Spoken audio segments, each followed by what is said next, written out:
Welcome everybody to a brand new day of D&D Crestland 2E episode 12. Today we are joined with Fantasy Blue, Tim, Wilfir, and Bling Blong.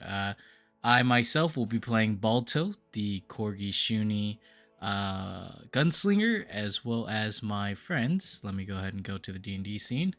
We have Fantasy Blues as Harrow, the Oracle Homeless Man.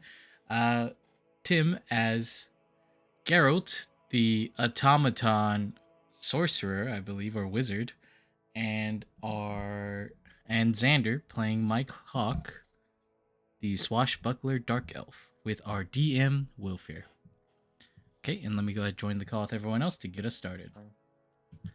All right, and we're up We already and have live, 200 views guys. on YouTube. Oh snap! Okay, everybody. All right. All right, everybody. So, welcome back. We're back with session 12 of our beautiful, amazing, wonderful Pathfinder 2e campaign, Crestland. And today is going to be a very fun day because we're going to have a very split party. And as usual, split parties are very fun to do, but obviously, people in the party are going to want to, tune out, especially when it's not their turn. So, just asking everyone, keep your ears open and just, don't fall asleep like you usually do. Okay? Alrighty. So let me go ahead and do the summary of everything that we've been through. Again, as usual, it's just got a bit of a summary. So, in the world of the Arctic Reflection, our actors have finally settled into what their roles should have been. Balto, our poor damsel in distress, has found himself in a predicament. He has found himself a prisoner stuck in the highest room in the tallest tower and has no idea where he is. The light has been shining through the large window, and you find that the small breeze from the tundra outside contrasts with the warm, almost comfortable fire in your room, as if the tower you are in was warm through the walls themselves. Geralt and Harold, the merchant apprentices from a far off land, have come here with their master, Screez the cat merchant, to deliver a set of items to save the royal family patriarch. While both of you have traveled for a good amount of time, the year-long journey has finally come to an end. Once this medicine has been delivered, you'll be able to return home, to your family, to your distant people. And lastly, Mike Hawk, the lawbreaker, has finally been caught after being found as a no-good, dirty thief. The first thing you felt when you were brought into the stone floor was the cold, cold hand of justice. A shaggy, white-haired man sits across from you, with both of your hands being bound and tied, although you do have the freedom to walk around your small, enclosed stone prison. Now, we come back to it. Can I have everyone roll me a will save, please? Oh, rolling a will save. I'm rolling a will save. And it's great.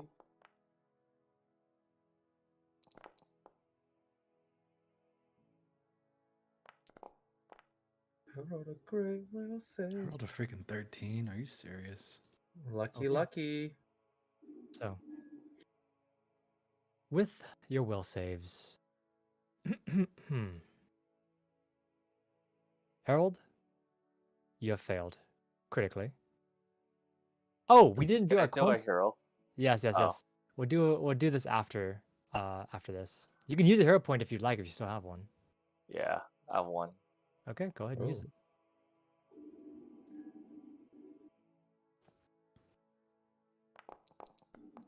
That is an 11 instead.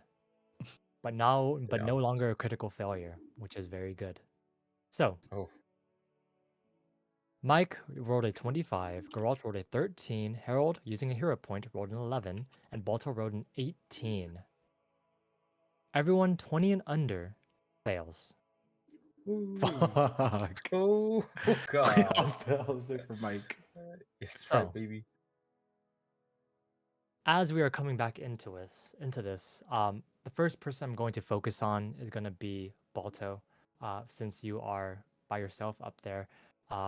The next is going to be Harold and Geralt, and then Mike, you're going to be last, unfortunately. So, Oh man. All right. letting you know. All right. Okay, so I bring us back into it. As we come back into it, we zoom in with the scene as we go into the castle. Out in the far tundra, you've been here for almost probably 20 to 30 minutes now, Balto. You've looked around the room, and while it is empty and there is snow and grass, the fire from the flicker of the candlelight and even the walls are not cold. You find it is rather comfortable, actually. The snow seems to be freshly piled on. You can tell that through some of the flooring and some of the floorboards, it is maintained, but it is definitely a magical implement somewhere. You can find that as you kind of touch some of the walls, it is as if the castle itself has a heartbeat. And as you kind of just looking and feeling and exploring the small little room, you hear a voice in your head. In your head, you hear the voice of the fairy that sent you here. You hear her voice, but instead of being playful or even person-like, human-like, it is delivered in a monotone voice and just flat and as if it was read off of a script. In here, in this warm prison, every single day you wake at dawn's first light and look out along the tundra. While it freezes your fingers, bites your face, and chills your bones, it is one of your only ways to feel alive. The day's new dawn has risen, and you awake, and you're quiet, lonesome, in this small prison of your own making. As Balto, you look and you see that you still have everything, your equipment, your items, your clothes even. Nothing has changed. But with this voice in your head repeating itself, echoing just whenever you reach for it, it impresses itself upon you and retreats to somewhere in your mind.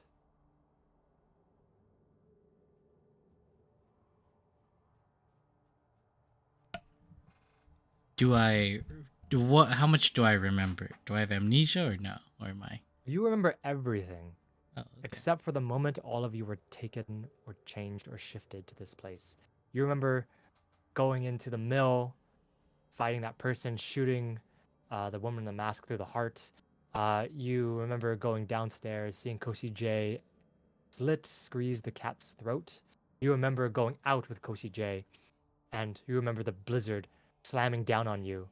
But as it slammed down on you, there's a blank, and then you woke up here. Okay, I'm gonna investigate the room and look for possible clues of where I am. Sure.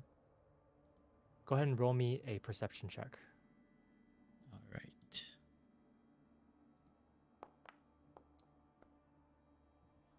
That is a 15. With the 15, you look around very quickly. The room is mostly bare.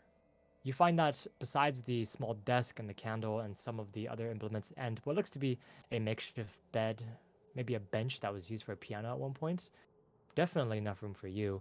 You find that there are very few things. There is a bedroll, a couple of a couple of old, uh, I'd say like camper kits to eat food with, a couple of empty pouches and bags somewhere. You found that there's like some frozen grains and frozen oats in there. And as you kind of look around, you look at the desk and you see that there's a drawer on this desk. As you try to open it, it is locked.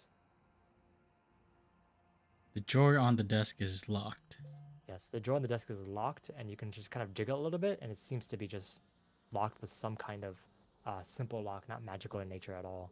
Far off across where the desk is, you see that there is a door in front of you as well. The door very large in size, going probably up to 7 to 8 feet, much larger than usual than the other doors. And you kind of see this door just in front of you. It is made of solid iron. It is black and frozen, as if it hasn't been opened for decades. Ah, Oh That is wow. what you find. Okay, and I have my flintlock musket with me, right? Mhm. So what Yep, I'm every gonna do item. is I'm gonna look at the bedroll has like a pillow, right? It does as a small like pillow, Okay. but it is like very like it's basically frozen. It's like it's not soft at all. It's not soft at all. Okay. Mm. Holding it against yourself or near the warmth will start thawing it out, but it might take a little bit of time. Okay, okay. Let me see. Let me see. Is there any? So the whole room's like frozen solid, pretty much. It is frozen solid, but right now you feel as if it is warm for some reason. You're not quite sure exactly. The warmth is emanating from the candle, but Okay. everything in the room is frozen solid, and when you touch it, it is cold, as opposed to yourself, which you are yourself are warm. All right. All right. The pillow's like completely frozen, like thick as It is thick not as completely thick as a frozen. brick, or just like kind of It's not a cold. brick. It's like it's half thawed. Like it's like kind of half. The moment you touch it, actually, it starts like- to becoming softer. Oh, it's like soggy looking. It's basically soggy at this point. Yeah.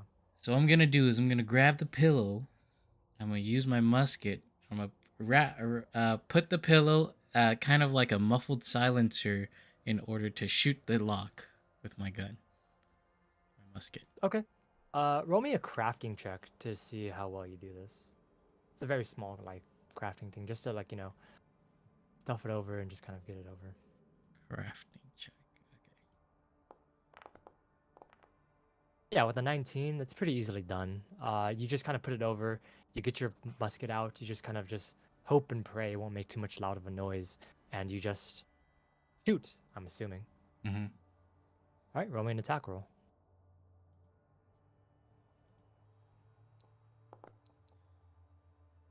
Cool. I'd like That to is a use my hero point Sure. because I never used mine last session. So Mm-hmm.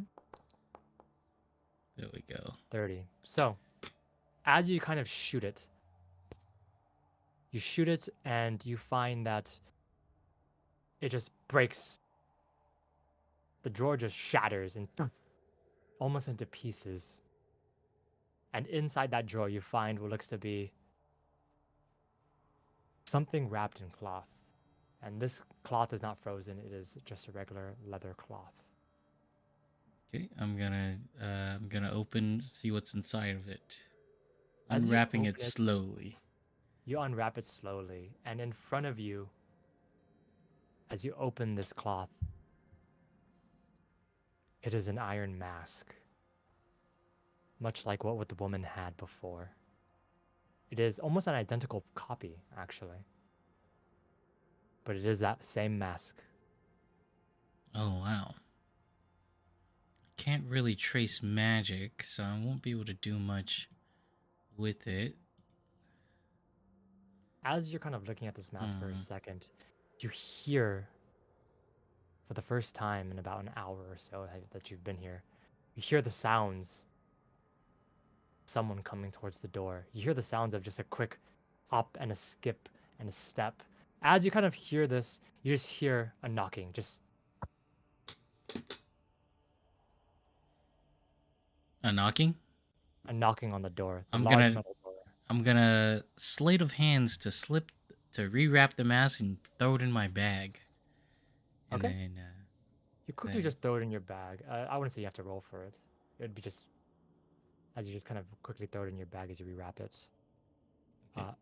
As you do that, the knocking comes again. As you hear the knocking again, you hear the sounds of a familiar voice. A young woman. You hear the voice of Ellie from the other side of the door. And you just kind of hear, "Hello? Is someone in there?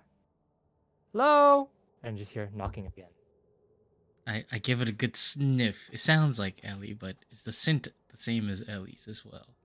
Through the large iron door, you won't be able to sniff at all. Ah, damn. I'll just go, Ellie, is that you? Balto? Yes. Is that you? Yes, it's me, Balto. Can you get me out? Oh, thank the gods. Yeah, I can try. Do you have a Is like a lever on the other side or anything? I'm pushing against it, but it's not opening. There's a lock on it, right? There is a bolt on your side, yes, and the lock is there. The door's bolted. Maybe I can shoot it. Is there anyone on the other side with you? No, it's just me. I think it's just me. There's like 3 other rooms here, and well, you're like the last one I checked. Okay, stand back from the door. I'm gonna try to break this lock as well. Okay, as you just hear the sounds of skipping away, kind of just hops away. Then, with my musket with the pillow casing on, I'm gonna fire at the bolted door lock as well. Okay. Well, I'm gonna see if it's I'm gonna strike it with the hilt of my musket, see if it breaks first. Okay. Just strike it. Roman attack roll. 28. You just thunk. You just hit it with the back of your musket. It breaks off easily. It is frozen completely. Yeah, I thought so. Okay, and then I guess I break the lock. I unbolt the door and I open the door. Okay. You unbolt the door. As you unbolt the door, it is difficult to do it, but you hold your hand against the door for a second, as you just see the bolt slowly unthaw itself as you're holding it, and you unclink it, and you try to open the door, and you find that it is still frozen shut, at least on your side. Hmm. So I can't open the door. It's bolted shut. It's frozen shut. Oh, frozen shut. Ellie, you wouldn't happen to know any fire magic in order to melt this door down? It seems to be frozen shut. I can't open it. Yeah, I can try. Okay, let me stand back. As you kind of stand there for a second, you just begin to see a light coalesce from the edges of the door. As it begins to coalesce, woof, some of the ice breaks off. As this breaks off, you just hear Ellie on the other side just breathing a little bit with a bit of difficulty. She's like, "Okay, I tried. Um, do you know if this door's push or pull?" Let me check. I guess I'll try to open the door again. Okay. You put your hand on the door. As you put your hand on the door, your paw, you find that the frost on the door begins to thaw the moment you put your hand on it. Hmm. As it begins to thaw, you see that the entirety of the door becomes sleek until just a puddle of black water just pulls at your feet. And as you see this pool of black water pull at your feet, behind where the frozen part of the door was, you see an insignia in front of you, now revealed from the frost, as you see the face of a giant. The face of a giant? The face of a giant. You can tell from the nose, from the hair, is the face of a Wendigo, an ancient abomination that lives in the snow. Wait, it popped up in front of the door, or there's an It insignia? is it's an insignia branded onto the door itself. Oh wow. Okay. Yeah. Snap. All right. I'm gonna try to remember how this insignia looks. Let me look in my bag if I have anything. Oh, As I you kind of have look I at have the- some chalk. So what I'm Mhm. gonna do with the chalk is I'm gonna write it on the little cloth that was wrapping the mask, or just on a piece of cloth, that is, Okay. to remember how this insignia looks. Okay. Roll me a. This would be another crafting check just to draw. Okay. Is Balto a very good artist? I am A amazing. very good artist, actually. 21, natural 20. As you just quickly look at it and you sketch it very quickly. You've done a lot of these sketches in your hunting books, and since this is a creature, you just think about it for a second. Just yeah, I've done a lot of like creature faces and things like that. But you're able to put the insignia onto cloth, easily done from memory. as you kind of see as the puddle kind of shifts on the floor, you just feel the door open towards you on your side. The bolts being on your side obviously means that the door is a push from her side and a pull from yours.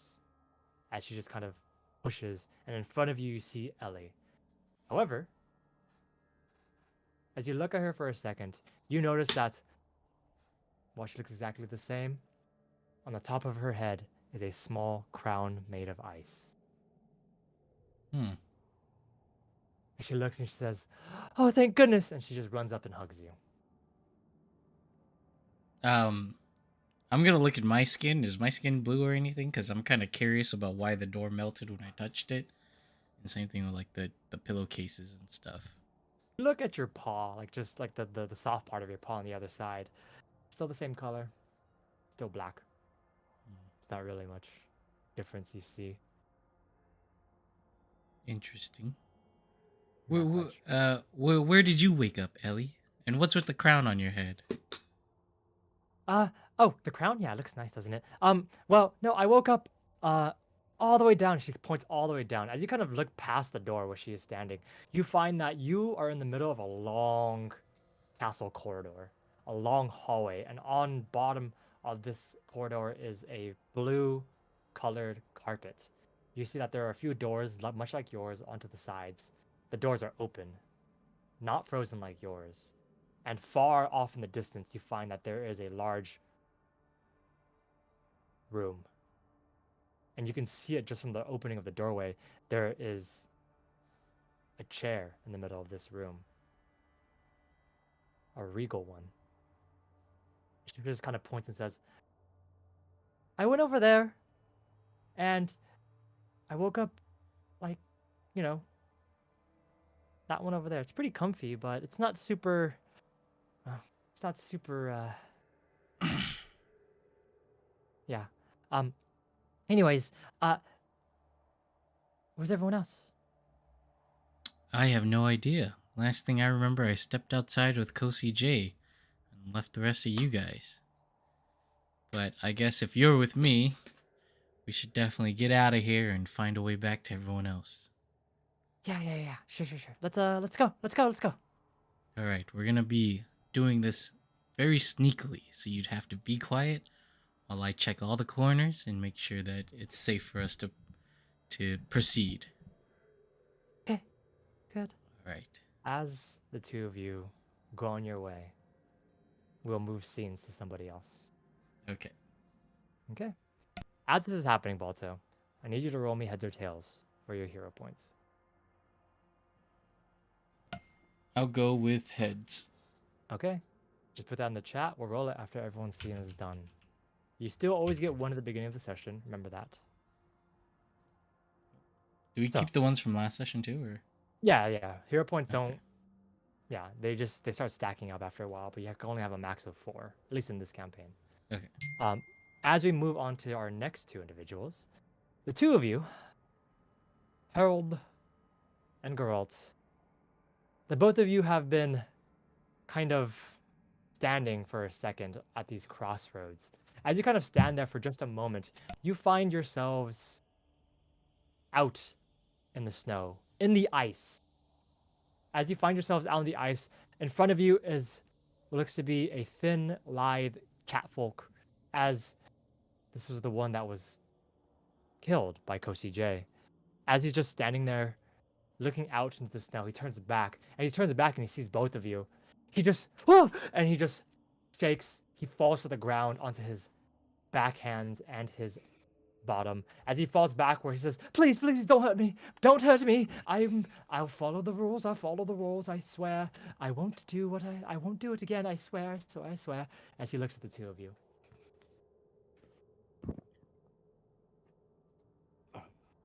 Uh, "Don't. Please. I want to live. I don't want to be. Please don't kill me again. It's just I too try much to mind to I try to bear." calm him down. I try to calm him down. I say, "Don't worry, we're not here to hurt you, but do you know where we are?" We're in the wastes. The crossroads where Oh, thank the Lord. Are both of you travelers too? Yeah, we're both travelers, and we're with the guy. We're with Kosi J, the guy that killed you. His eyes wide open from that. You're with him? I. We're And not he gonna hurt you. Where are we gonna be? I got my role as a trader. I'm guessing yours is the same thing. And us, where are we? The crossroads? You're a traitor?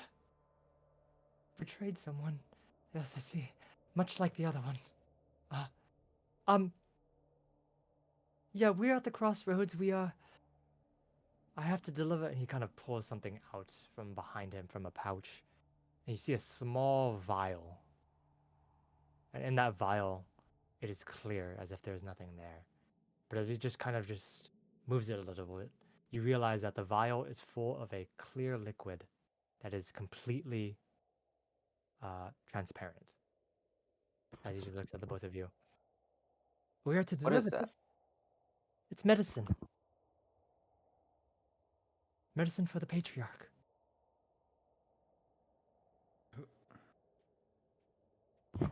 What does the medicine do? Is it for someone special or? Have you not received? This is our first time. Oh Since no. Is our first yeah. time performing a role? So what do you usually do after a reset? You deliver a potion? It's your first time performing a role and you haven't gotten the instructions? Oh shoot. Yeah, you have to just listen to what the fairies tell you, okay? Which one was it? Which fairy? I think it was. Was there a Emma. specific one? I think it was Emma. She was nice. She didn't want to kill us. She just told us these are our roles and disappeared. Okay. If it was Emma, you should be fine. You should be okay. All right.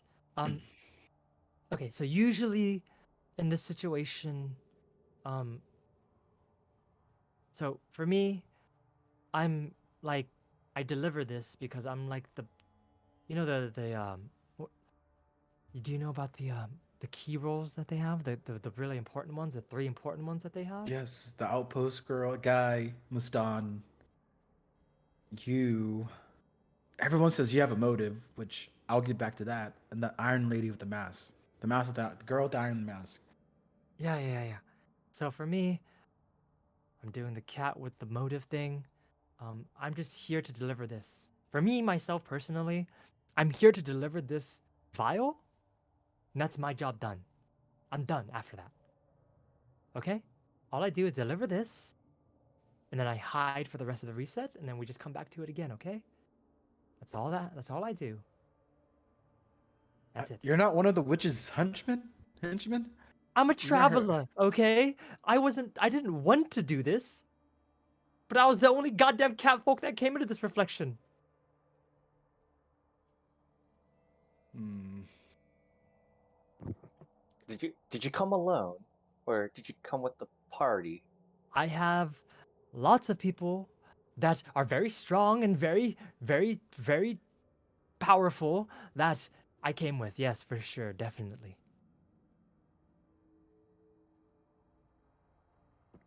Is he Was that lying? sarcasm? I feel like he's lying. Was that sarcasm? I mean, he's obviously lying. You can tell that he's very panicked and scared of the both of you. It doesn't Well, matter. Here's the thing, Harold. Our party here is just trying to figure out how to set everyone free. You think you can help us with that? I can help. I can help for sure. Um, are you gonna murder the witch? Finally?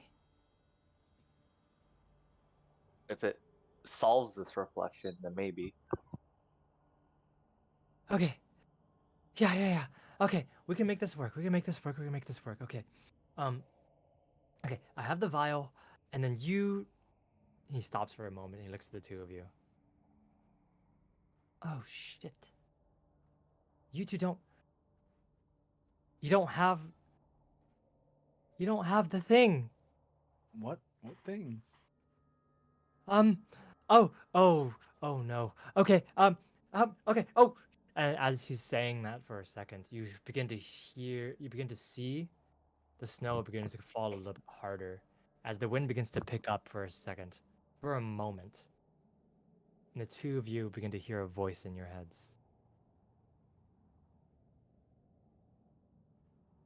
Same voice as the fairy, monotone and as if reading from a paper, a script.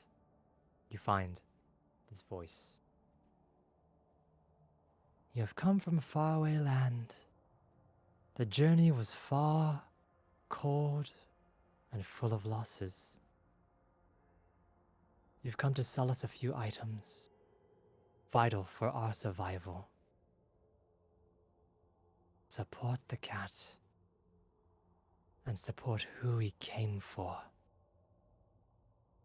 'Cause you're part to make sure he finishes what he has done. And as that voice in your head goes through, behind you, wind begins to pick up. As the wind begins to pick up and the snow falls heavier, you look, and a blink later, you find in front of you a cart with 2 oxen. As he looks in horror, Grease just kind of looks at the both of you and he just, oh no, I think she heard Heard what? how we're going to murder her together. Really? Don't you get? I don't- Didn't you hear that voice? Didn't you hear Emma's voice just now?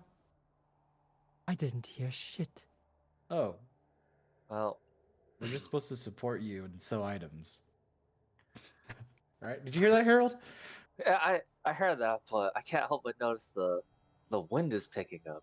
I think we should start talking while we're making our way to the capital or city. Okay, do either of you know how to drive animals Oh. at all? You look like you Oh. come from a farming background. Looks at you, Harold.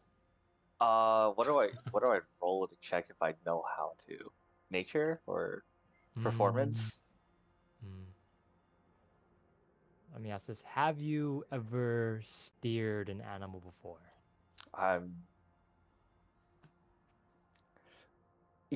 yeah, maybe like once or twice, but like Okay. If you've done it like once or twice, I'll say this.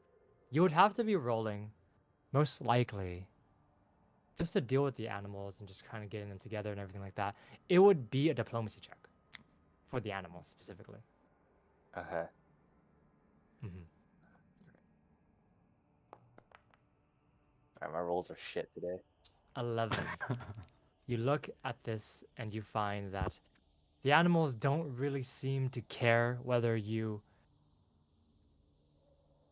grab their reins or, you know, pet them a little bit. As you kind of just sit up at the top of the small cart, you grab the reins and you just kind of just very softly and gently. As you do that, the oxen begin to move very slowly, dragging this cart along. As the Screeze looks at you do this, his eyes light up and he's just like, oh, thank God. And he just runs over really quickly, lively as a cat. And he just runs up, hops on top, and he is now on top of the cart. Thank Come on, goodness. girl. All right, hop on with them. Where are we going, Scree? Like, The first things Is- first is that we need to reach the far wall. Once we reach the far wall, we drop off the cart and the oxen to whoever's there. Then we go to the outpost. No, we don't go to the outpost, not this time. Go to the far wall. We go to the palace. We go to the outpost. And then to the person you're looking for, right? Oh, are Person? you? Yeah, yeah. The place fairy you want to lady said- deliver. Yeah. The palace The is where I'm place delivering yes, the medicine. house. Yes. But I don't think you answered our question. What exactly is this medicine for explicitly? Is there someone gravely sick or There's someone gravely sick, yes. But this medicine is the final dose of the poison meant to kill this individual. who is this individual, if you don't mind me asking?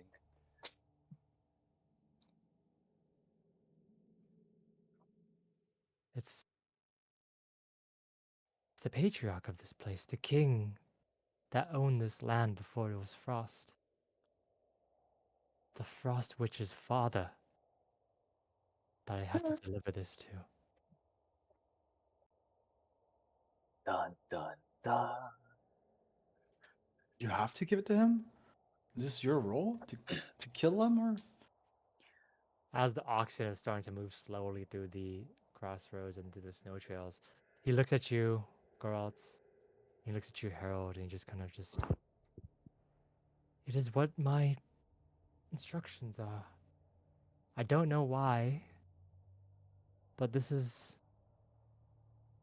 what's happened, apparently. Stay here for a little bit, you realize that everything repeats itself because all of this has already happened before, you know? Yeah. And it's like a dream. It just keeps happening. If some things don't happen, the dream doesn't happen. So I have a question for What's- you. Yeah. What happens if we don't successfully deliver this? The wolf. I bet you it's the wolf, Harold. He comes, the warden. He comes to he makes sure everyone plays their role. The wolf, whoever is in charge, will make sure that it is done. Even if you are in pieces, he will make sure all of it is done.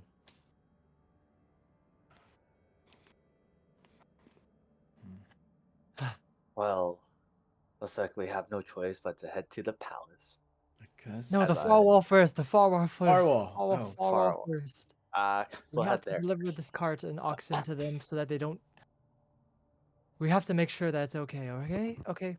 Okay. All right. All right, let's make our way there. As I whip the oxes. You just whip them harder, and they go the same speed. Oh, were we already going? You guys are already moving. This whole time, you guys just Oh, moving I see. slowly, I through see. the snow, as the Ah, oxen I just see, I kind of see. go through, as if they're just kind of on like a track. It just seems to just be continuing forward. You guys were talking as you guys are moving. yeah. Hmm. And I asked Scree. By the way, Scree, what continent are you from?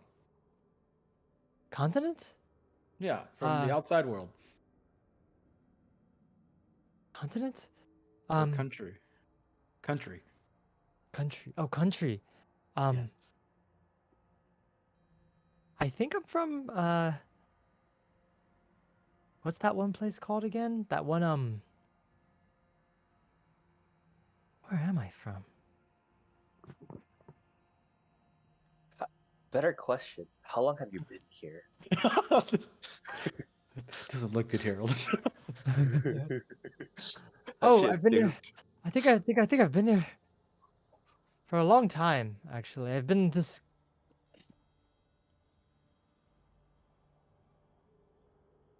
Do I you just have any don't I just don't want to go through it again. Not again. Well, there has to be a way to break through the cycle, right? There is. You have to have someone take your place. Wait, Didn't whose place did we take then? Before, the two of you were played by a couple of citizens, actually. This is the first time it's ever been a couple of travelers. It's usually... It's usually... It's usually a blonde-haired man and a young woman, but now it's you two. Girl, do we know anybody like that?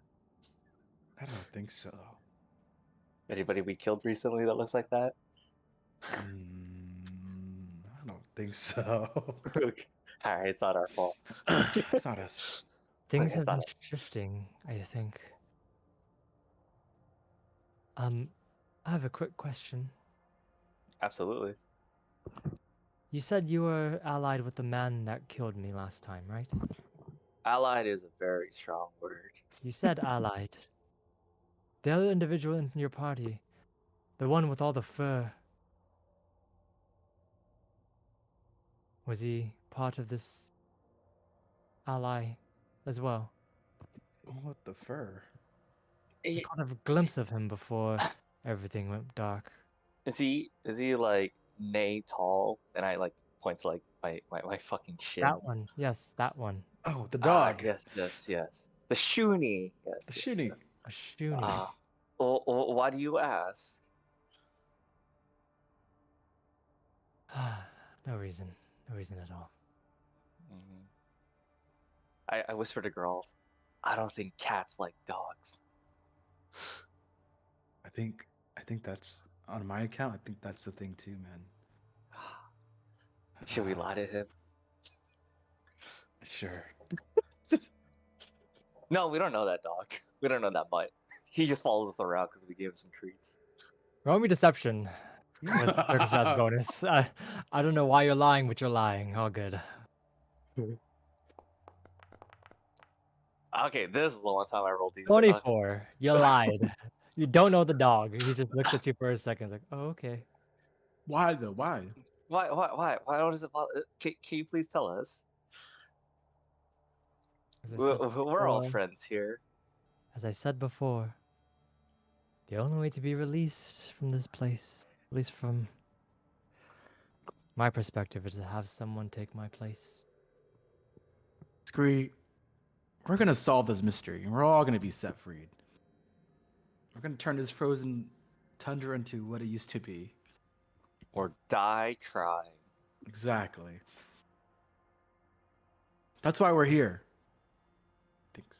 Why did Kosi J kill you? Did you not give him an answer or that he wanted? I Is he- told him what I told you. The only way to take a person's place is to do certain things or have it be assigned to you by one of the fairies. That's really the only way. Then that brings me to my most important question. If Kosi J killed you, why are you still here? Mm-hmm.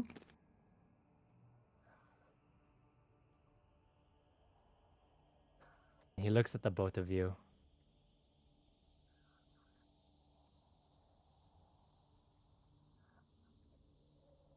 The reason why I'm still alive and still here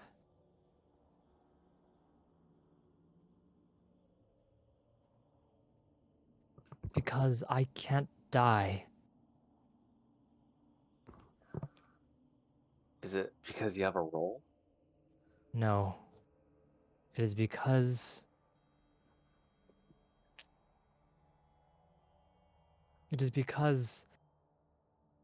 I am from another reflection.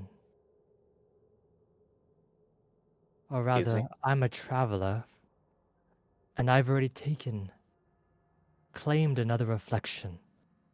And the blessing that I received was that I can't die. Why I've Wait, been stuck here the longest. It's why this part has been mine for so long, is because I can't die. Wait, I What? was not aware we could claim the power of a reflection and then leave that reflection.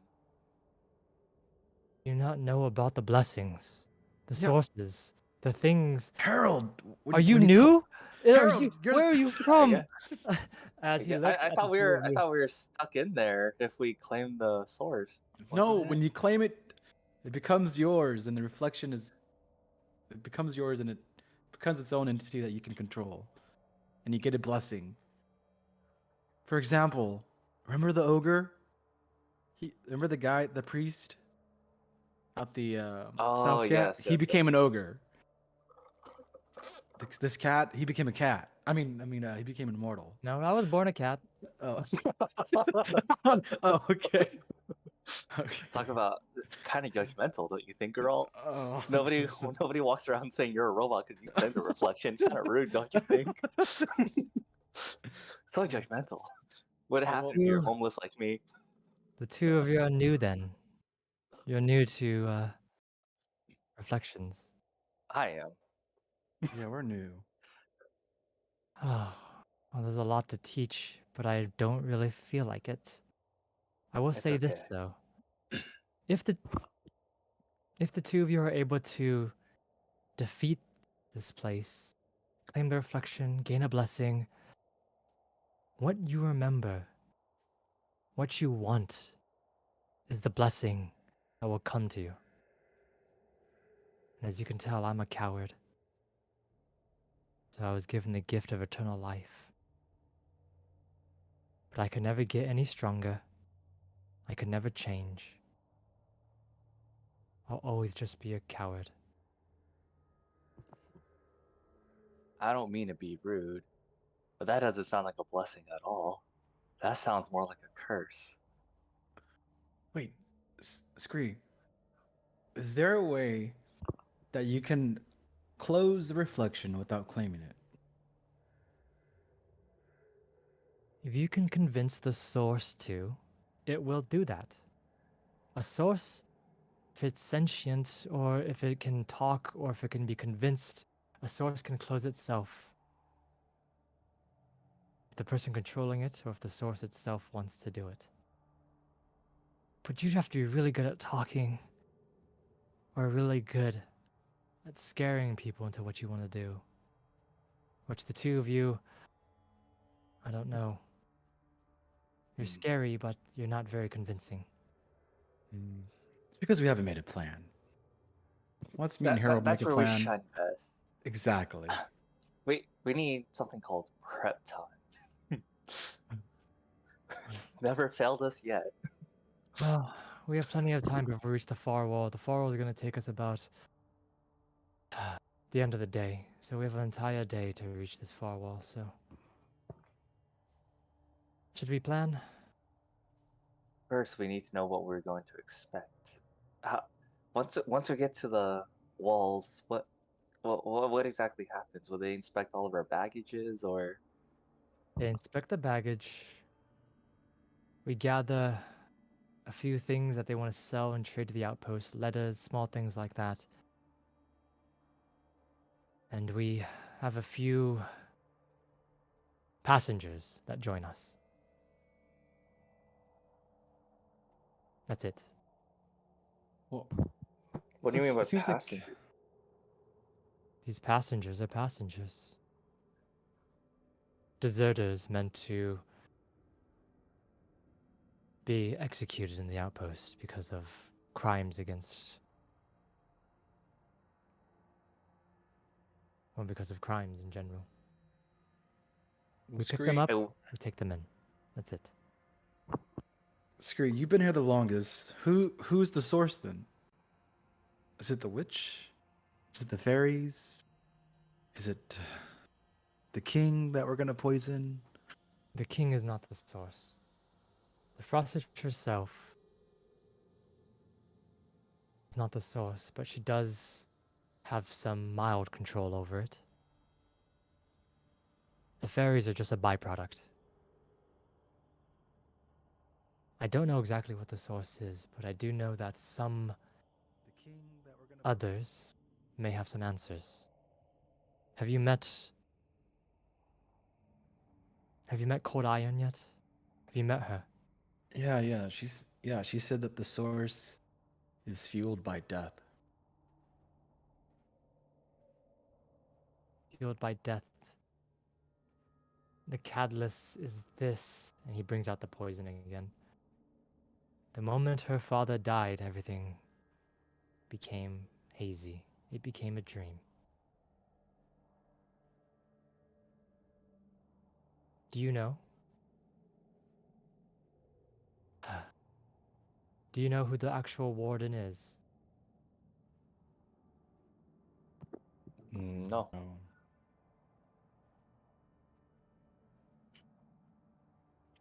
It's a traveler just like us.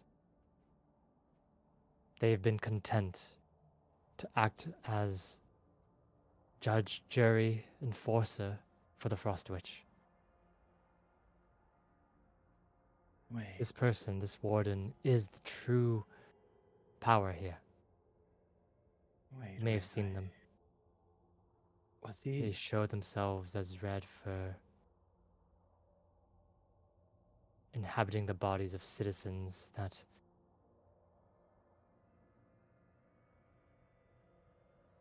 he plants himself inside of. So his appearance always changes. His appearance always changes, but he does have a base form in the palace. Yes. Is his name Riroto by any chance? Bald, blue-skinned man with a staff that has a heart on it, an oak heart.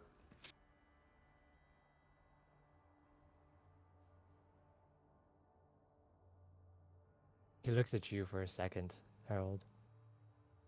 And Geralt. Perhaps. What? I don't know exactly what they look like anymore. But they did used to look like people. I'm telling you. You, I don't know much else. Because I don't step out of my place.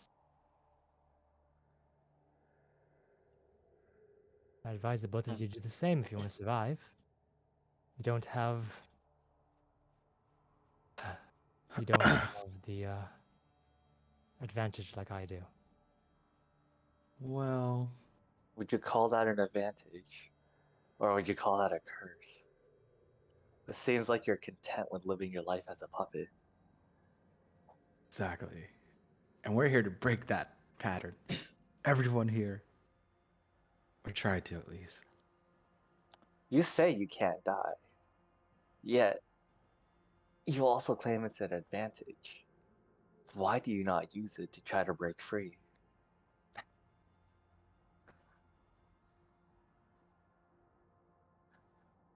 If you've lived over 100 lifetimes like me, you already know that it is impossible.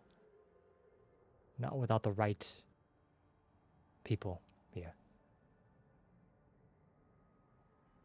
I don't know, maybe you two are the right people. We'll have to see. We might be. Are you willing to help us, though? I will try. I will try. As you guys walk, or rather, as you guys are being carried along this cart pathway, and the two of you are moving along, can you, both of you, please roll me heads or tails for your hero points?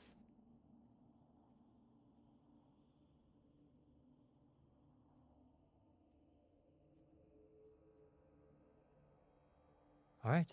We're going to move scenes now, and we're going to go to our good old lawbreaker, Mike Hawk. Yes, sir. Mike, Ooh. as you open your eyes, you hear something in your head, a voice. Voice of the Frost Witch, a fairy maybe, something. But it is a melancholic voice, a voice which you do not recognize. A soft young woman speaks into your ears. You have done something awful, horrendous enough to offend all those in our home. A person whose worth is less than the snow left in the dung. Hey, You have been stolen, lied, or murdered. You are a criminal. Stay in your place. Accept your fate. You can hear a sound of quiet rage from the end of it. But as you kind of hear the sounds of quiet rage, you hear in front of you and see in front of you a disheveled man wearing two, what seems to be tons of armor, as he is just leaning against the wall, scratching his bottom. You notice that he's just kind of sitting over there, just scratching a little bit. He yawns for a second as you are in a small prison cell, my cock. oh, wow. The frost is coming through what looks to be a window. It looks to be like a floor under uh, a basement level kind of prison. As you see like what looks to be what is it? Stockings and people's feet going all the way across. As you kind of look around and see out there, you notice that it is not the outpost. It is a different place. You notice that off in the distance there is a large icy mountain, and in that mountain you see that there is a small piece of what looks to be blue, but it's hard to kind of make out. But as you kind of look around, you see that the people walking around looks to be mostly hunters or even guards maybe. You notice that some of them are wearing actually most of them are wearing pelts, and some of them are wearing very similar pelts and clothing to James, the town head guard that all of you murdered. As you kind of look down and you see Sid, the man standing in front of you, sitting in front of you. What are you doing, Mike? You are currently in this small jail. I look around. Is there anything around me? Just a barren brick It's a jail. bare brick jail. In front of you, as you kind of look around for a second, you kind of go towards the bars away from the window. You look and you see that there are a row of cells to the left of you and to the right of you for a total of about 5. And you're in the middle one. As you kind of look all the way to the left, you notice that a man sitting on a chair is off near where the staircase is. As you see him just kind of leaning back on his chair, reading what looks to be a book. On the floor, you find that there are a couple of small steel balls and what looks to be 2 plates of yellowed, moldy gruel in one of the Do, corners. do I have all my equipment with me in this? You do? You have everything with you. Okay. Yes. As you're kind of going up and standing and looking, you see Sid just kind of look at you for a second. He just says, don't make too much noise. They are going to try and teach us some lessons in a bit, so please don't make too much trouble. Okay. What do you mean? Teach us some lessons, Sid. Well, we've taken on some very, well, you're quite unlucky, actually. You've taken on one of the worst roles in this place. A prisoner. For me, I am a prisoner of murder. I murdered someone, apparently, which I would never have done, because my God says it not to be so.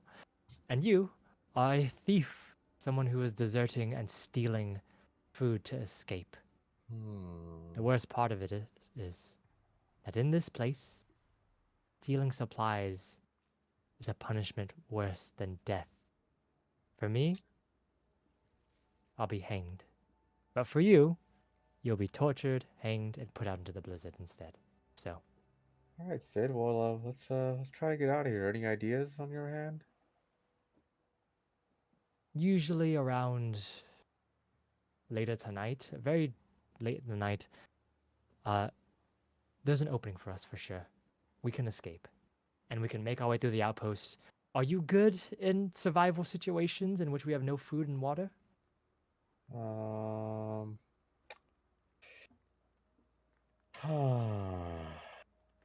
I'd say I am. All right, then we only have to steal a little bit. and then we'd be able to make it all the way over to the outpost where we can just have drinks and things and enjoy our time until the next reset. Oh, okay, okay. That sounds Yeah. like a good time, Sid. It's a good time. It's very Yeah, relaxing, yeah. actually. So what do we do for now? For now, just sit tight, and then when they call you up, you're just gonna be interrogated a little bit, and then after you're interrogated and tortured, then you'll come back, and then we'll just wait till later Oh, to escape. oh, how nice. Mhm. Now, okay, all right. I'm gonna look around the room again. You look around the room I'm looking around again. the room again. You look, roll perception. That's right. I already have it ready. 19. You look around, and you just, besides the obvious things I pointed out before, you look and you see that the bars in front of you, there is a small keyhole on it on the other side. As you just kind of, you know, very like silently look around. You just kind of look at it for a second and you just kind of touch it with a couple of your fingers. This lock is a very simple one, extremely simple, easy to break, easy to get through. Even with a dagger, you can break through it and most likely open this bar, this Yes, gate. sir. Yes, sir. That's what I thought. Very Okay. easily done. Sid, how many? I look at Sid. I whisper to Sid, like, how many guards are at this outpost? Or you think we'll be able to sneak by this one guy that's falling asleep in that chair? You see Sid just kind of picking his nose for a second. Um, yeah, I think besides him, obviously, when you go upstairs, there's the whole constable and the deputy and the other thing and other people. And there's a lot of people upstairs because this is where the whole office of hunters reside. So it'd be quite easy to get past this one. Getting Okay. past the others would be very difficult. However, in this endeavor, I'm willing to help you if you can promise me one thing. What is that? If you and your friends do solve this reflection and claim the power, can you please let me, like, get a little bit on that? Like a little bit of you know, a hand me down if possible? Okay. Okay. That'd be nice. I'd appreciate it a lot. Just like a little thing, like, the power to summon blizzards, the power to fly or something like that. That'd be nice.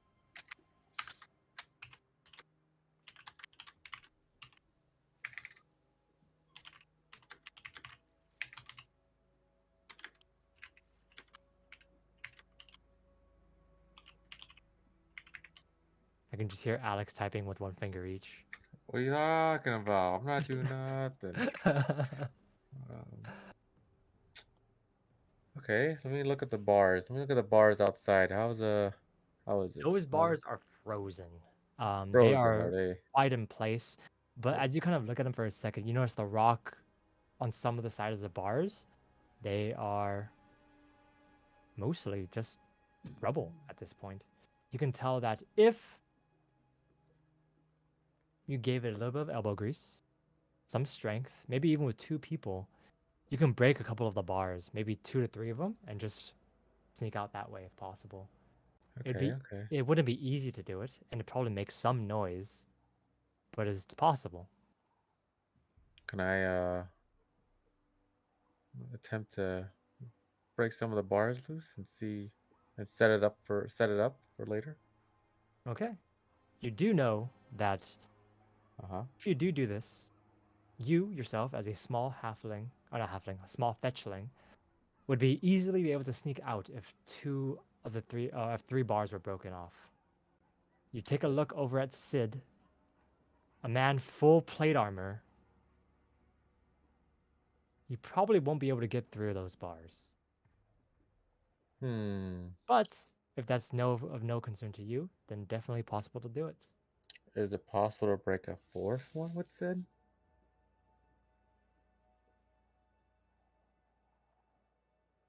It'd be a Uh, tight squeeze, and it'd be very loud, but possible. Hmm.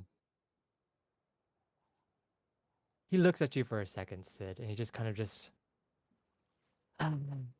How badly do you want to get out? Is my question. Well, I don't really want to be tortured, Sid.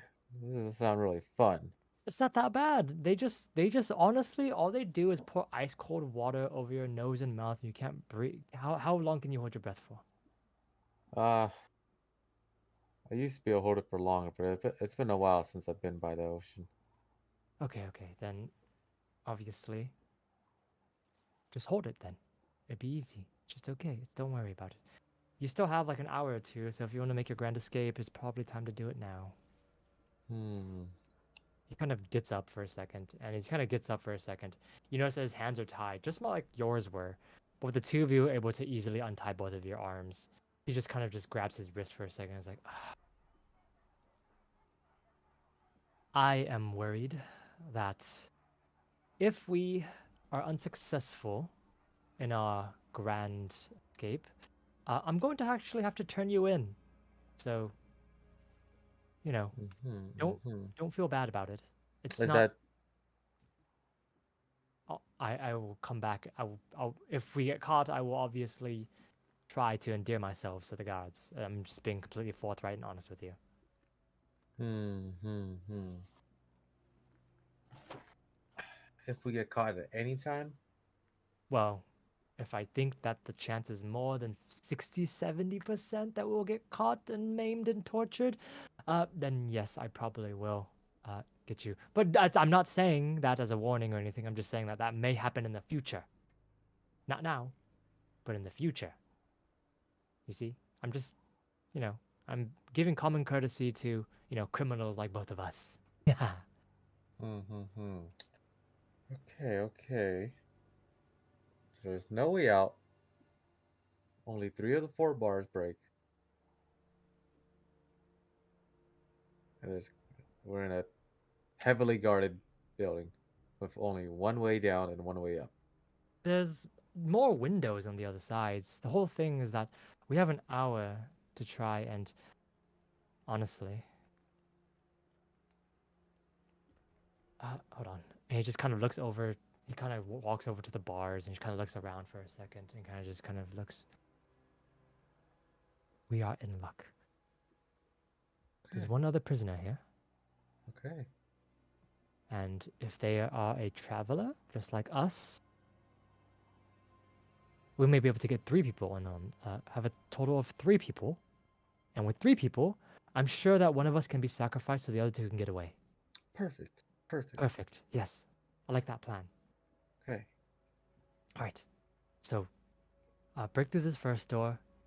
We'll go break the other person out. Then we'll silence Um, the guard. And then then, we'll cause a commotion. And in that silence, I will dress as the guard and I will slip out. why you only? Why not me too?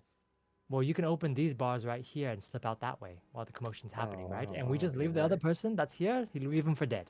You're right. You're right. You're right. All right, Sid, you're a genius. I am a genius, I know. All Thank you right. very much. All right. So I'll open the door. I'll break the doors. Can I do it quietly or is it gonna be loud no matter Roll what? me roll me a thievery check first of all. Oof. Does that have to be thievery?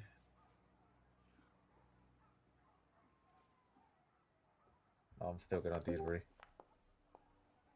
As you roll a 18 as you just kind of get your little dagger out and just kind of just clink clink clink. It is almost silent doing it, but you are able to easily open the lock. Sweet. And you kind of just Okay. test it a little bit. You test and you find that the actual bars of where it slides open, it is relatively quiet. With your expertise in stealth and things like that, you would be able to open this quite easily without letting anyone know. Okay. Well, before I open it, hmm. Yeah, I'll approach. I'll sneak up against the guard. Is it he's turned the other way, or is he's asleep? Right? What is it? As the time has been passing on, you guys are just kind of whispering and stuff like that. The guard is laying his head on the table. You notice that he's just kind of, after he read his book, he seemed to have just kind of gotten a little bit drowsy, a little bit sleepy, as you notice that he is just unaware. Okay, and I look at Sid. Sid, any chance that the guards are changing shift anytime soon? As I said before, in about an hour, they will shift. Okay. All right. We'll be quick. All right, 10 minutes in perfect. and out.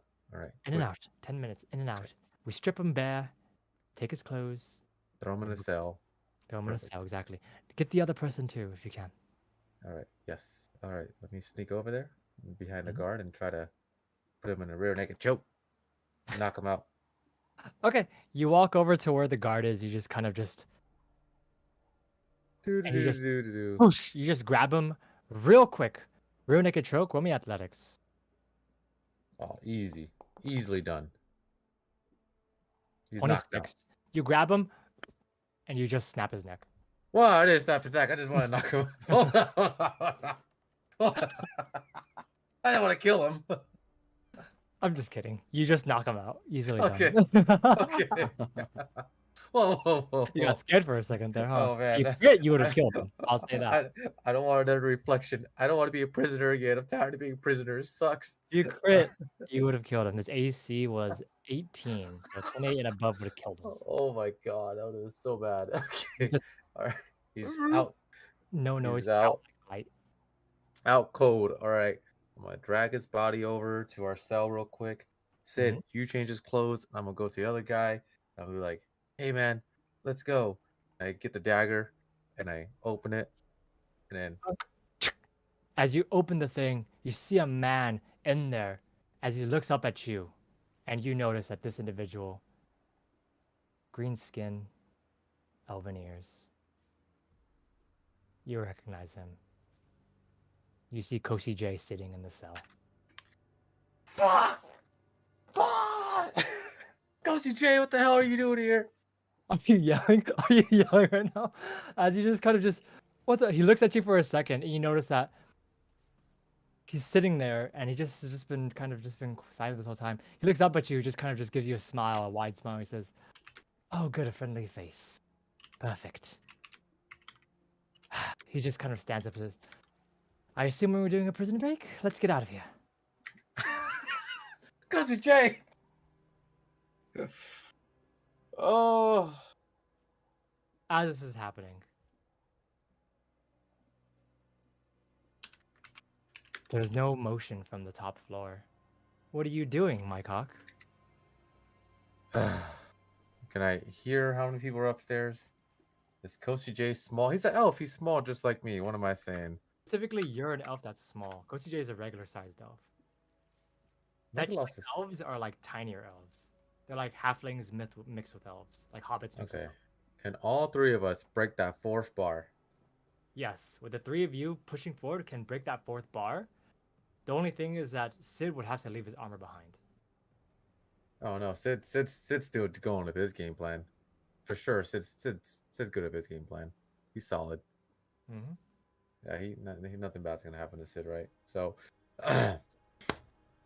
okay, All right. that's the new plan. Sid, go CJ. Let's break these bars, and we just go bop bop bop bop. 4 bars broke. Okay. All right. The three of you walk over toward the bars. You see that Sid has now changed from his large plate armor. He's changed to the guard's pelts and the bluish kind of uniform that they have. As he kind of walks over, he says, "These bars right here, right?" Okay. He grabs one, and the Kosi J behind. He takes out his spell book. Kosi J. Get your hands over here, please. Come on, man. I've got it. Don't worry. As Kosi J looks at the bars, he begins to chant a spell. As you've chanted the spell, you look and you see a large fiery ball beginning to conjure behind him. Coach J, stop that right now. I just need you to pull this bar, Coach J. As it With begins to that. conjure, he looks for you and says, like, it'd be easier just to blow it open, right?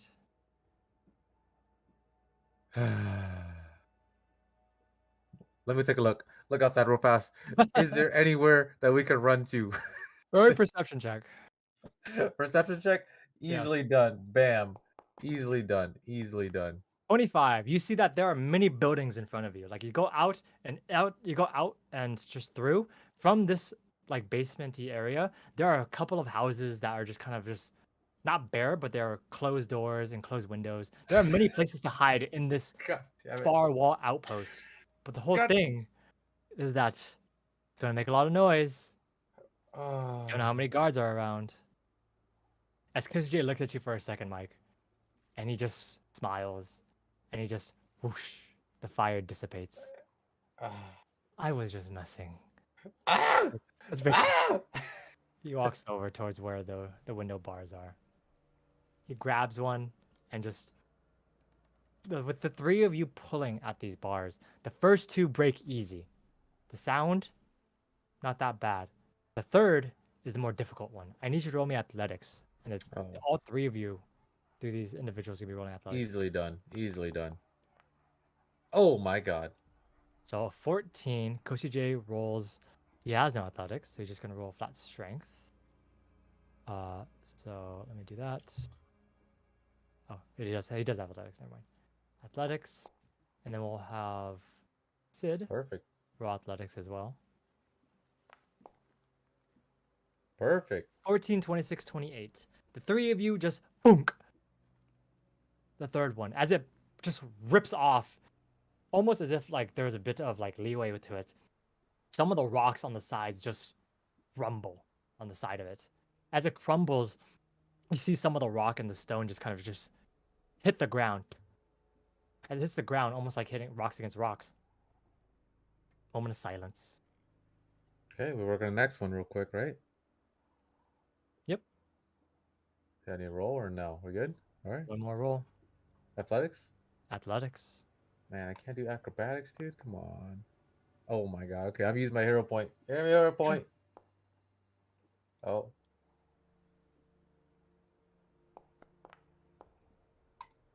12, 4, no, actually, Oh my. 14, 27, natural 1. As the three of you try to grab on this next one and try to pull it, you pull, and goosh, it breaks off. As it breaks off and the 4 bars are now off, you notice that this bar was a load-bearing bar. As it breaks, you see the rocks begin to shift and fall. As they begin to shift and fall, you know, this small opening is going to collapse on top of you right now, right here. You have just a moment to escape, as I need you, Koshi J, and Sid to roll acrobatics to get through this small opening.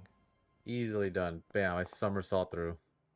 Bam. Natural 20, 28. You just somersault through as you go through. As Koshi J tries to acrobatics through, as he just swings through as he tries to go out. 26, easily done. As you see Sid try to make his way Sid, through. get over here, Sid. He is not trained in acrobatics. Oh, easily done, Sid. He rolls an 8. I got stuck in a corner, man. That's a reroll. He rolls an 8.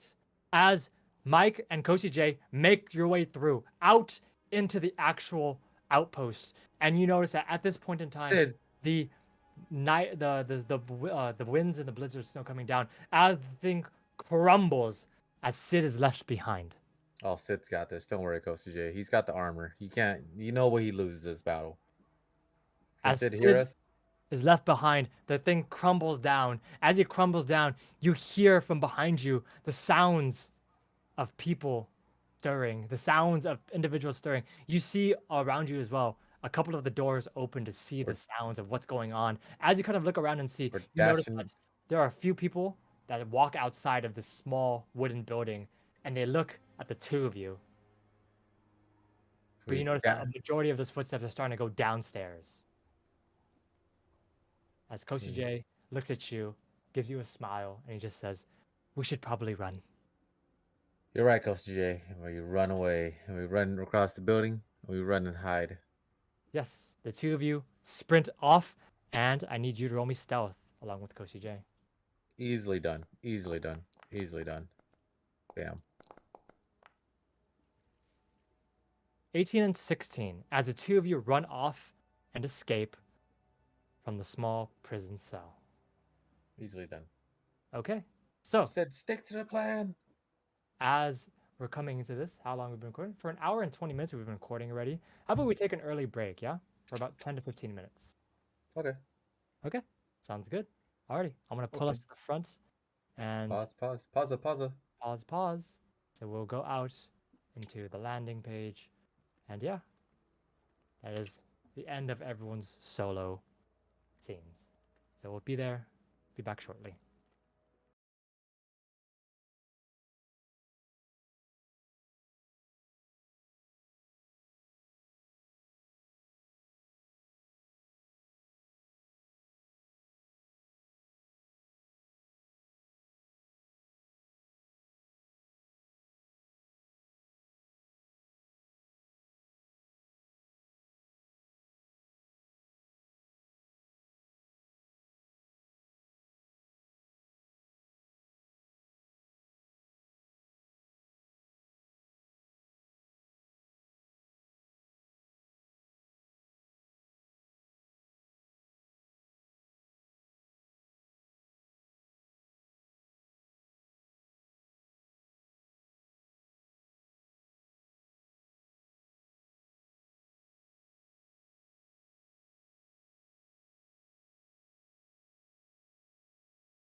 So obviously everyone gets +1 at the beginning of every session, and then the rest of it's decided with a couple of coin tosses. So, as a quick reminder, what did everyone roll for the first one? What did everyone call for the first one?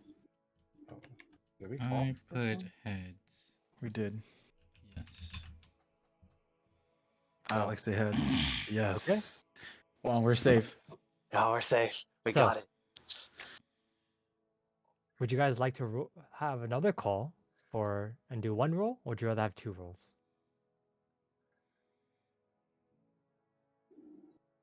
What? Okay, Damn. we did 2 rolls.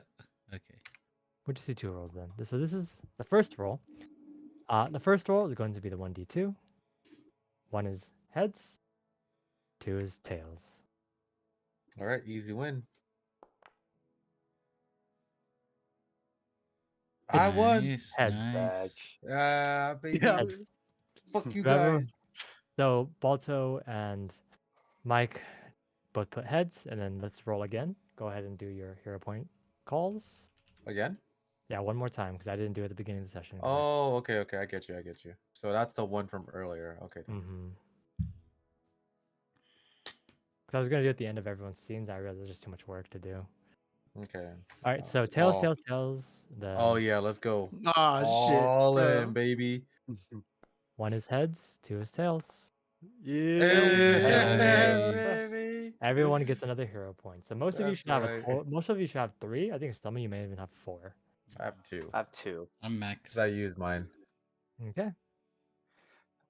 So let's bring it back in, right?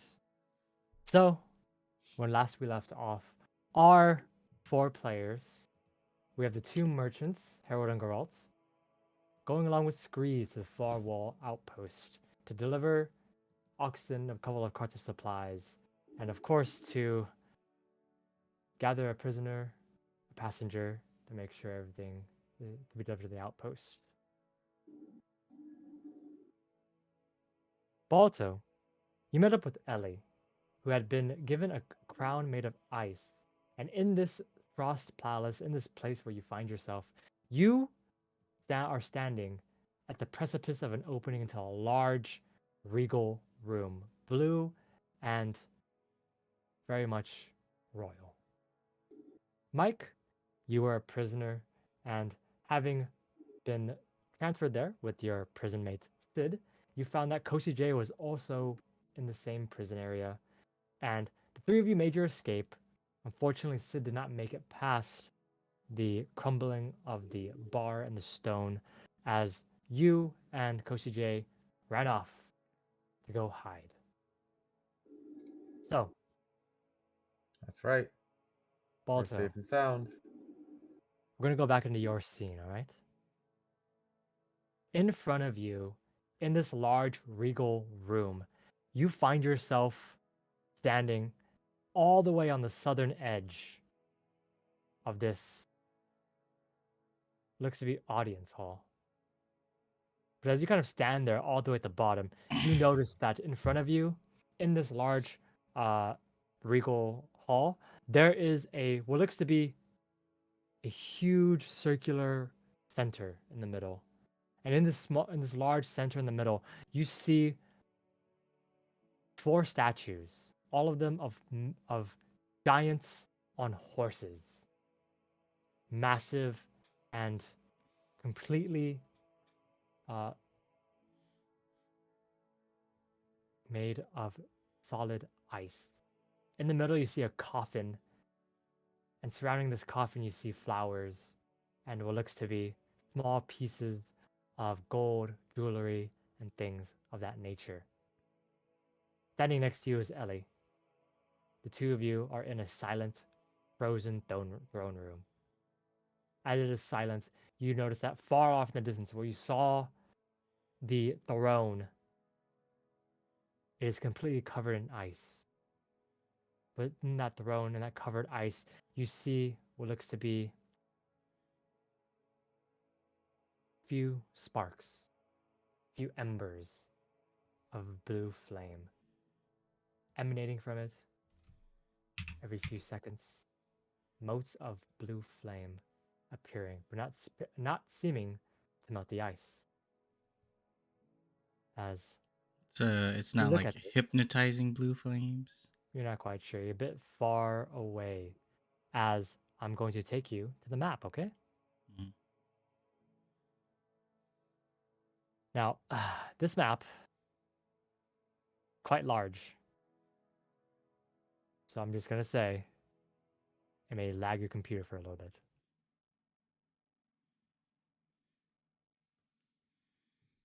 And just ignore the patron thing at the bottom. Uh, As you see this large throne room, the two of you standing in front. This is also not going to be a battle per se, mhm. but obviously it is a very large room. The two of you standing there, the very thing, dwarved in appearance, as this whole room in this area seemed like it was built for giants. The coffin in front of you, off in the distance, larger, but still reasonable in size, in the middle of this ice ice throne room. As you're kind of looking and seeing this, what are you doing? You've just arrived from where Ellie found you. You've quickly checked both rooms. They were both empty. And besides any of the other rooms, those were frozen shut. Even your paw could not melt the ice. This was the only avenue open to you, at least at this moment in time. Okay, As okay. the two of you stand. All right, Ellie, we're gonna go investigate where we are specifically. Maybe look for some kind of clue to why we were put here. If anything happens, we need to find a safe hiding spot in order to. We probably shouldn't take any fights, but find a good hiding spot in case we get split. Okay. Sure. Uh, yeah. Sure. I just have a quick question though. Do Yes. you? Okay, this is kind of weird because I know I found you like earlier and everything. But did you see the big thing that was standing over that coffin, or was that was that just me that saw that? The big thing standing over the coffin. No, I didn't. I see. So. Don't worry about it then. Don't worry about it. There was a big ol' a big old thing standing over that coffin. So I just be careful. Just be careful. Oh, whoops! Let me move you guys downwards. Jeez. As you look and you see that, yes, you find yourself all the way at the end. Where's You the can go ahead and coffin move. at? The coffin's in the middle. Is it not there? It should be there. Oh, it's on the wrong layer. Let me fix that thing. It's on the wrong layer. Uh, just imagine that's there for now. I need to fix this thing. All right. Fortunately, yeah. It's a coffin made of solid stone in covered in blue ice. Is what I have here. Fortunately, my layer is not working. But yeah, it is what it is. As the two of you make your way up You're gonna closer toward the north stealthily side, go to. I'm gonna roll my stealth. sure. As well as my feat of quiet allies. You can follow. Yep. He's going to follow your stealth. She'll be rolling stealth instead, and we'll be adding your Oh, okay. emergency mod to it. We could She do is not proficient in stealth, so she's just gonna roll. But then we have a bonus from you, which is you're an expert, right? that. Yep. Okay, so it'd just be +7. Okay. He rolled a 12. +3 +7. So the two of you are making your way to the northern end of this area. As you begin to make your way to the northern end of this area, you find that in this small area in front of you, there are two large braziers with two frozen animals in front. As you see this large brazier of two frozen animals, you find that while these two frozen animals seem to be shifting, The blue flame is lit above their bullhorns. Hmm. All right, Ellie. I'd say stay back for now while I check on what's ahead. Okay. You tell Ellie to stay back. She nods and gives you a quick thumbs up. Good luck as you make your way over there. Is this like a steps up? Those are steps. Those are stairways, yes. Each stairway is almost your size. You have to lift yourself onto each stair as you're making your way up and above. As you cross the threshold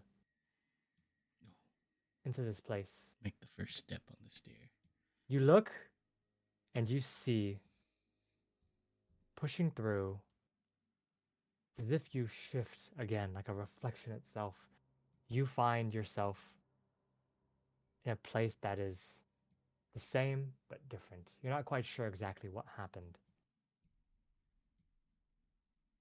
Turn But where the around. coffin is, Is Ellie still there? she's still there. You see Okay, her okay. still. Just feels weird. Yes, it just feels weird. Exactly. As you kind of look and you see this thing, uh, can I have you roll me a perception check? Yes.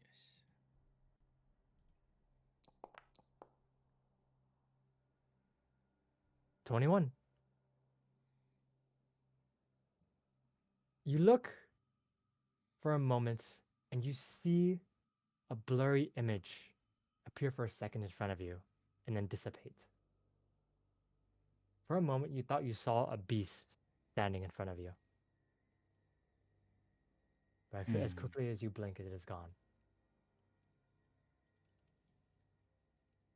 Beast. Creature of Something. some kind. An invisible spirit. Huh? I'm gonna pull out my musket. Just in case. Okay. I'm gonna You pull out hug the- the side of the staircase. Okay. Stealthily As look. you kind of see that, you look and you just kind of see that this staircase, while large and quite, what is the word? I'd say large, but quite It's difficult to get a footing on it. It is frozen still, but as you kind of see where you're touching, the pieces of ice and cold start to disappear. They seem to almost just go. I put my hand on the rail. Does the rail kind of melt too? It does. Do I yes. notice that? What the hell's going on? As this is happening, and you cross. Are you still on the stairs? I'll be at the tip of the stairs, like peeking. Since these stairs are kind of high, I'm gonna be like peeking over real quick. You peek See what's over, you see the coffin in the middle of this, surrounded in flowers and gems and silvers. As you see the coffin in the middle, you just feel a breeze go in your general direction. Fuck. I do a little whiff to sniff the air. Try to get a perception of if I smell like blood or anything, you know. Roll perception. Okay.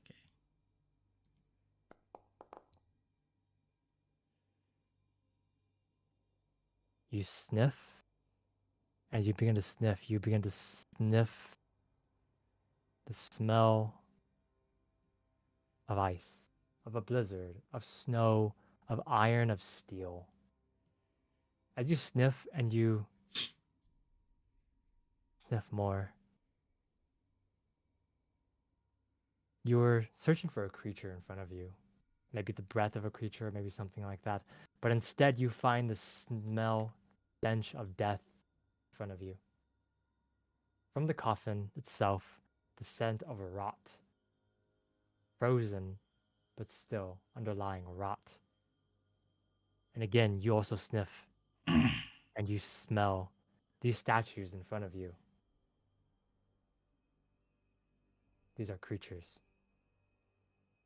They are not just statues. There there's flesh in these statues. Oh man. All right. Well, I really want to investigate this coffin.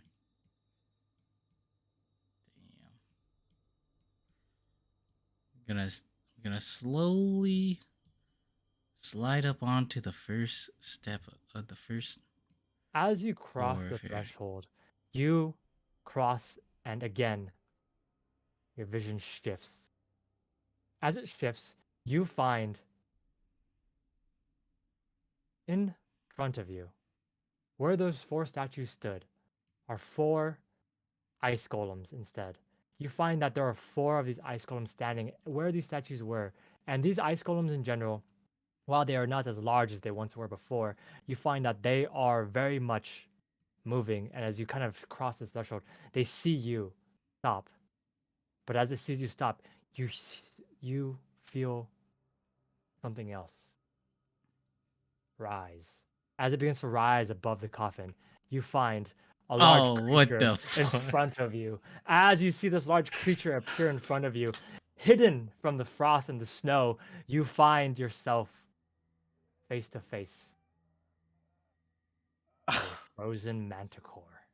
Shit, the fuck is a manticore? Oh shit. As it is in front of you, standing in there, you find yourself stopped for a second.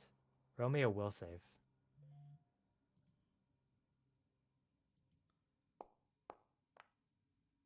I'm gonna use my hero power. My Okay, hero use your point. hero power.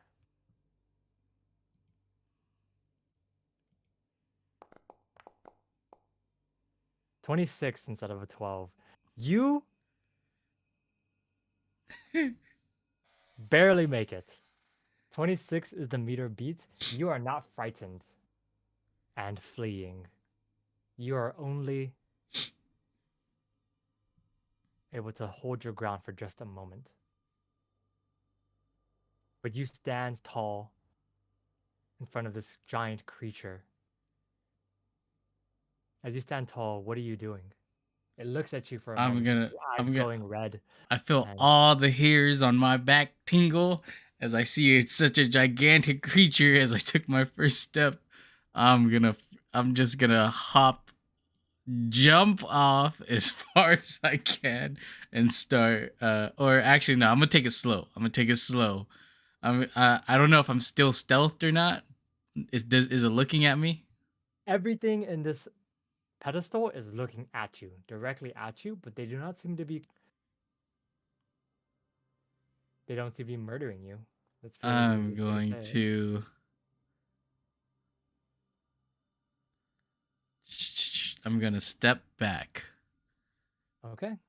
and I'm gonna slowly step out and see like looking at their reactions right as I slowly step back, kind of like a cartoon, you know, when you get caught red-handed and you're just gonna step slowly You just back.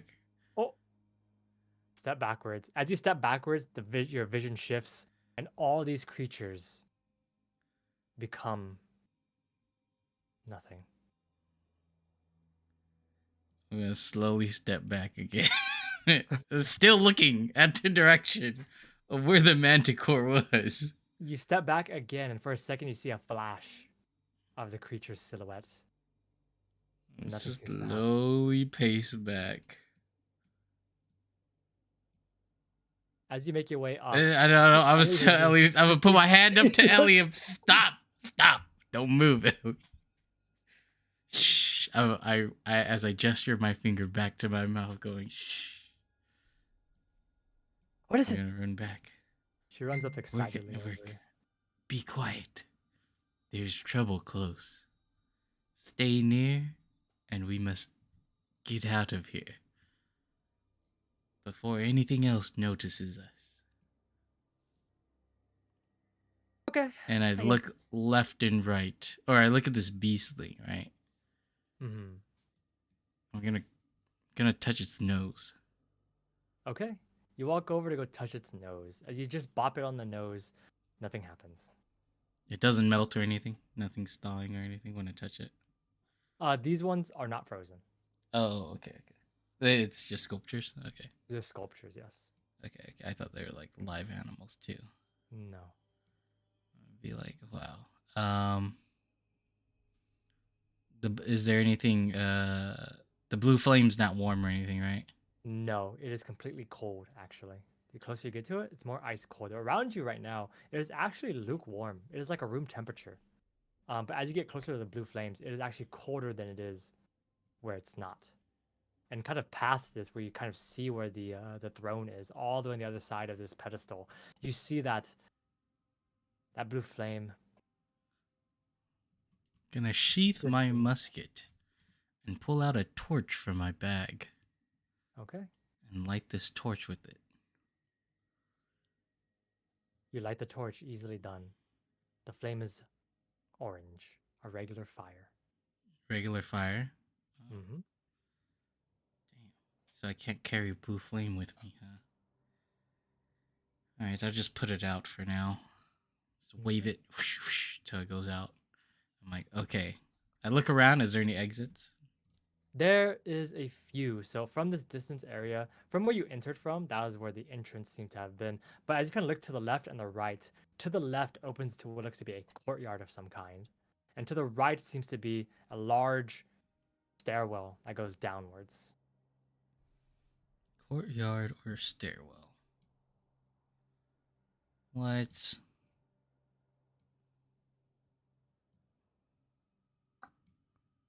Let's go to. I can't decide, so I'm gonna flip a coin. Okay.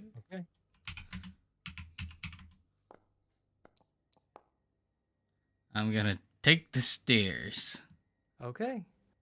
The two of you kind of just next to each other, you guys quickly walk away as Ellie begins to ask you a few questions, asking, did you see it? Did you see the creature? It's big. It's ginormous. Yes, there's It's huge. a giant creature there, surrounded by mhm. ice golems. Mm-hmm. Best not interrupt what's going on there. Yeah. Make our I way think out there's of here. looks like funeral rites to me, honestly. It looks like they're trying to give respect to somebody or something. And you see her just kind of like, oh, did you see the lady? I was too. I was too. I was too distracted by the spectacle of the manticore to see a lady there. Okay. She's not there, and then she's not there. Oh no, she's there. And you see Ellie just kind of look back to where the throne is, and she kind of gives a wave for a second. What the And hell? I look over. I peek over and see what the hell she's looking at. you see an empty throne. But for a second, you see the silhouette of a person. Hmm. Oh, she said we can go. All right, let's go. Wait. As Okay. Did she say this is the way out? Mhm. Okay. as the two of you leave. As you begin to make your way down the stairs themselves are pretty easy to go down. It is first a set of spiral staircases into a set of just regular stairs that go all the way downwards. As you begin to go down and just kind of going down, Ellie looks at you for a second, but she says, I think, I'm pretty sure that, like, we're not supposed to. It's gonna be hard to, she was telling me that,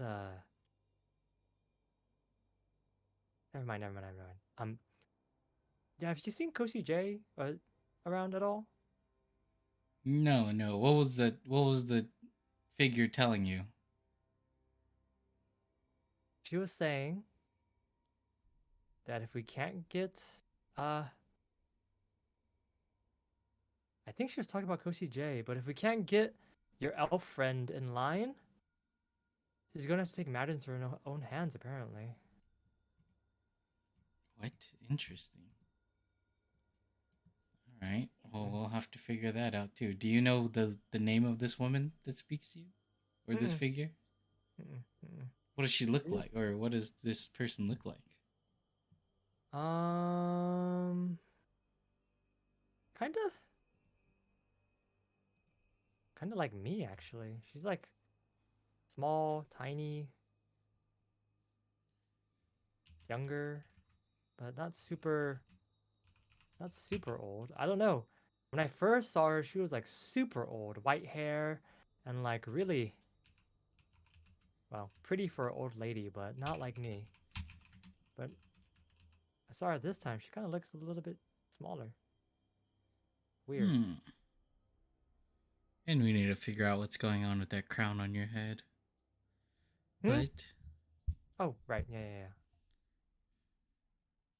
As the two of you begin to make your way down and out, you find yourselves at the foot of a large frozen tundra.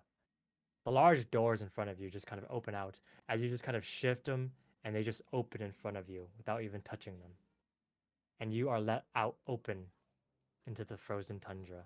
am I cold at all? The moment you step out of these doors, you feel the blast of the frozen uh, ice hit you in the face, going straight to your bones, killing you. Oh man. Does it look like it's a far distance outside or doing anything? You find that all the way in the distance, you can see across the mountain, there looks to be a small few specks, small village, a surrounding broken circle wall. You see that off really far in the distance, within a day's travel, of course. Alright. Still quite a distance away. Stay close, Ellie. We're going back to the village. Okay. She kind of grabs your scarf and she kind of follows you. Mhm. All right. As this is happening, we go back to our other scene. As the two of you exit out, we will go back to other individuals. Geralt and Harold, the two of you have been traveling for quite a bit a ways of time. As you've been traveling along this pathway, off in the distance you see walls, a few kind of skirting the outskirts of what looks to be a circular area. As you kind of see that happening, you just kind of look over and you see Screeze just kind of narrow his eyes just for a second, and he just kind of narrows them for a second. Oh, it's there, it's there, it's there. Thank goodness. The ice is starting to come down quite a bit a ways. Wait. You see Screeze stop for a moment. Why are they on high alert? You see that some of the towers have large bonfires lit. You see that a lot of the people, you see a scrambling of what looks to be almost people, like small ants going around the area. You see that there is a lot of movement, a lot of action as you have been riding closer, as you see it off in the distance. What are the two of you been doing this whole time? Uh, I I asked Scurry if I could see the poison bottle. Uh, I I'd prefer not to, but will it help us in our mission? If possibly could. Don't worry, I will not do anything to the bottle. I'll I say just wish this: to examine it. if this bottle does not, if this bottle gets damaged or we lose the medicine, the warden will come and fix that for us. I see. Yeah, I he tosses it to understand. you. Okay. Um, can I roll a check to see how potent this poison is? It is currently sealed with a looks to be a cork stopper. Mm-hmm. To open it, you would need to use either a knife or a small like implement to actually open it. Do Is you have there? do you have alchemist tools or healer's tools? I believe I have an alchemist kit. I believe. Yeah, I have an alchemist lab. I don't know if that would consist of like I would have a stuff. kit in it as well. It would be in your bag. Yeah. It is quite large. Uh, Having this in your bag would be something that you would be like lugging along usually. Yeah. If that's to be the case, it'd probably be in the bag of holding, right? Uh, I guess so. Do I have one of those? You don't have one. Oh, Geralt okay. have one? Mm-hmm. In that case, most likely you would have it in Geralt's bag, in the bag of holding, because this is a very large set of alchemist tools and things like that. But it'd be relatively easy to like reach in and just grab the small kit from it. Okay. Okay. I'll do. And I take the kit and can I examine it? Sure. Roll me Okay. a. First of all, roll me a crafting check, and then a perception check. The perception is just to look around the bottle and everything like that. Crafting check to see exactly how much this bottle is similar to things you've seen before in the past. And then perception check. Perception check just to see if it's, Right. Nice. 18 for crafting, 19 for perception. You look at the bottle and you realize that this is made of a special type of glass. Although you are well versed in a lot of potions and some alchemy, this bottle is made up of a glass that has not been seen in a while. This glass is enchanted glass. This glass is glass that is used to hold magical poisons in. Okay, so it's magical poison. Hmm. Oh, fuck. With the perception check as well, you notice that where the cork is at the very bottom, there is small veins going up to where the cork ends at the very top. Small blue veins. I thought it was a blank liquid. It is a blank liquid, but the cork itself has things going into it. Yeah. Is there a way I can recreate it just out of curiosity, or? Not opening it and examining it and touching it, no. Okay. Making something that looks similar to it is completely possible. Yes. Let's do that. Am I able to recreate just the look of it? The way that the glass looks and the cork and the way that the just the liquid looks, you'd be able to recreate this within probably a couple days. You would need a place to sit down and examine it, basically study it for a little bit, and then craft it to make an exact duplicate. But it would not be done very quickly because you would have to make a new glass bottle and make a new things. It's going to take a couple of days to do it. I look at Geralt and I say, "Well, I think this plan's out the window." All right. That's Yeah. fine. Should we? What do you want to do now, man? I don't know. We'll just try to find the others. Okay. Hopefully. Alright. I turn to screen. What is this place? Is it just like an outpost? Another outpost? A prison? It's the far wall outpost. It used to be a city until it was attacked by many of the Yetis that kind of make their home in these parts. Although those haven't been seen in a long time. It's just a place for, well, most of the people there are actually citizens, while there are a few travelers that take positions of power. It's just a place for some people in the companies to find a comfortable area to stay in until, obviously, everyone goes back to the actual outpost to get ready for the reset, the loop. If you have any friends that are from a different company, they probably are going to be here. That's what I'm thinking. But for some reason, they're on high alert. I don't know why. Usually, it's very calm and collected. People are very friendly in this place, but they only go on high alert is if, well, if someone or something has gone wrong enough to where a warden might be called. Because if a warden is called, then the happy fun times are no longer happy fun times. People will die. People will become statues. Things like that. It's the only reason why there's even any rules in this place. Just don't get the warden involved. Do you know where they keep the prisoners? Out of curiosity. They'll deliver them to us on their time. We stay here for a night. Then tomorrow we leave. Wait, Harold, I think you could probably try to make your glass thing you say for the night. I could, but it might take a couple days. Is the problem. How A couple how of long would days. it?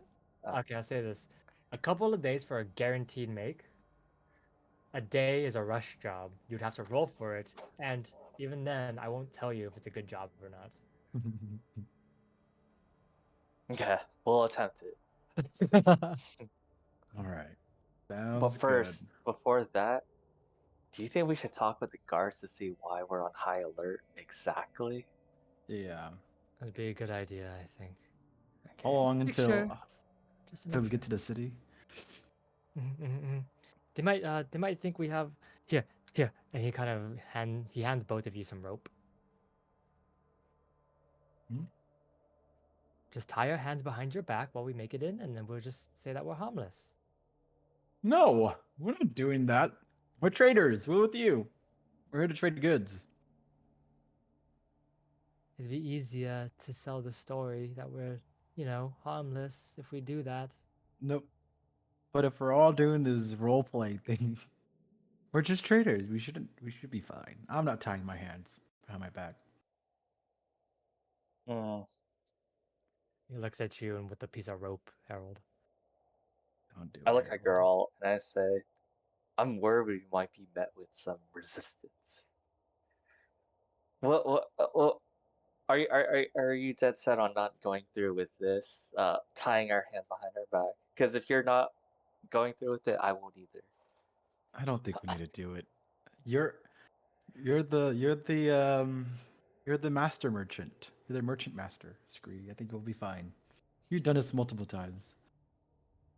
Do you normally tie your hands behind your back, Scree, when you I approach this do, place? actually. But Oh, if you all decide we're not doing it, then we're not doing it. Fine. We'll follow the I leader. I agree. Democracy, Oh, not to tyranny. I look at girl and I say,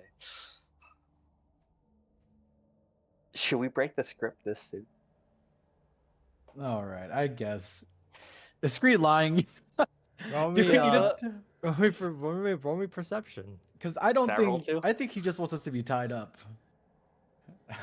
Perception, yeah, Howard can do it too. That's fine. Shit. God, I'm not useful. wait. Did I do Howard mine? rolled a 9. Oh, Gralt rolled a 12. He seems completely honest. You can't really.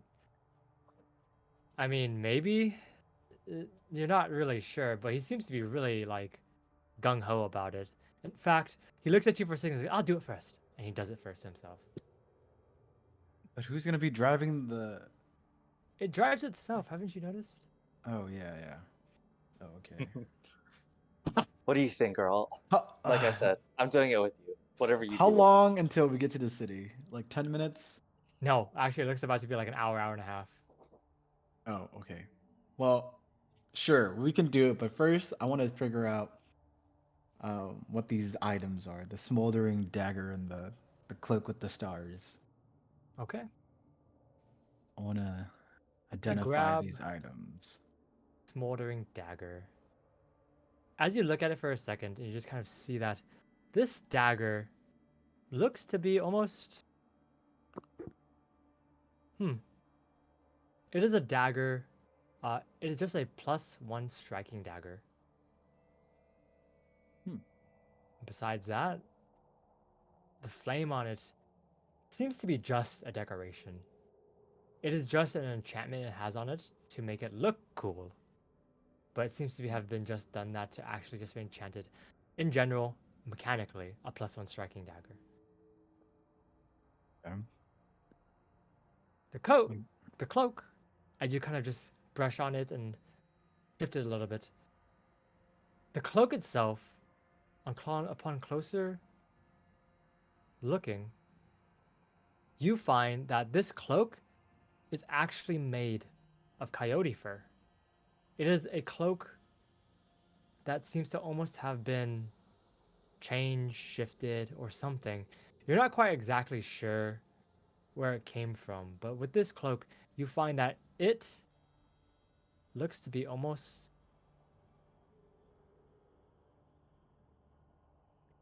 just decorated to be a starry cloak. What the heck? These two items together, you find that these two items have been decorated and shifted around to make maybe look magical. But in general, the dagger is only a +1 striking dagger, and the cloak itself looks to be a cloak of coyote. As you look at it for a second, and the more interesting thing with this is that it's almost as if the person who made these did it not on purpose, but as just kind of a rush job to make it seem as if they were different items. Obviously, a starry cloak would be a very different kind of item, but the item that you find itself, the one that seems to almost lose its luster when you touch it, is just a cloak of coyote. I'm trying to give it to you right now. I'm trying to stall, but I can't. I literally can't. For some reason, I can't show it to you. For some reason, I don't know why.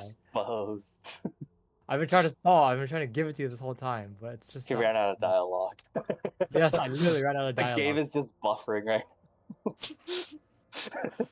Holy shit! I don't know why it wouldn't show up for you. Hold on, my goodness. There you go. It's a cloak of coyote.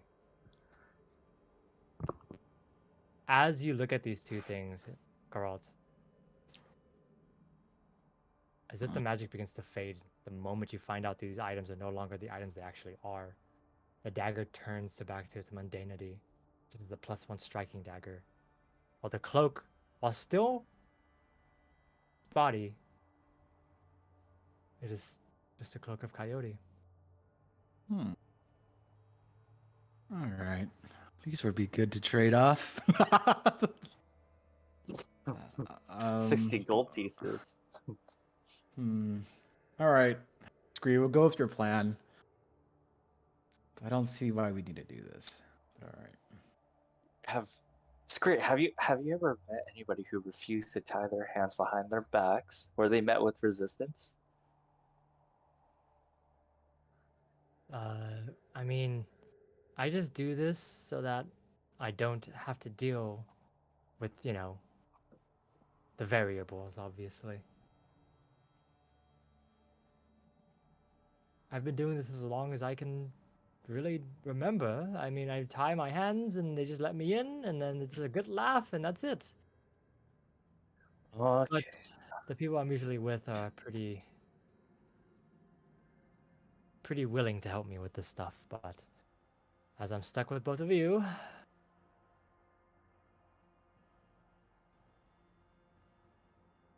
Okay.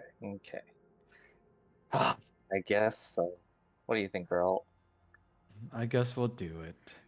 But then I don't really like tie the rope tightly. I just kind of like wrap it around my hand, my two hands. okay. We give enough. We have enough for like to untie it by loosening up a string. We can instantly untie it. Okay, that seems fine to me. As the two of you are walking, or rather, the two of you are making your way along this pathway to the snow, closer to where the outpost is, you eventually reach the edge of this outpost, of this stone frozen wall. As you kind of reach the edge of this, you look and you see that this place is broken to pieces. This is just the entrance of one of the walls, by the way. It's not the actual like where things are. But as you kind of like go through some of the stone entrances and the stone towers, as you go through, a guard looks, and as he turns, you see this man and recognize him. This is the man that stopped you from the other outpost. The dark-skinned man with a blue coat and the pelt, but through his face, his dark skin and a couple of curly hair, you can see that this is the same man that stopped you when you guys walked in the outpost the very first time on the last. Either at the Huh. end of the last. How As he did we kind of get walks past over him? towards you. Go ahead. No, nothing. Go on. I was gonna say, as he walks towards you, what are you guys doing? Oh, I wave at him with like my hands tied. It's Is behind that- our backs. It's not to turn around and wave my Oh. hands at him. Is it behind our backs? I did mine like in front of my hand. I did mine like in front. You notice that Screeze, his hands are behind him, but then he kind of shifts his shoulders a little bit, and he's extremely flexible to just make it be in front of him now. He's just kind of waving for a second, and he just puts it back behind him. Oh. Well, I did I just- mine tied into the front, so I waved to the guard. Like with both hands in the air, like what's up? Like you just don't care. Like I just don't care. Yeah. Because I've seen him before. Yeah, I turn around so that my hand faces him and I wave as well. Okay. You kind of look over and you see that you waving at him. He just looks at you for a second. He looks at the three of you, and his eyes just kind of narrow for a second. And he walks over towards where the three of you are as the oxen stop when he comes nearby. As you kind of see Screeze just kind of wave and just say, "Hello, officer. Are we good to go?" And he just kind of just puts his fingers to his mouth in a motion. He looks at the two of you. And he just kind of gives a very wide grin. He says, "Perfect. I was waiting for some answers. Could the two of you come with me, please?" Oh. Turn to Harold. I This turned to would be Harold worthless. and I looked back at the guard. Who are you again? I'm just here to help we're just here to trade some stuff here at the outpost. While winking, I wink at him.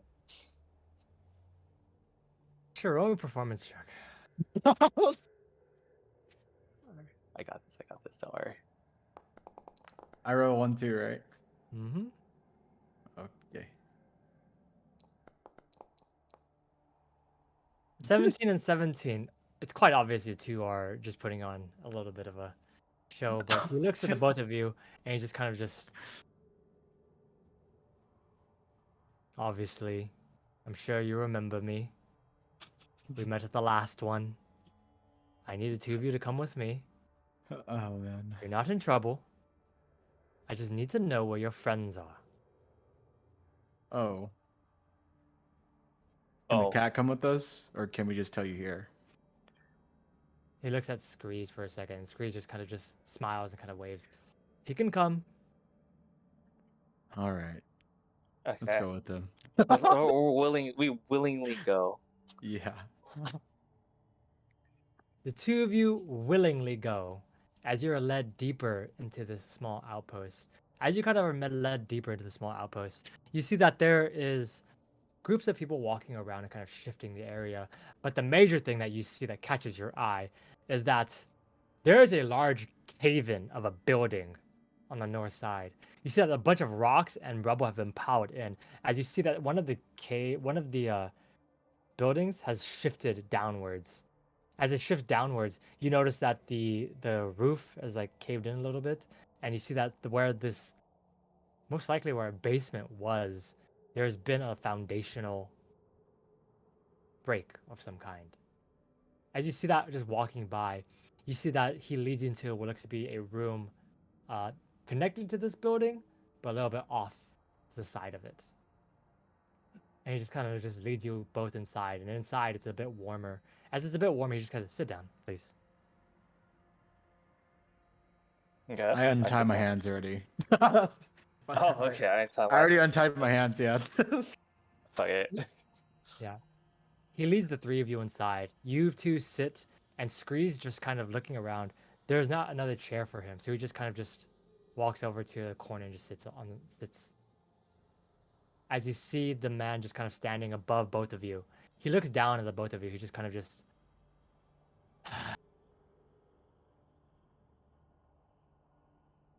That pale-skinned elf.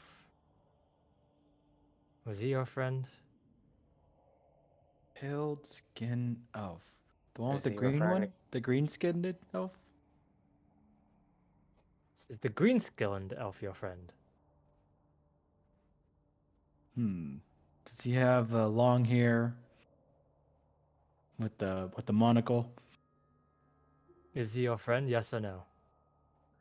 Why do you want to know? I'm assuming from the way you're speaking, he is your friend, as well as the other one, because I saw him walking with you before. Oh, Both of these people were your friends. yeah, we came here with them. Why? We are They acquainted. they've done something very bad.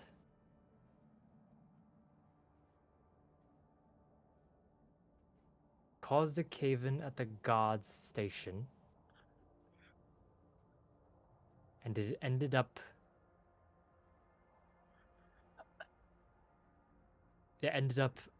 accidentally killing the head of the guard. What the? Who are you? I've never heard of these people before you speak of. Um, was there was there anybody else with them? There Maybe was someone with a big shield? a man with a shield. Yes, Sid was there. Of course, Sid was there. Sid would have never started this. He would never instigate. He's a very, very easy to work with prisoner. He's recovering from his wounds, but he's alive. Is he in your care right now? Yes, May I go see him? sure. But before that, I need to get something out of the both of you. Do you know That where would those two be. would have gone? Uh, Probably. mm, I did. I don't believe we would. Believe it or not, this would be the pale-skinned one's first time experiencing this, and he would most likely have the same level of knowledge as we do. So chances are he's most likely roaming around. We don't know. I'm sure neither of us knows where we are, so we can't say for certain where he would be. It's a lot of words to say you don't know. Some call me a politician. You don't know. If he ever contacts you, we need to get in contact with him very immediately, obviously. But with the death of the town, with the head of the guard, What happens? the Does he warden get is on his replaced? way. Oh, like a herald. I still have the potion or the poison. I did not give it to him yet. Oh shoot. The warden Yeah, will be right. on his way soon. Most likely during the lights. This is the first time the death of a pretty important role has happened. Almost in the beginning of the loop, so the warden's Yeah. response is slow. Most likely solving something else. What does the warden usually do? Does he revive him? Right? If he hasn't spread out his blood, so to say, he has to come here on his own, by himself. He usually spreads his influence through touching another individual. But since it's the start of a loop, obviously he hasn't touched anybody yet, or is already doing his rounds, but most likely it does not start in this place. So Okay. How does the warden look like? we don't know. I've never seen the warden throughout all of these loops. Okay. But somebody that either gets around or is somebody that talks to someone else. But even then, the warden will talk to someone, or rather, infect someone and that person will go on to touch others, and then until a web is made, obviously. And the warden retires to wherever he goes to after the end of the loop. It's maybe the first time we actually may see the warden in person. Although, that may be unlucky for us. Companies have been wiped out from seeing the warden in person to protect that information. So, I'd suggest, if you are the merchants this time around, stay in the inn, be quiet, any noise made outside, don't look. Because the warden knows you After. know who he is. You'll die for real. Hmm. Hmm. After we Definitely see our won't try friend. that. After we see our friend. Now, can we move on to go see my my acquaintance? Yeah, sure. Sid's in the other room over there. Although, you may be surprised at his condition. Okay. As you see him open the door and just let the three of you out. Grease hasn't said anything this whole time. As the three of you are kind of just waved outside, you see this man just taps Screeze on the shoulder for a second and whispers something into his ear. And Screeze just kind of nods and continues to follow the both of you. This is quite obvious, by the way. As the three of you kind of make your way along the path, you see Screeze kind of looks over and says, he said he's over here, over here. And he points you to what looks to be a small wooden building off to the side.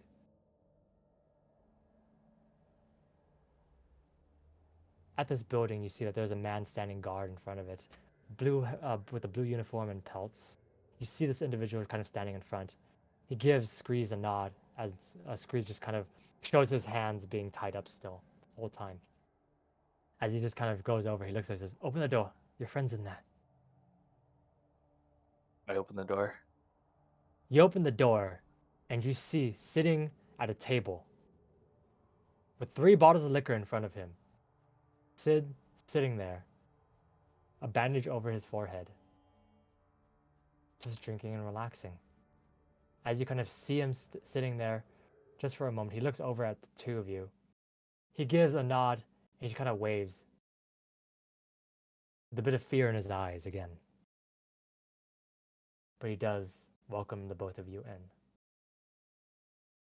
As Screeze kind of over tries to walk inside as well, the guard in front of the house kind of stops Screeze for a second. He says, "You've got to deliver your goods." As Screeze just kind of nods and Screeze leaves. The two of you walking inside, you hear the door close behind you, and Sid sitting at this counter where the kitchen kind of is. You notice that he's kind of a little bit worse for wear, but still looks like crap. You find that he still has disheveled hair, and his pale skin is a little bit red. He's kind of he's been drinking, you can tell. Yeah. As the two kind of come over, he says, "Hello, Inquisitors. How are you doing today?" And he kind of puts the bottle back on the table. I rub my head on my temples. I'm just like, I told you, we are not inquisitors. That's what they all say when you can't legally say you're Inquisitor or not. I know the rules. And I am not an inquisitor. How much have you drank, Sid? This is my 1, 2, 3, my 6th helping of 3 6. bottles. Oh my god. Uh, I'm very strong d- at drinking. You have to understand. yes, I can Purification process clearly. being a religious devout and follower of Callian. Hmm. Interesting.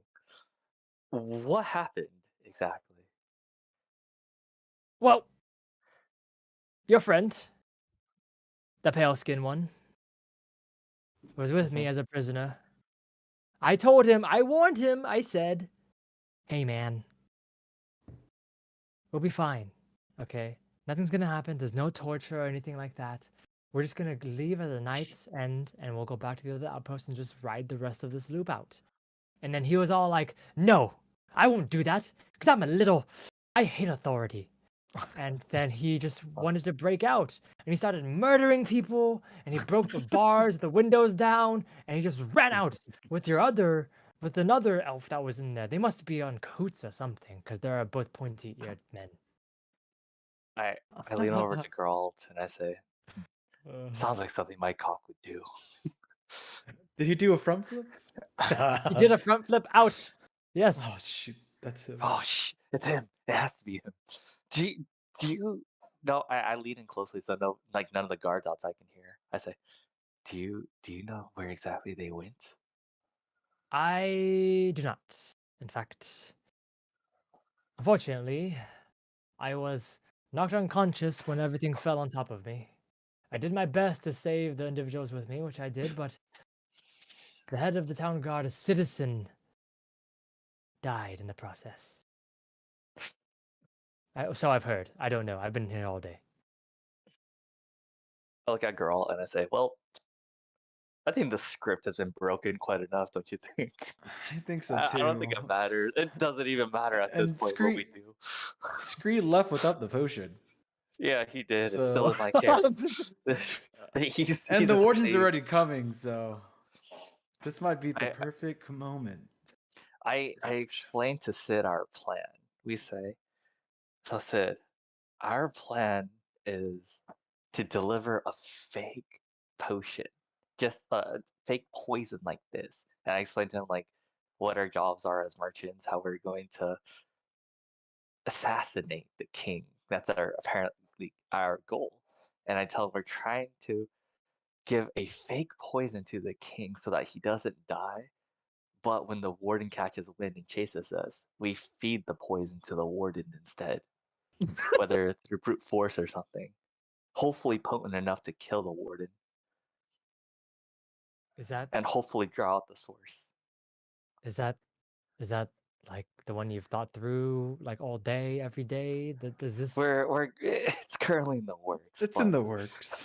but at this point, Sid, everything's kind of fucked already. I don't nearly think my actions of going with the script so far is anything as bad as murdering the town mayor. Wouldn't you agree? Yeah, I don't know who would ever murder the town mayor. That'd be extremely terrible thing to do. It would, in fact. So since it seems like the script's already broken, would you will you do you feel like traveling with us, or do you want to stay here? I'd prefer to stay here. Okay, then is there any details that he gives us to like help us find where Mycock or CJ went, like He directions would they give went? you some detail. He said that the two of them seem to be like brothers in arms. They seem to like the darkness. They loved holding each other as they were escaping, and as they kind of escaped, he noticed that there was a sly bit of camaraderie between the both of them. Hmm, Most likely found a house somewhere and holed up for at least a bit of time. Although he's not quite sure exactly where they went. Although he did see that they did run towards one of the alleys near I one of look the at buildings. I look at Geralt and I say, Should we I go think they take a might look be at the going. crimes? I have a feeling they went to a brothel. A brothel? I A don't think they brothel. have them here in this outpost. You never know. God. It's either we do that, or we go look at the crime scene. I think the crime scene would work. I look at how badly is Sid injured? You notice that the large bandage over his head, he's taken off like all of his plate mail and stuff like that. But the large bandage over his head, you just kind of look at it for a second. There's a large like gash, and you don't know. There's a large gash on his head, and just under through some of his undershirts, you said there's some bandages there as well. He was Am hurt pretty I bad, it seemed. If I were to heal him, would it actually alleviate some of those wounds, or no? It would alleviate some of his wounds, but he was hurt quite badly, so it would help some, but it just depends on how much you want to heal him for. I look at Gron and I say, all right, this dude's out of commission. I think it's kind of useless. It's just you and me. Okay. So are we going to the crime scene? Yes, we will. And according to Sid's words, we should look for any dark alleyways nearby the crime scene. Maybe they're still hidden there. I wonder how the warden looks like. Is it gonna be a wolf again? I don't Is know if we want to ask that question yet. This Oh, plan is still pretty risky. Yeah, I might want to bank on my Cox, stealthiness to maybe slip he it in can his break mouth. his neck. I'm just- I don't know if he's gonna go down as easy as the mayor.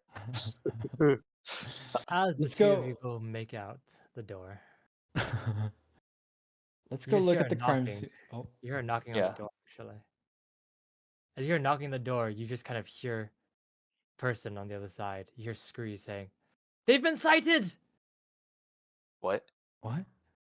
The green.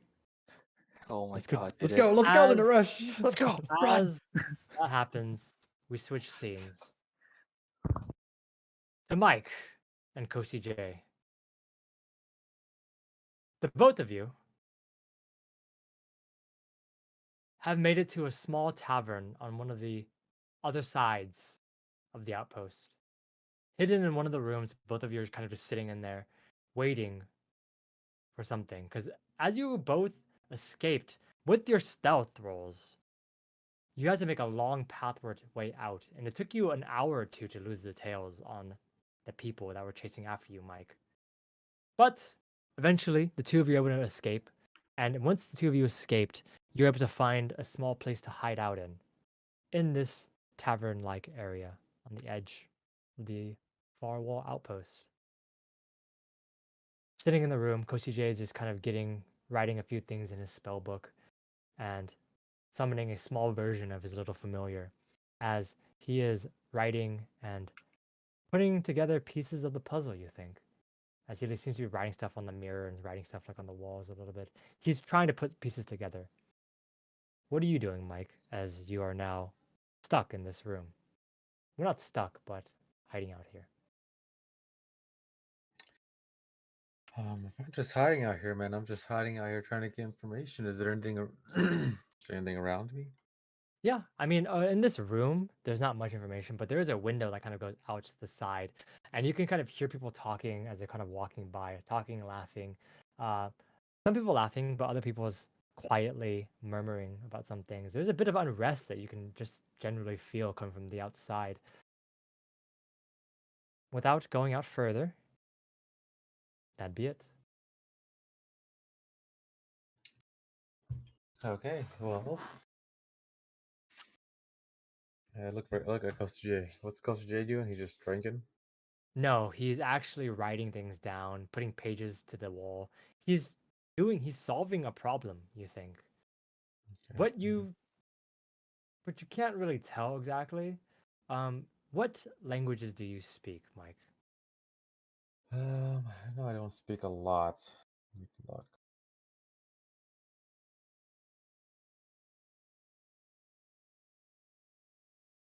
I think I just speak common.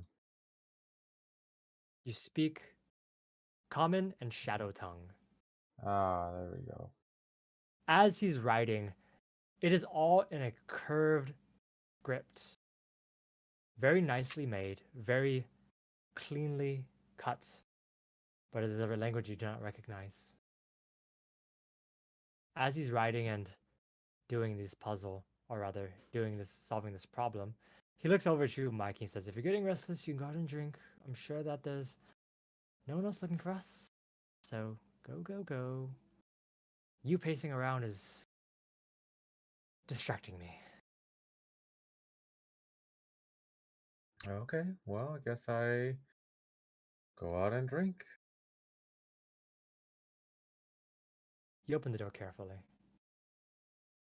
As you open the door and kind of close it behind you, Mike, you walk out to where the tavern is, and the tavern, while it is a little busy, not super busy. You can see that it is not that bad of a tavern. Although it's open to the open, frosty air, you can see that it is nice to actually sit at one of these counters and drink a little bit. Because though the ale and the noise and just the quiet calm with a few people talking, a few people speaking, it is a very quaint place to be. You look around for a second and you see that there are a few people sitting there. You see a young man sitting at one of the counters talking to the tavern owner. You see another older individual drinking on his own, reading a book. You see a couple of look to be hunters slash guards, the pelts, the blue uniforms. They don't seem to notice you when you walk in, and they don't seem to look at you even when you walk around. Those two talking heatedly about a certain subject. And finally, you see an older woman sitting at a table, drinking what looks to be a small pint of ale, although she hasn't really touched it at all. What are you doing, Mike? Ah, I'm gonna just, I'm gonna just, I'm gonna just hang out with Ghost. I don't know, man. Okay. Yeah. You stand there a little bit looking for something, anything to do, a little bit at a loss for what to continue forward with. As you kind of stand there for a moment, you see the tavern owner look at you. As he looks at you for a second, kind of nods to the small person in front of him, the boy. And he kind of just, the boy turns and looks at you with a smile. As he looks at you with a smile, you see the young boy in front of you, Mike, Mm-hmm. and you recognize this person. And for a second, you can't believe it. But this is Salazar. Oh. A patch over one of his eyes, a burn scar over his face. He walks over towards you, Mike, and he looks at you and he says, what can I get you to drink, friend? His temperament is different. The way he speaks is less formal. But as he looks at you for a second, Mike, you notice that his eyes are clear. Oh. They are filled with youth rather than whatever he had before. The weight of a mayor no longer on his shoulders. You see that this individual, this Salazar, is just a barback. As he stands there in front of you for a second, Mike, he taps his feet. He says, well, what would you like? We have ale, pints. We have even some hot spirits if you like. Sure, I'll get an L. All right. One ale coming up. Sit down anywhere is fine. Go ahead and just make sure you're comfortable, all right? As you see Salazar turn around, you see him walk over to the tavern owner, and he kind of just, for a second, they just kind of speak for a little bit. You sit down, Mike, and you kind of look and you see, still scanning the area for any movement, anything suspicious. Nothing suspicious seems to happen. The two town guards eventually get up and they leave. They seem to be excitedly talking about something. And for a moment, they look toward the directions of the middle of the city, get up, and they start running off to go do something. You're not quite sure exactly what. As you sit there waiting for a little bit of time, you find yourself served an ale in a very round cup. And in the ale, you see that next to it is another small shot glass. As you see the young man Salazar just sit down at the same table with you, Mike.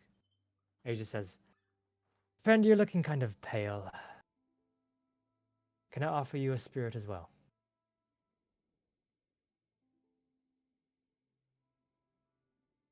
Yeah. He pushes Okay.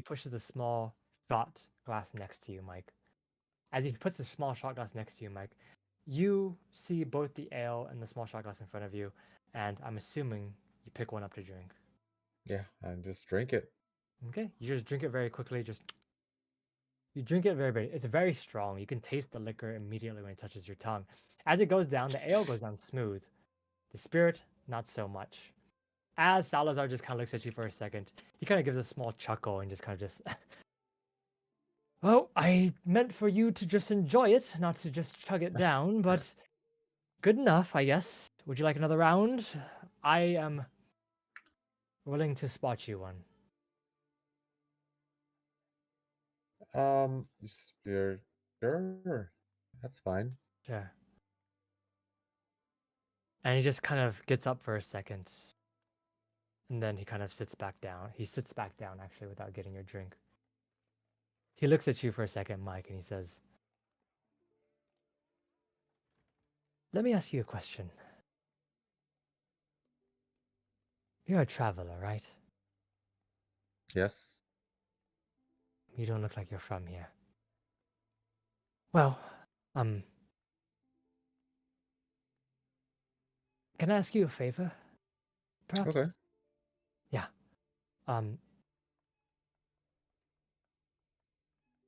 There was someone that I knew, a traveler like yourself, a long time ago, I think.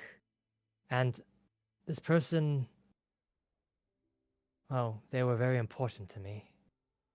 And if you can, he kind of reaches into his pocket and he takes out what looks to be a small letter. He says, "Can you deliver this to me, to her for me, if possible?" Okay.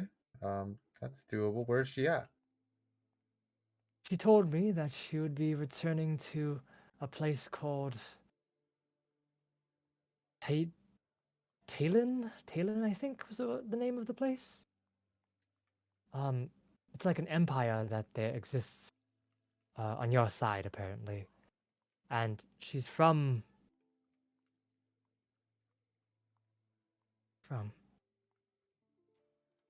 from a place, Talon.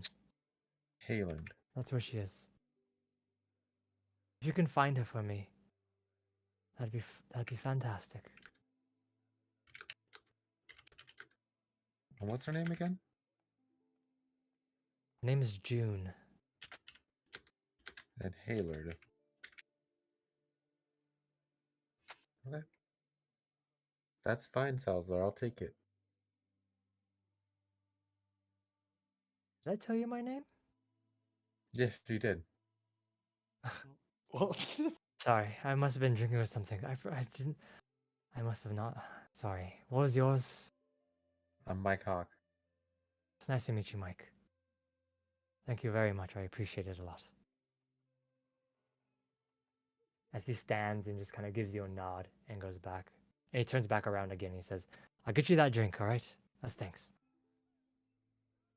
As he turns and he goes to pour you another drink.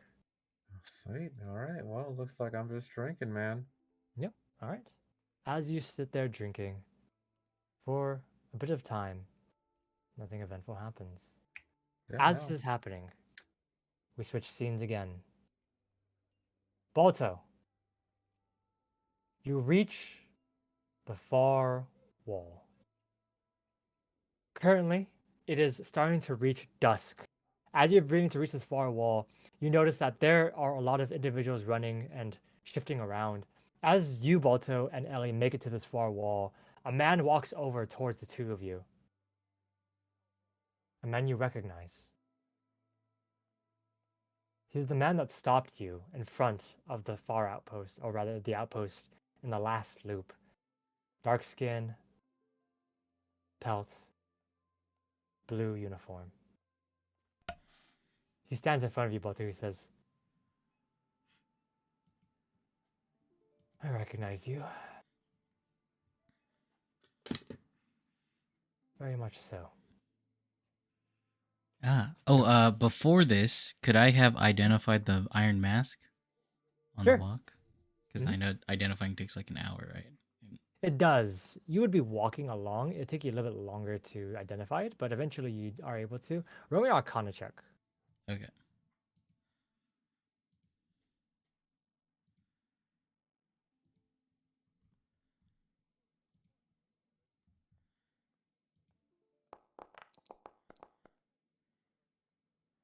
That's a 6. You don't know what the Uh, mask does. I'm gonna use a hero point to reroll it. Okay. Nice. A 20. You look at the mask and you realize that this mask is a demon mask. It is a mask that is very much not common, but it is a mask that is used by some people in a very specific way. However, as you kind of identify the mask and realize what it is in relation to your own knowledge, you find that the outside visage of the mask, the exact copy of the one the woman was wearing, begins to fade. As the mask is no longer silver and white, it is now a red demon mask. As if the moment you knew its true form, it dissipated and became what it really was. It's a red demon mask. Mm-hmm. And I have a cursed finger and a demon mask. Wow. As you see this, the man in front of you, or rather, as you're kind of having it in your bag, the man in front of you just kind of looking and says, I know where your friends are. Let me take you to them. I'm gonna do an insight check to see if he's lying or not. Perception check for me then. Okay.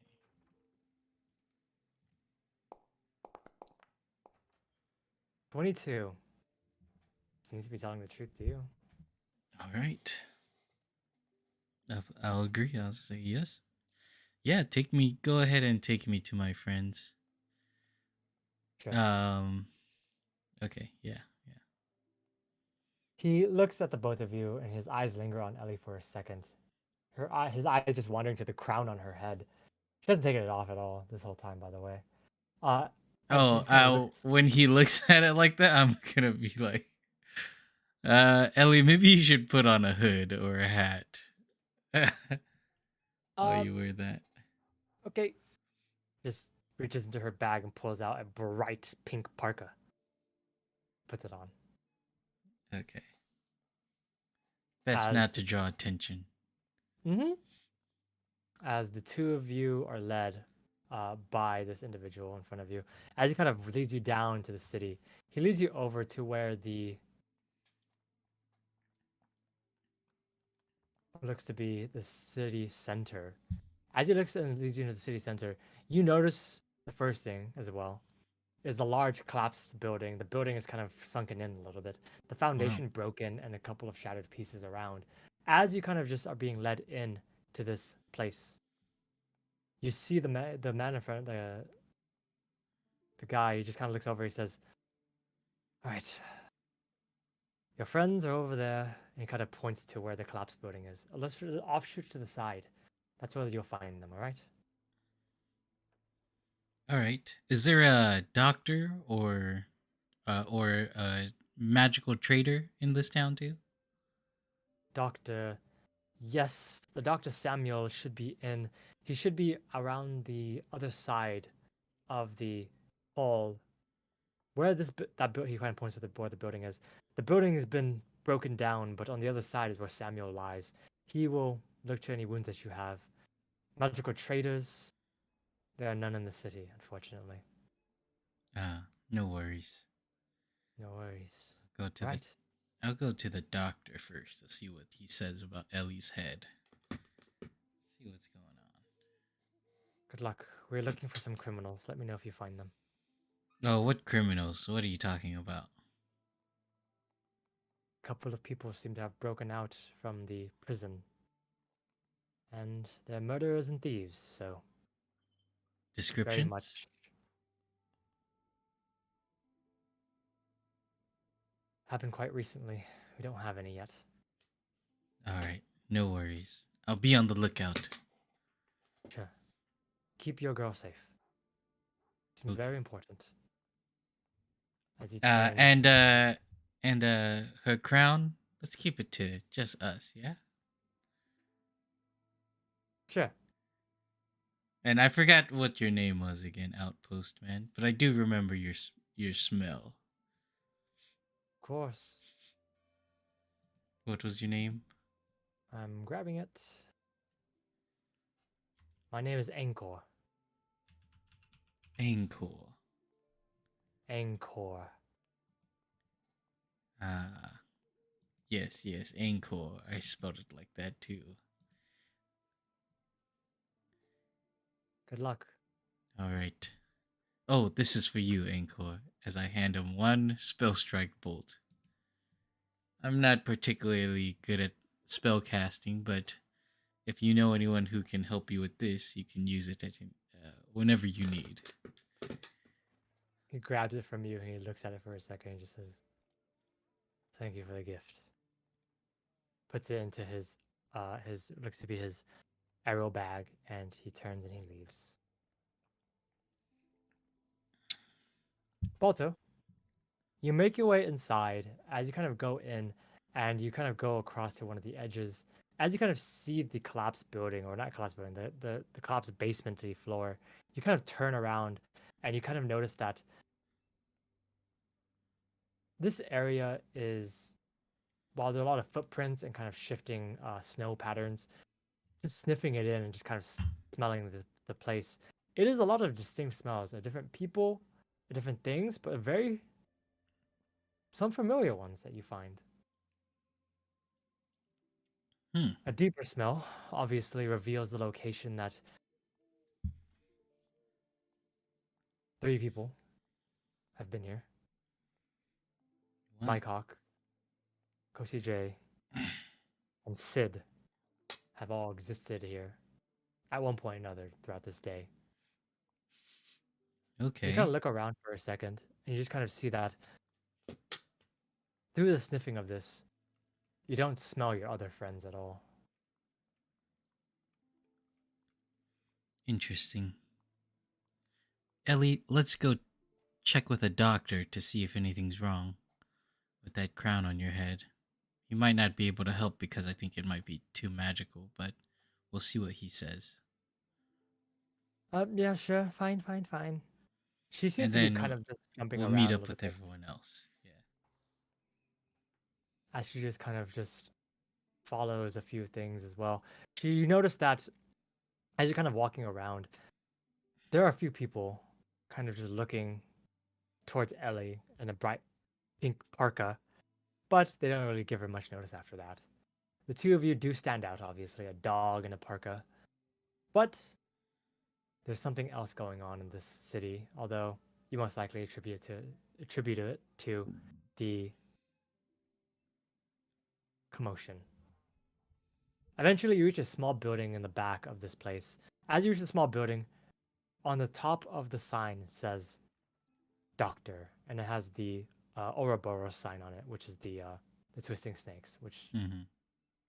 designates that. As you kind of go over to where the shed is, you notice that there's a man in the window, hastily shuffling a couple of things as he just kind of opens the door for a second. As he opens the door for a second, you notice that he's holding piles and piles of bandages.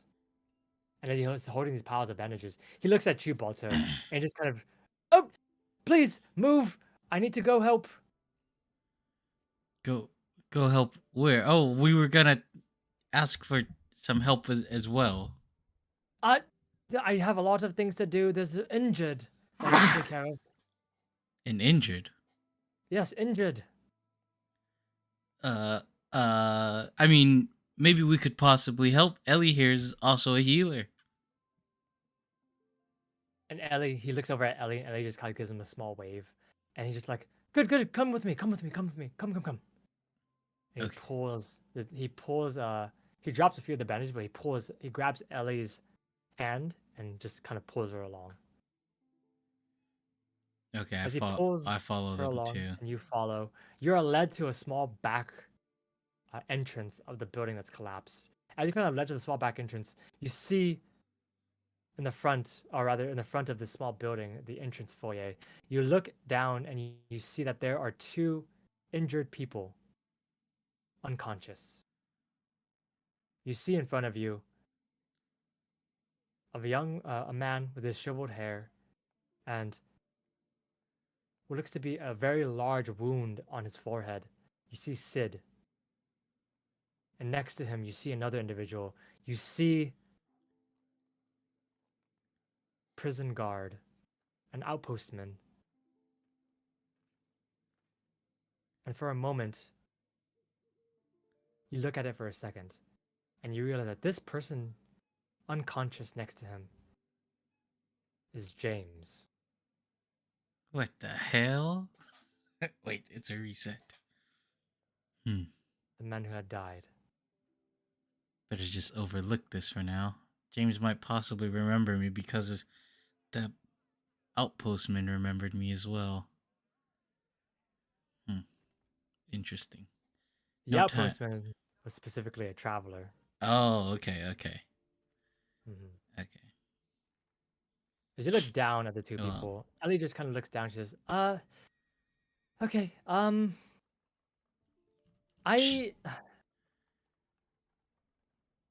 let's Potter, just let's use your medical kit and wrap them up and, yeah, and that's just I'm kind stabilize of them all. yeah. I'm kind of spent for the day. I tried to burn down all those doors. Remember, melting them and stuff. All my spells. Well, then we'll do it the old-fashioned way. I can. Do you have your medical kit? I do. My healer's tools. Yes, Okay. Are you proficient in medicine, or do you need me to do it?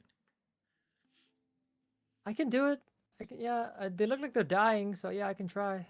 Uh, I'll help you as well. Just lead the way. Okay. He kind of leans down and kind of she kind of leans down and taking out her healer's tools, and you see the doctor kind of say, look over. He says, "I'll take care of him. You take care of him." And he kind of leans down to where James is, and he kind of just grabs some of the bandages, starts wrapping it around. Ellie does her own medicine check. She's going to roll. You're going to give her a flat +2.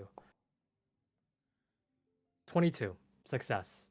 He is stabilized. You see Sid's breathing kind of just calm a little bit. You notice that the gash on his head is wrapped in a bandage, and you notice that she kind of just takes off one of his shirts, his plate mail, and kind of just takes off what looks to be some of guards and some of the leathers and starts wrapping around his chest and area and things like that.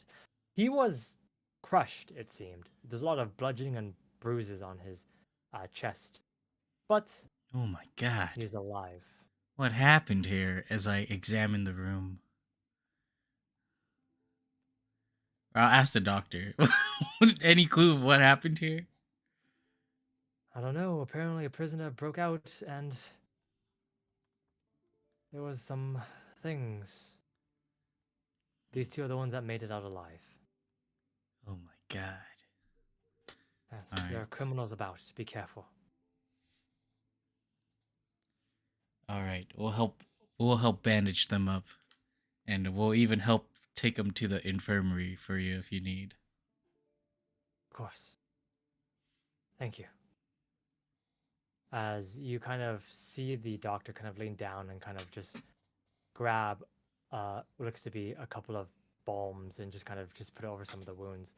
This one should be fine. He was not hurt. It looks like this other one, well, just from the wounds, you see Sid's back is covered in bruises. He seems to have been hit from the back very much through rocks and rubble, it seems. You see that there are just rocks and pieces of things and some sharp cuts in the back of his shoulders. Anything The doctor serious? the doctor looks over and says, nothing too serious, just needs a bit of wounding. It looks like your friend or this person, this individual here, our friend here, saved this one's life. They were unconscious. For some reason, one of the guards was unconscious in a cell, and this savior sacrificed his own body to cover him from the accident. So he deserves the best. Let's take him to one of the off wings. Yes? Yes, let's do that. You see Samuel just kind of go over and grab his legs and just begin to try to lift him up. Can Oh, you I help didn't me, quite please? catch your name, Doctor. I don't believe we've Samuel. met. Okay. Samuel. Thank you. What was yours? My name is Balto, and this is Ellie. Well, Ellie just kind of says, "Hi." It's nice to meet both of you, very much. But we can drink later. Some pleasantries, of course. Let's just get this one out of here. Make sure he's Alright. okay. Well, we kind of needed some aid as well, so just I'll help you as soon as I can. alright. He goes over to grab Sid as the three of you, using all of your power together, because all three of you suck at athletics, are able to drag him through the snow into one of the offshoot rooms. You put him onto a bed pretty easily and leave him there. As you leave him there, you just kind of you see Samuel just kind of stretch out his shoulders. All right, what do you need me to look at? Alright.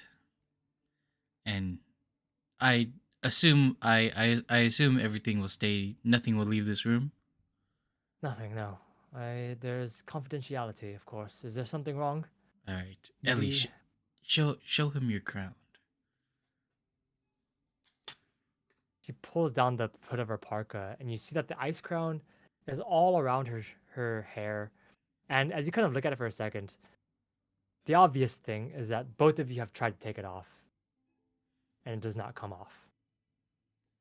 It cannot be removed, this crown. It's frozen solid. I Is it? assume Did she it's go to magic. sleep with it, or did she? Oh, it's magical. Let's see.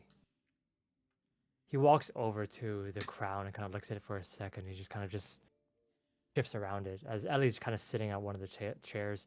He looks around and he looks at it for a second and says, "I've never seen anything like this in my time. Have you tried to shatter it with a hammer, perhaps?" Not shatter it only because I don't know if it'll affect Ellie in any way. I see. Are you well versed in magic? I'm not. How Not at about all. you? He looks at her. Just divine. This doesn't look like anything divine to me. If I had to guess, it is a curse of some kind. It must be. Curse of the land, perhaps? Did did you run into anything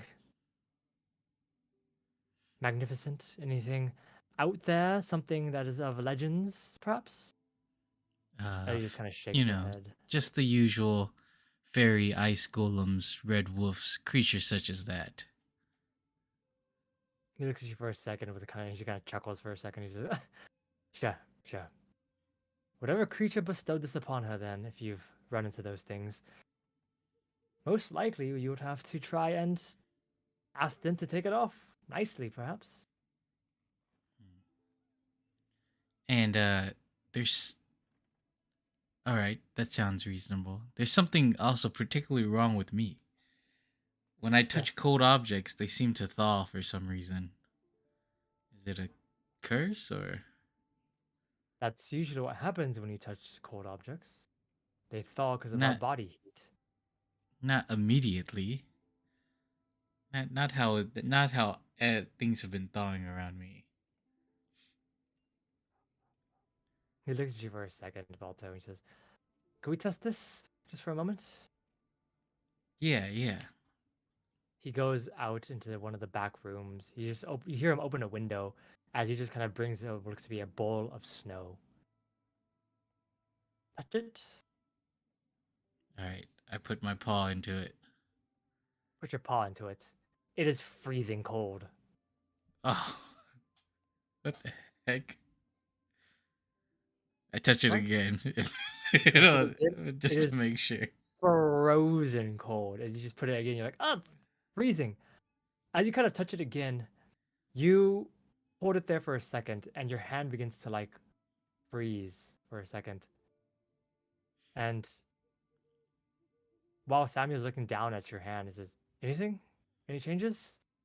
No, Still no. a block of snow to me. Hmm. Must have You just order been the castle silence then. for just a few moments longer, and you feel a pulse of warmness come from your pocket. As this pulse of warmness comes, you find snow in the bowl begins to start melting. As it begins to start melting, it becomes nothing more than a bowl of water. As Sammy looks at it for a second, his eyes, he just kind of pulls up his glasses. He looks at you, Balto, he says, "Well, that is strange. Seems both of you have been cursed by this creature you talk about." Hmm. I I feel an object in my pocket, right? Yes, Maybe? and the Can I, object, of course, you probably know what it is. is it the mask or the finger? Is the finger. Oh, what the hell? Like the hell? Huh. All right. That's so interesting. As Sammy looks at the both of you, he says, "I can't solve this with any of my mundane medicines, unfortunately. You'd have to ask the bestower to, Only the take that." bestower? No one magical in town that may have answers? I mean, with curses and things like that, you probably have to ask a traveler. True. All Traveler right won't then, use any doctor. magics. That's about all the questions I've had. Thanks for the help. Of course, no Um problem. Once this one wakes, as I nod over to Sid, tell him that what is it? Do we have his plate armor and stuff? Can we set it next to him? Yeah, it's there. It was dug out of the rubble. Tell him that he could find us in the tavern when he's tell him who saved him, and tell him we could meet him at the tavern whenever he chooses. When Meet us in the tavern when he so chooses. Yeah, I'll tell him when he wakes up. Okay. And then we're gonna head to the tavern where I assume everyone is Okay. hiding. Or yeah. Or whatever You've room they were followed the in. scent of Yeah. Kosi and Mike, and you're easily able to follow it to where the tavern is. The night is beginning to come as the dusk is going down. As the dusk is going down, and the lot of you begin to get together at this point. For you, too, Geralt and Harold, as you're being led out of this place, you are being led out by what looks to be Grease. He says, "Your friends were seen! They were seen!" As Where? they're at the tavern! The Huh? I don't think we're in I the thought. tavern right now. Yeah, we're Okay, not. But you two. Tavern. yeah, Okay, let's head there. let's go. As the two of you are led by Screes and a couple of guards, actually. Oh, But before we leave, I leave I just leave one minor health potion to Sid. Be like, hey, it's not gonna help much, but it's something. Sure. All right. As you're being led out, we make our way back to the tavern. As in this tavern, you find Mike sitting there, drinking, nursing your small pint of ale. You sit there for maybe an hour or two, quiet. People begin to leave and shift about until you're the only one left in this place. As you're the only one left, kind of sitting there, you just kind of just drink a little bit until you hear the sound of the door open. You turn and you see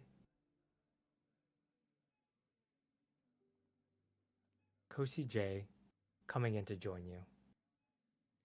As he comes in to join you, you see Salazar just kind of run over, get Kosi J's order, and give him another ale. As the two of you sit there for a moment in silence, Kosi J looks over at you, Mike, gives you a smile, and just kind of just says, "I solved it. What'd you solve? So what's going on in this place?" Great. Let's. We gotta find the other guys and show them. What'd you solve? solved how we can get out of here. How we can claim the reflection and close it. Oh, that's great news, Coach J. Yeah. First things first is that we have to do something that might be a quite terrible thing to do, but it is something that he looks over at Salazar and looks back at you. It must be done. Oh, it's fine. It's nothing we haven't done before already. Yes. All these people in here, all the citizens, they are already dead. What? They died a long time ago. Long time ago. I found some history papers and some records in one of the libraries, and during my short time away from all of you, I found that this place existed. In our realm. Years and years ago. The landscape matches, the names match, everything matches. But the thing that doesn't match is what happened at the end of it all. There's a difference.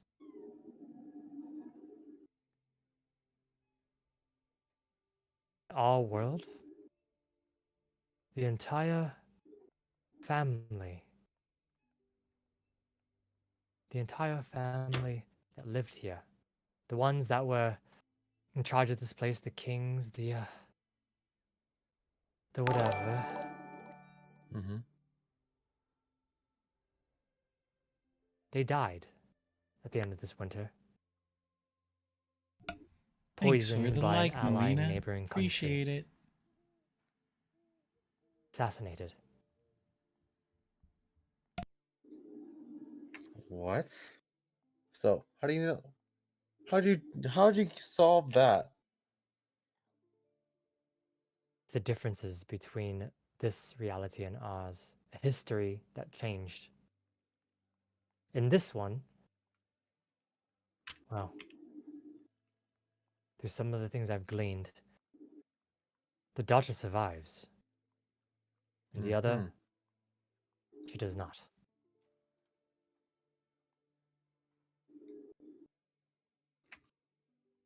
She is the key here, Mike. And I believe, to close this reflection, to make it congruent with reality, our reality, we must make it so. We must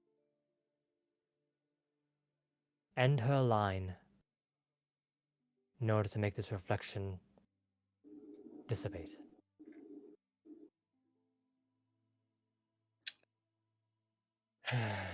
Okay. Right? Good. All right. If that's what needs to be done. Yes. Well, my familiars told me that your friends have arrived in the town. Oh, they're already here? They are. Tell them what I told you. Work towards that goal. What's her name?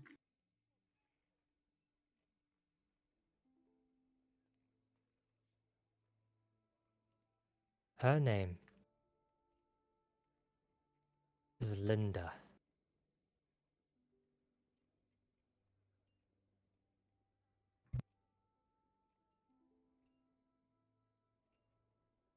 Linda Lathenia.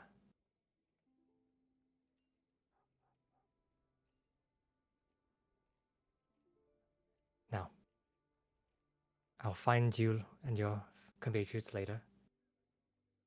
I hope we'll see each other alive at the end of all of this. Stay safe. He kind of gets up. He just chugs the rest of his ale. Oh, wow. He puts a bit of coin on the table. You're not staying? Gotta look at work alone on this one. And to be completely honest, moving in a group slows me down. I thought we'd be able to work something out, but for now, see you at the end of it all. All right, Coach J. I mean, Taps you on the shoulder, and he just walks out towards the entrance of the bar. As he walks out towards the entrance of the bar, he just exits and he leaves. 10 to 20 minutes later, Balto, you open the door and you see Mike sitting there still in thought.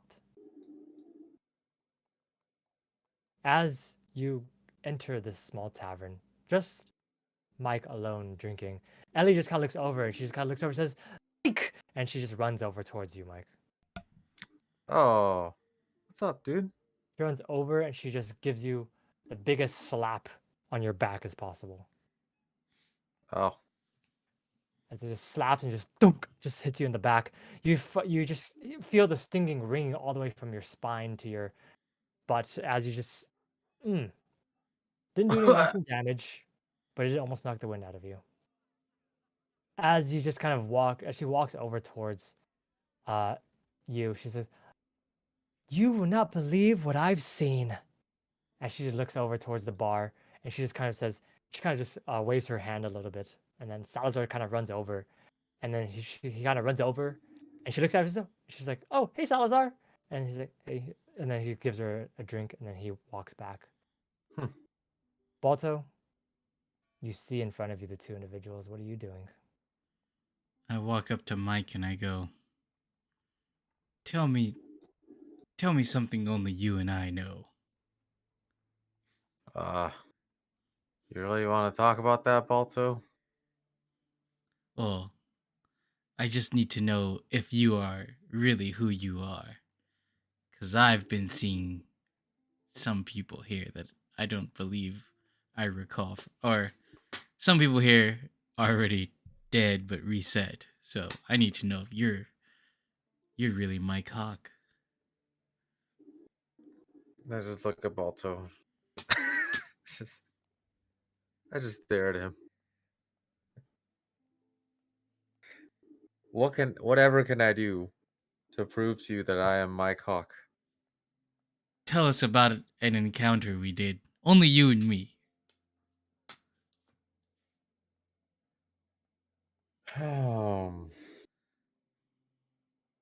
What was the last encounter we went on together? Just any of them. We fought that old man with the golems, and you were hiding in a tree. You No, almost died. before entering this reflection. This is way too obvious you're a duplicate if you say something like that. Something before the reflection. It's been so long. It's been so long. Oh my god, Ellie, stay away from him. He might be a duplicate. You had a dog named Shawarma. Okay, that works. Oh, Shawarma. I miss him. All right. You must be Mike then. Tell me, where did you end up, Mike? How have you gotten here? I was in a prison with Sid and Kosi J, and dude, Jay. it was crazy. Sid and It was Kosi so J. crazy. Yeah, Sid was with me, and then I had locked out, and I choked out a guard, and I unlocked the gate. And when I unlocked the gate, it was Kosi J, and I was like, "Yo!" And I was like, "Dude, we gotta get out of here." So we break the bar. All three of us break the bars, and we're trying to break out. But as we're trying to break out, Sid can't squeeze out fast enough. So me and Kosi J just jump out, and Sid gets stuck behind. And he got left behind, and that's all I remember. After we booked into town, the plan was that he was supposed to get the guard's outfit and sneak out, in the commotion. So I'm hoping that he's safe and he'll be here soon. Ah, okay. Yeah, Wait, who? Sid or Kosi J? Sid. Kosi J, he was just here. He took off. That's a long story. Oh wow. Okay. It's a really long story. All right. Well, I really don't know what happened because I woke up and I was in an ice castle. I lean in and say I was at the ice castle, probably where the source was. Okay. Ellie broke me out. Ellie and I broke out, and we encountered this giant mythical beast, a manticore. But I also have. I think I've also been cursed. Cursed. Remember that Why do finger you we say found? that? Yeah. What about the finger, man? Whatever I touch melts because of that finger. Well, what have you been touching? Ice, snow, such cold things like that melt at the touch of the finger. No clue why. But yes, and Did you do something to the finger? Like, what do you mean? no, the finger's just in my pocket. I just had it with me this whole time. But yes, Ellie here also has. There's also a problem with Ellie, Oh, what'd you do and to Ellie? I whisper she has an ice crown on her head that won't come off.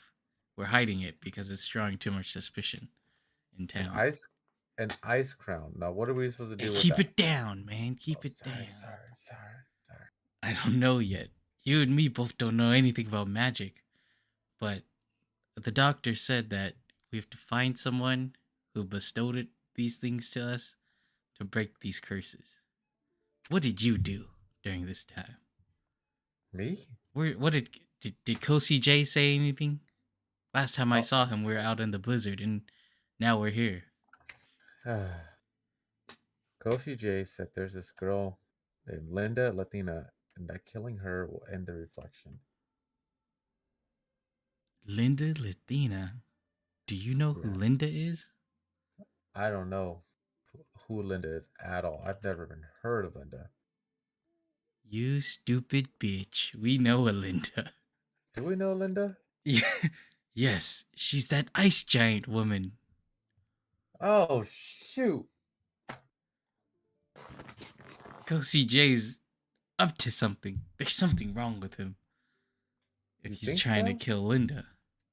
Linda is the source to the reflection? Blue? Wait. The ice castle I was in had figures of ice giants and this sigil. As I go into the bag and I pull out this sigil that has it's like a serpent sign with a ice giant on it, right? Well, I don't know. I forgot. Sorry, I didn't mean to put you guys that scene. My bad. But I traced the whole paper that has this insignia of an ice giant. Holy shit. Oh This, my god. this is crazy, man. The castle I was in was full of ice giant insignias and stuff. And the manticore was huge. This is all good information that we have to piece together with the smart people of the group. Maybe they'll know what to do with it. Because both you and me don't know anything about magic, What's going on? and we don't know anything how to fight a source either. So we have all these mysteries and clues, but we don't know what to do with it. I don't know what to do with this. This is also hard to think about. I've been in an ice prison this whole time. Let's just grab a drink. As I walk up Okay. to the nearest little the closest barkeep looking person. You walk up and you kind of walk up to this barkeep person. For a second, you take a double take. It is Salazar serving the liquor. You notice that the tavern owner is now gone, as you can see that he's the only person behind the back of the bar. As he's kind of just fixing some of the liquors and some of the spirits and some of the ales. He looks up at you and says, "We're gonna get you." And I look at him and I pause and I get and as my hand's on the table, I see a past memory of myself holding a gun to his head, and I'm like, what the do you know who I am? No. Wait, is this an exact looking Salazar, or is he like It's exactly looking. It's the exact looking Salazar, same age, same height, same everything, except you see that his eye is clear. He is not. There's no bags under his eyes. There's no vest at all. He just seems to be just a regular barback. Looks And exactly the same. I say, Mayor, is that you? What? Mayor. You'd never catch me being mayor in a million years. What are you talking about? Oh, sorry. I might have you confused with a different person then. Uh, Oh, two they look two like me. ales and a cup of milk for me and my friends. Sure. All right, that's fine. Do you have any? He looks at you and he looks back towards where Mike is and he says, "For now, we'll keep it on the tab then. Tab. I'll bring it to Okay. you." Oh, it's free. And Yeah, do you know anyone who lives? Do you know who the mayor is here in town? the mayor. Yeah, just Talk, curious. you're talking about in the far outpost or in the other outpost? Uh, never mind, never mind. As I walk back. Sure. A bit confused as you kind of walk back to where Mike is and Ellie is. This point in time, Ellie has been talking your ear off, Mike. She's been asking you about where you've been, what you've been doing, who you stole from, why you're being chased, blah blah blah blah blah blah blah. A lot of different things. Just talking to you about a bunch of different stuff. As she's talking to you and everything, you notice that it is very quiet, very silent. Mm-hmm. As this is happening, Harold and Geralt, the two of you are making your way towards the tavern. You can see it off in the distance where the stone and the trees and things are, with the both of you accompanying you is Screes and two outpost guards. What are the two of you doing? Um, Oh, I asked the guards, "Do we really need you guys? What are you guys planning to do with these people? These people?" We're just gonna ask them exactly why they are doing what they're doing, and then we'll make sure to not be too forthright about it. Yes? You we see the could, other guard. we could pass on that message for you, but we wish to meet with our companions in peace, if that's okay. He looks at you for a second, Harold, and he says, I don't think I'll be completely forthright. If we let all of you go to meet with your friends, we are afraid you'll be skipping town.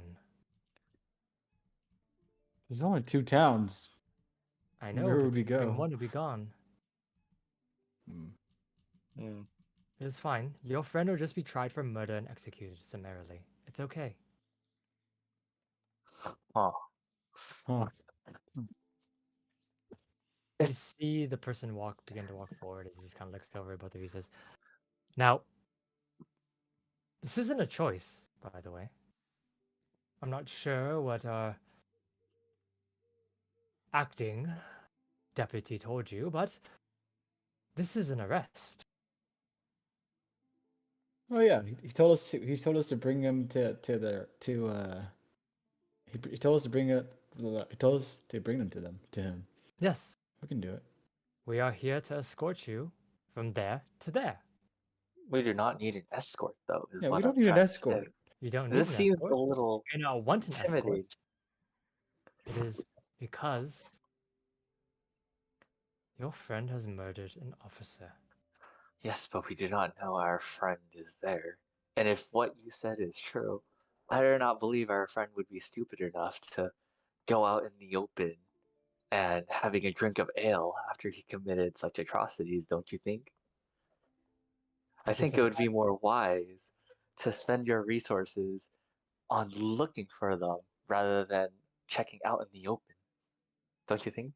This is the only clue that we have. How about we just clear the tavern, and if I'm wrong, I'll buy you 5 drinks. I do not need drinks, I make my own drinks.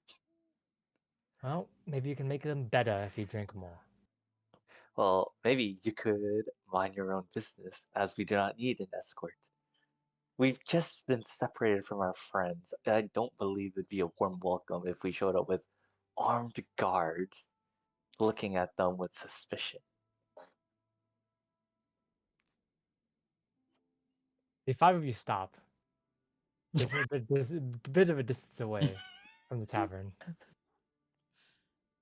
Grease looks between the group of you, Harold, and Geralt, and then the two guards. The guard looks at you for a second, Harold, the one that was talking to you, while the other one has been silent besides the first few words. The one that's been talking to you, Harold, says, "You know, I never liked you travelers. Always so self-righteous. Always so stupid. Let us do our job. We'll leave you alone. All right. The threat of resetting me doesn't do anything to me anymore. I've lived through the worst.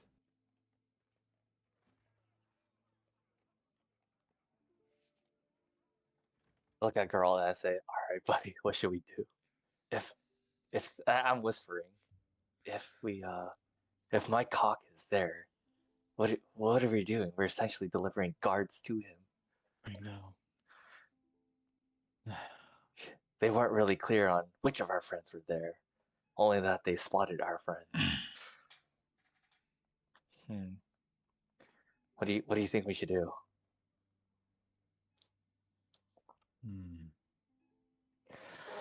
How about I head there first?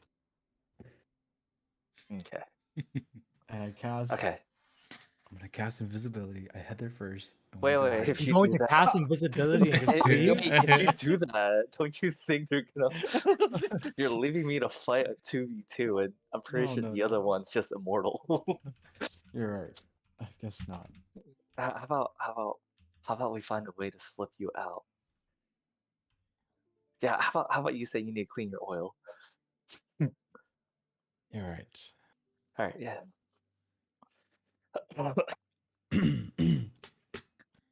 What are you guards? Give me 1 second. You guys go on ahead. I need to re-oil No. my body. No.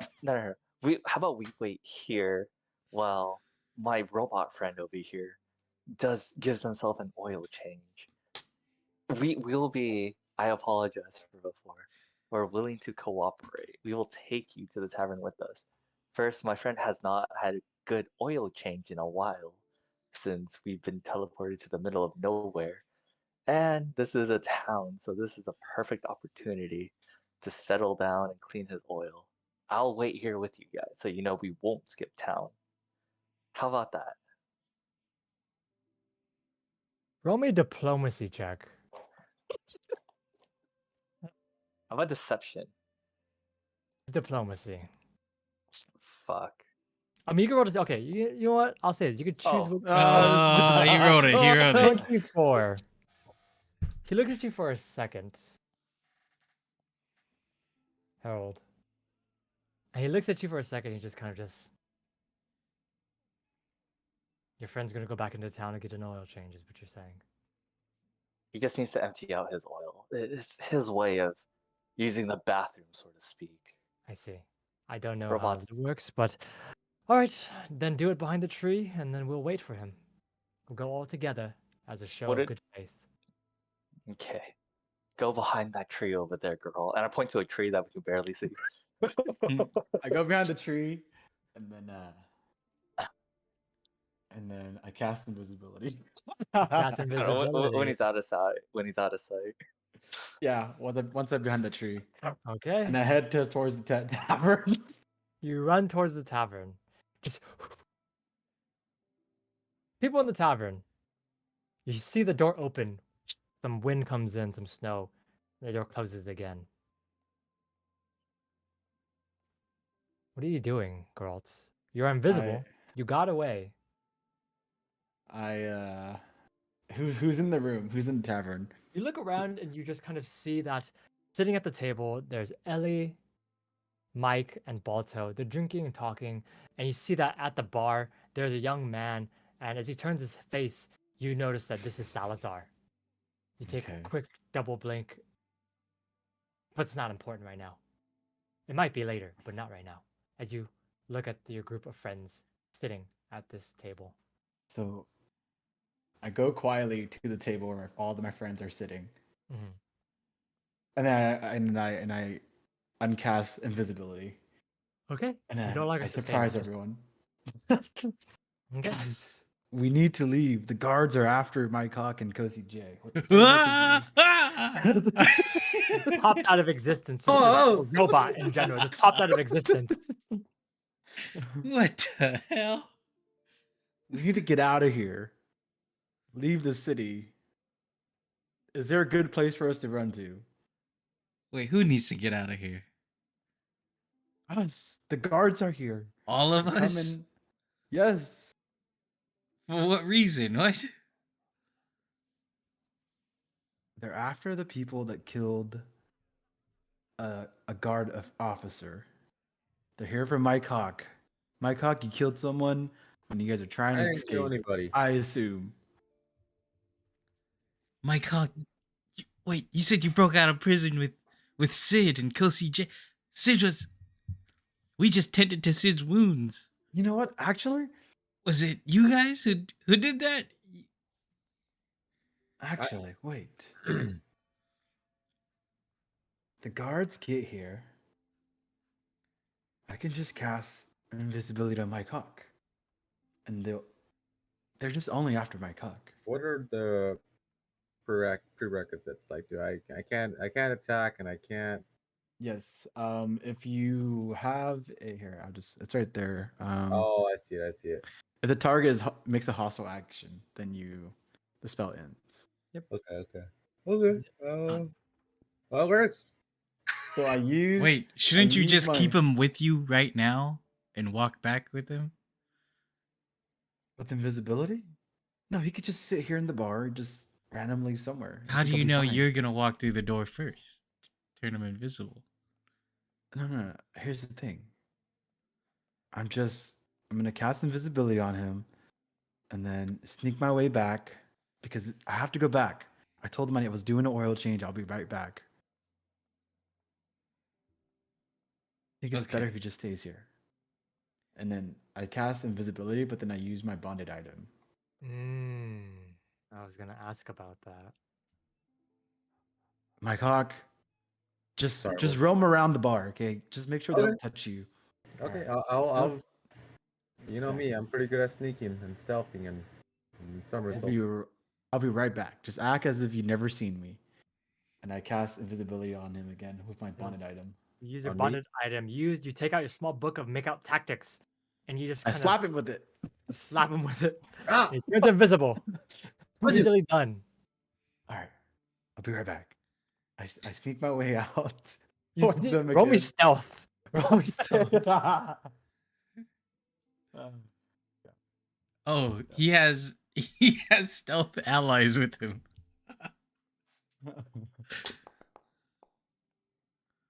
15. Wait, doesn't he get my stealth ally bonus? No, Quiet because allies? you're not stealthing with him, are you? Oh no, I'm not. You won't have quiet allies now. As As- Geralt leaves, I check who's in the room to see if they saw what just happened. Salazar's been a bit busy. He's wiping down tables, putting up chairs. It's late. Things are starting to close down. Okay. Geralt, you do your best to sneak over towards one of the entrances to where you were before with a 15. Through one of the things. Let me check exactly how high is their perception DC against yours. Their perception DC is, I believe, 10 plus their thing. 15 is not enough to beat their perception. As you kind of go out and you kind of try to hide your way, you look over and you see that, Harold, you're doing your best to stall. You're doing your goddamn best to stall. And Screeze is kind of helping a little bit. As he's doing his best to stall, Geralt's Their perception check is reduced by 2. To the DC would have to have been. It is a +8. Girls would have to have beaten an 18 to actually stealth successfully. As you kind of just come back to the ways away, Geralt, you are seen Oh my gosh. by the guard not talking to Harold.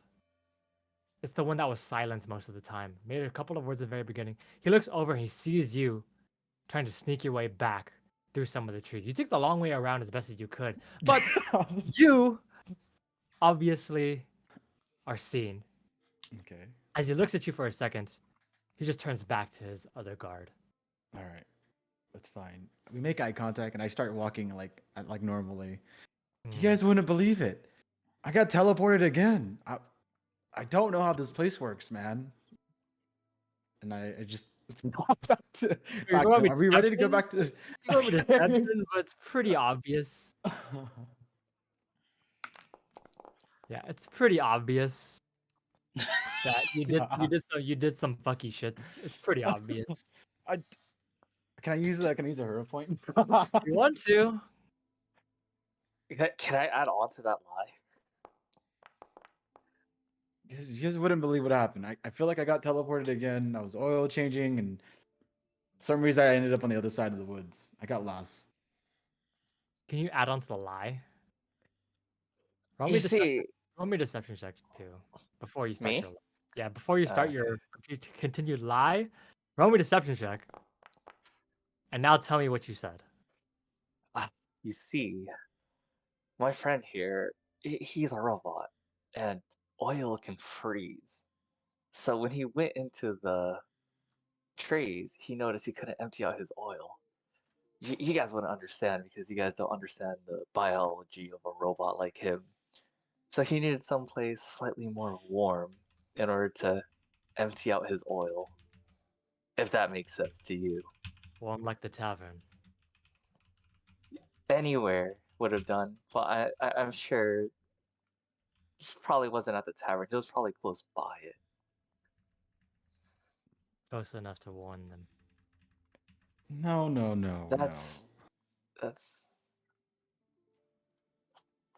No. a strong assumption. That's only assuming if our friend was there. But no. He wouldn't do something like that. He looks at the both of you. And he just kind of all right, well, let's go and see if those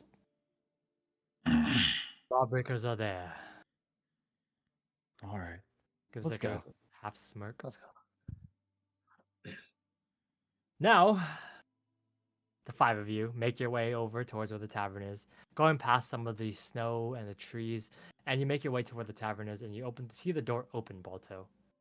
As it opens, you see 2 men in pelts and blue uniform. They look and they try and see. You see Salazar looking over, waving at them as he goes over and he walks towards the 2 of them. Actually, all 5 of them. As you see Salazar go over and say, "Welcome again. You guys getting a drink?" No drinks at the moment. Yeah. Your friends are here, by the way. He looks at you, Geralt. Still there. Oh, where? Oh my gosh! Look, isn't that Baltimore Herald? Oh, it's the dog. I look at the cat and I say, I've never seen this man in my life. What? I look at him with a tilted head. What? Oh, girl, do you know that one? No, I mean like we work with them, but he's not our friend. Hey, let's go greet him then. You see Guards Squeeze are- look over where Balto is, and he narrows his eyes and he looks at Balto. Balto, you see this catfolk in front of you as well. As the 2 of you look at each other, you see the 2 guards look around and say, "Is this everybody? These are all your friends?" Yeah, it seems like it. Yeah, I think so. Balto, did you see anyone suspicious around here? Pale skin, elf ears. Apparently they. Loves to do backflips. Suspicious? Me? No, I've only been guarding my trusty master girl Ellie here. Yes. Good boy I am. Whew. You see Ellie look over, and she looks over, and I'm assuming during this little time away, you've explained to Ellie what's going on. She just has her lips shut. Just, Well, I turn to the guards and I say, well, feel free to check her out, but I don't see anybody suspicious around here. "Hmm. Well, I guess I owe you those drinks. No, Salazar, Feel please free. give the drinks. no. Come. As you just, the both of them just kind of push forward and sit down at the same table as the rest of you. I tell the guards, no need for drinks. Just what we want is just some peace and quiet. We've had a long day after all, being, you know, accused of many things. Accused of what? I Harboring don't a know thief. what was. Yes. I did After accuse all, that you. was a. Well, your tone suggests otherwise. Well, I guess we can stay here. I'm sure if my cock that were here, they would have already left or someone. Those They just most likely would have. As I said, right. it would make sense for a fugitive to hang out at a tavern, don't you think?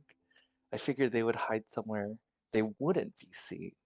And a tavern is Exactly. one of the more popular areas to be. And I you know just. what? I feel like if they would have ran away, I mean, it would have taken them only like 10 minutes. So they're probably not The too more, far from here.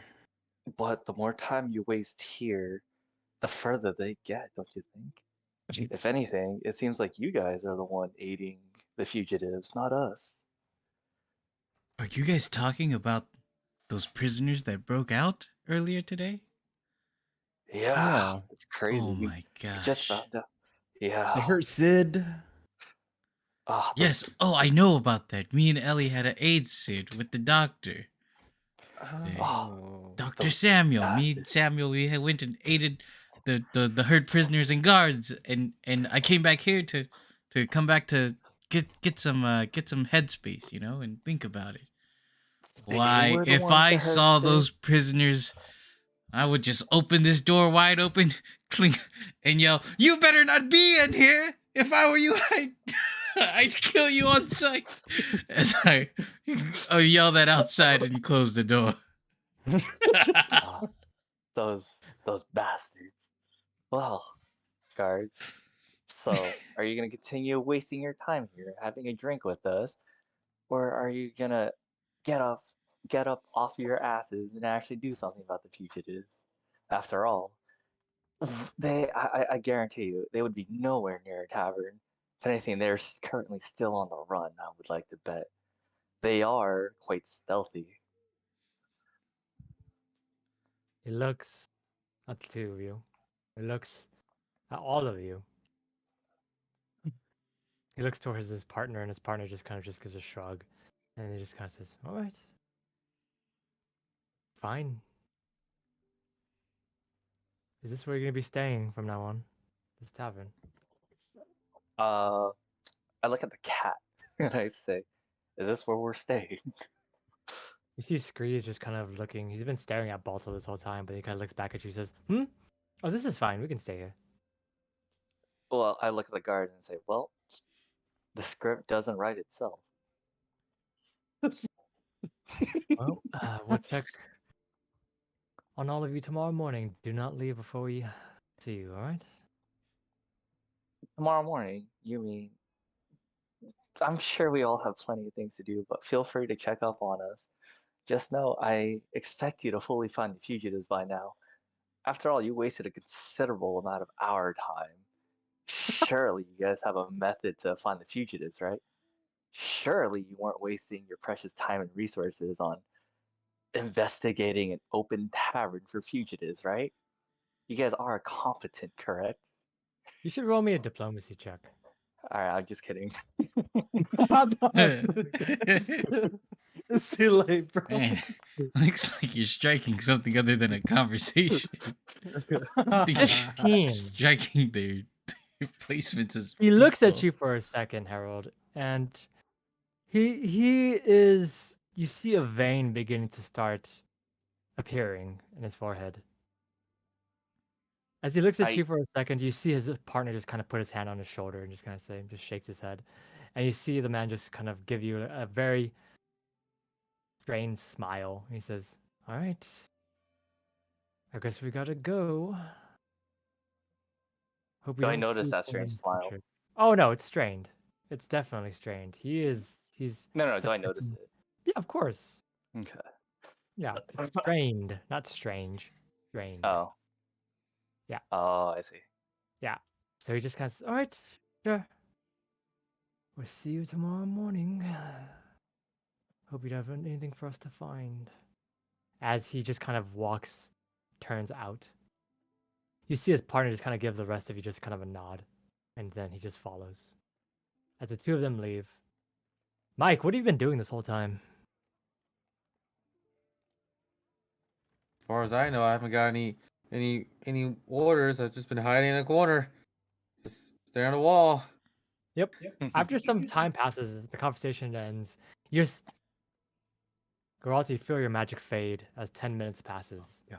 Oh As you shit! just turn to the corner, you see just a dark clothed individual crouched in a corner, Not. Oh, yeah, I got it. just Mike, come over here. standing there. Oh, okay. I'm coming over. As they all come over, you just kind of just all reach the same table. So, Before this happens, can I take the cat somewhere? Out of the room. Sure. No, I'm still looking at the cat like, who the hell is? Do I remember him? This is the cat whose throat got slit by Kosi J Oh, under the I look at mill. him and know because he's looking at me, and and I'm like, I'm sensing some cat and dog. He's looking at you. I pat the cat on the shoulder. I say, "Come on, let's go rent out our room and rest up for So, a bit." also, you like cats? well, him. Does he know anything about the resets or anything? How's he? How's he alive? How are you alive? I pointed at- We're just pushing him out of the room as Walter just kind of yells that back. How's he? I saw him get mutilated. Isn't he a traveler? Don't Just pushes him travelers out. get? Ah, Don't travelers not exist no more? Or It's part of the reset. Everyone I try resets. to rush him out of the room before he notices my cock. You push him out, of course, and you just kind of push him out, just kind of, oh, go. As you push him out, you just see Salazar say, "Oh, do you need a room?" Kind of runs over Yeah, towards the two of you. yes, please. All right, just a single or a double? We'll take a double room. And Okay. I kind of like nod towards everyone that I'm staying in the room with the cat, while Oh, Geralt fills everyone in. didn't know you were like that. okay. Hey man, if you want him to see you, let him. You push him out, Harold, as the rest of you are at the table. Salazar goes to go make the room very quickly for the double. And yeah, you guys are all sitting in the tavern, alone and just sitting. The table with the tavern stores have been starting to be pulled up to the ends. It's closing down. Salazar probably would have asked you guys to leave if you guys didn't actually have a room here now. But since you do, he's just kind of giving you some time to stay, at least until, you conversation's finished. Okay, well,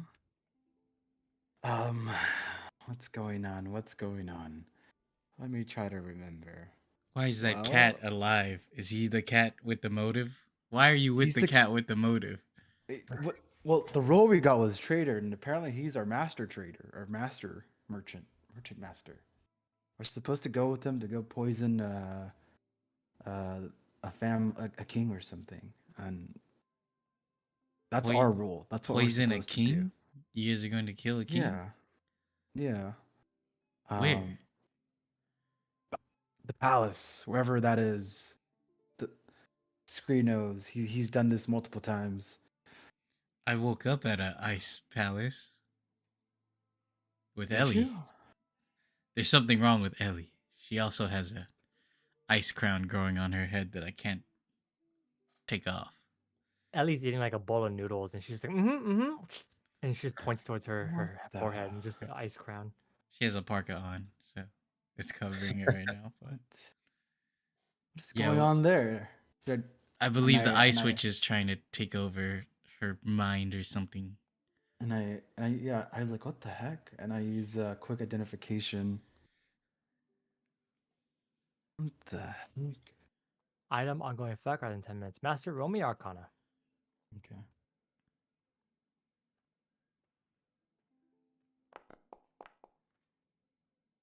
$21. Immediately you can tell this is not of study of regular magic, of arcanic magic. This is a cult. This is something that is done innately, something that is most likely either some kind of marking, it seems. Very similar to runic tattoos that you've probably found in the past or seen in the past, Mhm. but something that was given and something that is disenchantable for sure, just depending on how high a level it was basically like cast at. Mhm. Doesn't seem harmless. I mean, it does seem harmless, at least for now. You And most likely think that this is probably like a trigger or something that's going to activate at a certain point in time. Tell Balto that. oh my god, it's a And ticking also, time bomb on her head. exactly. And also, my Cox commotion. It's calling the warden. Apparently, the warden here, he seems to have more of the power of the source than the actual witch. And he's coming here to investigate what the heck is going on. So I'm guessing a red wolf or some kind of entity that's coming here. So I think we should just leave town. The warden. Could the warden possibly be the man with the scar at the outpost? Mount the scar? You mean Mephisto? I don't think it's gonna be him. Yeah, you don't think it's Mephisto? I don't believe. Now that I think about it, did that one guy with the ice golems have a scar on his face? You did. Yeah, he did. Oh, he did? Okay, so we killed Mephisto. But he's probably back alive. But he's probably back alive. Yeah. Exactly. Anyways, I know where the ice castle is because I came from there. Can you identify this too? This has been doing things to me that I didn't expect to be possible as I show you the cursed finger. Again? This is the same cursed finger? Same one. It You've already is. identified it. I Oh. already did. You have to eat it. I Are you did- gonna eat it?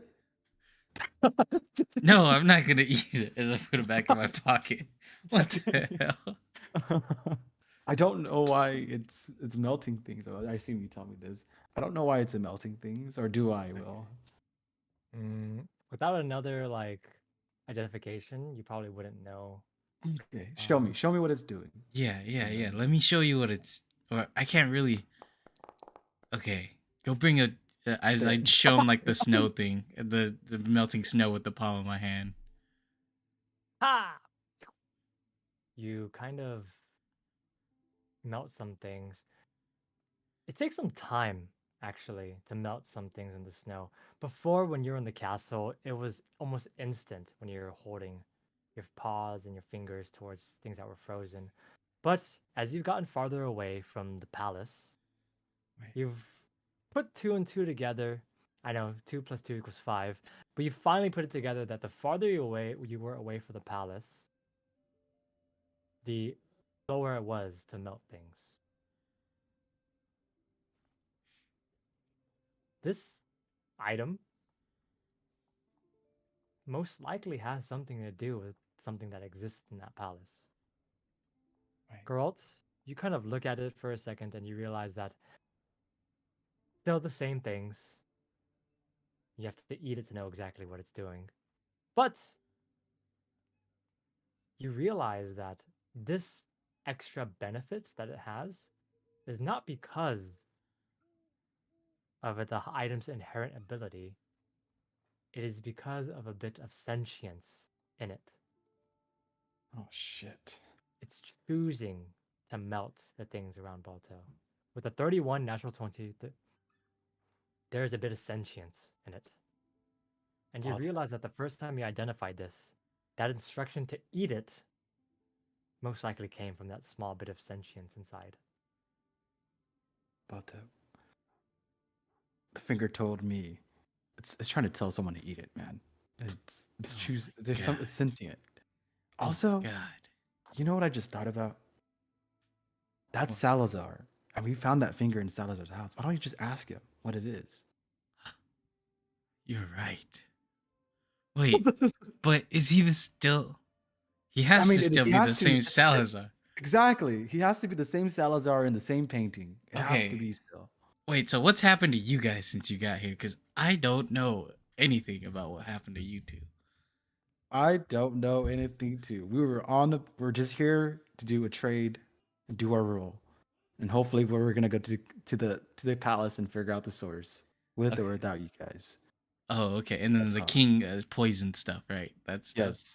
To was all try to talked poison about. the Okay. For me, it was Exactly. just the ice castle and coming here too and helping save Sid's life, pretty much. But I know where the castle is. But I didn't enter the courtyard. I was too afraid of what I saw, which was a giant manticore in the middle of the temple What the? Did you check your Hearthstone? with a coffin. Maybe that was the source. I was too scared at the time. You wouldn't believe how huge it was. I expected that I was gonna die Manticores can't instantly. be that big. Oh, this one was big, bigger than as I held my hands out wide. Bigger than this. Is this huge? I think I know how manticores look like. They can't be. I don't believe it until I Yeah, see it. yeah. And I guess Mike has Okay. just broken out of prison and almost killed somebody, or he has killed somebody. So that's. Oh, but he says The uh warden is coming here, and the warden will kill people or Kosi do whatever Jace he needs to says do. that we have to kill Linda because The she's the blue Linda? source. Yeah, but I don't believe that either because I don't. but the castle was filled with ice giants statues. So possibly has a connection to Linda because of that, but I'm not sure. Do we even have time to go help to figure this out? Did we? There's so much stuff going on and it's the rabbit hole keeps getting deeper as we go. I know this is also one of Harold and my plan. Our plan was to kill the warden when he gets here, with the poison that we have. Wait, kill the But- warden with the poison? Are we trying to kill Yeah. him? I don't. I don't think we should do that anymore. I think. Well, I have this as I go in my bag and I pull out my Dreamtime tea. Remember the lady in the forest gave me this for a Hearthstone? Oh yeah. And it yeah. sets a person into a deep, death-like sleep. Oh yeah. I saw that too. We have so many poisons. Okay. And I also have the poison vial Lady Echo gave me too. I mean, this was our plan to get the warden out, figure out who he is, and if he tries to kill us, we feed him the poison, and then we deal with the warden. But the warden can come in anybody's body or shape, apparently. So, what do you think we should go with that plan, or do you think we should just either go to Linda or go to the palace? I don't. Poison him or Dreamtime tea him? No, so it's either we fight the warden here, which we don't know when he's gonna come, but he's coming soon, Oh, okay. or we go to Linda and talk and figure that out, or we go to the palace. There's three options we have here. Oh my god. If we stay here tonight, we're probably gonna see the warden tomorrow or something. Well, it's been The a whole long Salazar. day. I don't know, man. If only Harold was here to put in his opinion about this. Mike, what do you think we should do? What we should do? We can't do anything tonight, right? Yeah. And you're a wanted man. I'm a wanted man. And you're how many times can you cast invincibility? Twice a day. if Twice possible. a day. And you already used it twice today. So I think we Exactly. should rest. I think you need to get out of town, Mike. That's what I'm saying. I think we all need to get out of town if Mike gets out of town. I thought wardens. I thought their guards were watching you guys. No, no, no. The guards, they left. They did their own thing. We could just sneak out tonight, I think. Man, we already had Geralt or Harold pay for the hotel already, man. It doesn't matter. It just gives us an alibi about where we're staying. Gosh. But I think we should skip town tonight too. Then Okay. Let's- Are we going to the palace? palace or We're the going- fishing harbor? I mean, this is a whole different area, isn't it?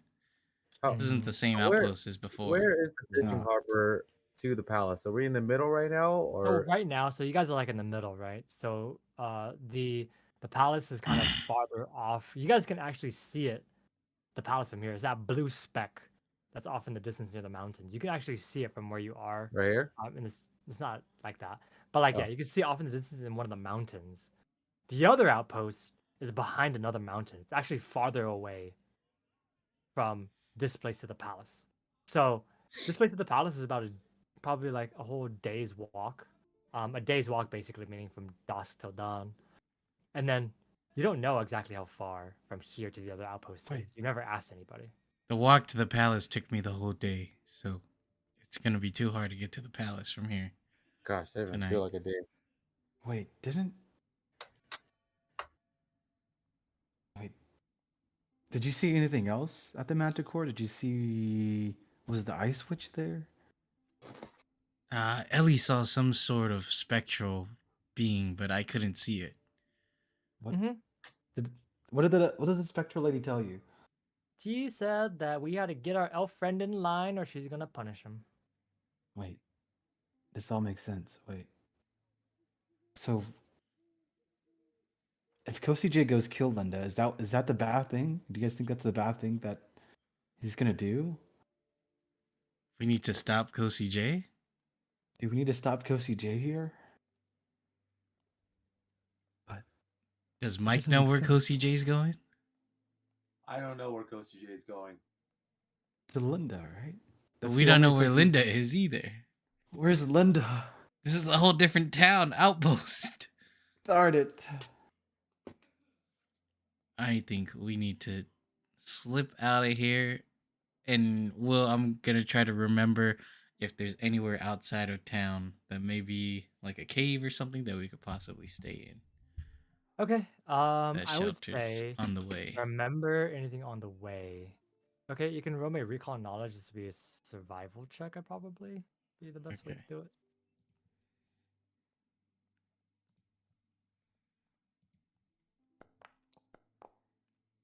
Livable caves? There are few. A lot of them are snowed in.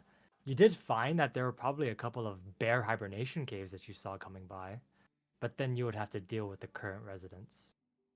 Other than that, it's a lot of just small like enclaves, like little tiny like rock faces that you could probably find like a small space inside, but it'd be freezing out there. The best way to do it probably be Damn. just go to one of the bear caves and try to, usurp the actual owners. Because those are probably the warmest places to be. All right. Well, I don't think that'll Um, work though. Let me just give me a 2nd I'm- as I walk up to the barkeep. I'm gonna go catch up with Harold. Okay, I'll I'll put meet the- you guys in there after I speak with Salazar. Okay. Geralt, you go over to go to get Harold. Harold, what have you been doing this whole time? I've been talking with Scree. Okay. You've been talking with him for a bit. While Screez has kind of been like he's been going over the plan over and over again with you. He's basically just been saying like, okay, so we make sure feed the poison to who? Who are we feeding the poison to? Alright, so our original goal is to feed the poison to the wolf. But Warden. oh wait, does he know about my cock? He doesn't. Not right now. I tell him, listen, a lot of things have changed since I made that plan. Oh, For one, strange. Good things, bad things. What's happening? oh, it's always bad things. Oh shit. Okay. What's the first? Give me the worst news first. We are currently harboring a fugitive. So you were lying to them. Yes, but here's the thing. Regardless of what would happen, the script will change. So right now, I Oh, I God. well, there's a few things I need to ask you first though. What do you want to know? What do you need to know so I can uninvolve But myself from all of this? so, do you know of a person named Linda? You Linda? see, yes, you see, it recalled to me that she was actually the one who told me about you specifically. She called you the cat with the motive. What is your relationship to her? Because I don't think she would have pointed you out blindly if she didn't know of you. Um, I Linda's been here pretty long, just like me. I mean, she's just a fisherwoman that goes out to the dock. Is that it? Is that all you Yeah, know? that's all. I talked to her once. She seemed to highlight you in a conversation before, but can I can I roll to see if he's lying? Throw up her perception. Okay, he's got to get all my bad rolls out. 7. Doesn't seem like he's lying. Honestly, it seems like most of what he says is the truth. It's really Yeah, difficult to tell between his shakiness and his kind of like he doesn't like making eye contact. That's the biggest thing. He just doesn't look at you. But he's just okay. talking next to you. Well, with all the information he gave me, it seems like he doesn't really know much of Linda.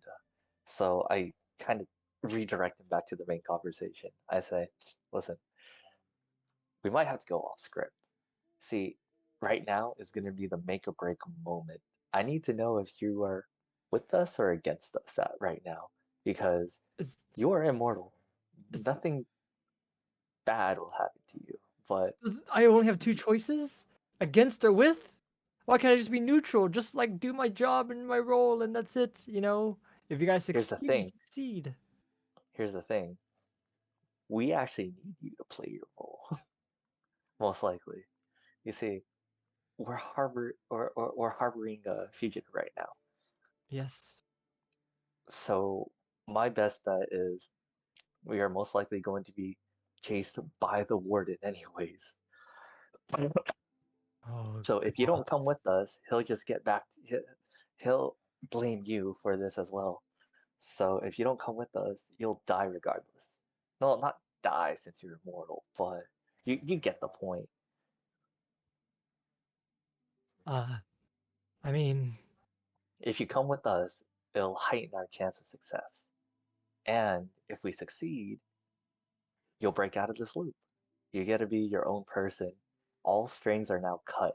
You are no longer a puppet. If we fail, same as usual. You have nothing to lose coming with us. I mean, roll with diplomacy. Motherfucker. Motherfucker. Man, this guy needs a cloak, bro. I know, what a cloak that he could have had that gave him diplomacy. Oh shit. 23. He looks at you for a second. He just kind of just. Okay, I'll help. But Mm-hmm. the poison.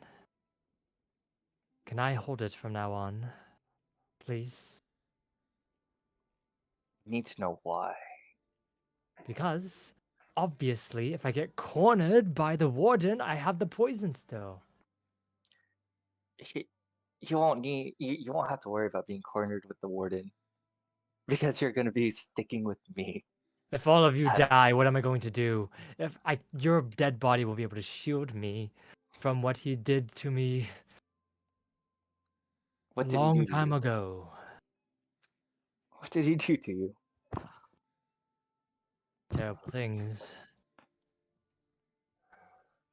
This new More terrible. warden, he's just been so angry. I don't know what's going on with him. Before it Wait. was just super easy. I mean, Wait. New warden? There's a new warden? Who's the previous one? see him look at you for a second, and he just realized he slipped his tongue. Wait. So you're telling me this I warden came in to replace the old warden? What happened to the old warden? was murdered by the new one. Interesting. Took his role. Telling you, So the new one is much worse than the old one was. The old one was better. But after the new one came in, a purge happened, and now everyone is mixed up. Everything is different. You know, we used to have a spring that came at the end of the loop. A day with no snow, but now it's always frozen. Always like this. I'm telling you, the new one is not a kind. It's not a kind person. They want this place to stay the same. Maybe even more than the witch does. I have an important question for you. Do you know roughly how long ago this new warden came to be? Was it recently or did it happen a while ago?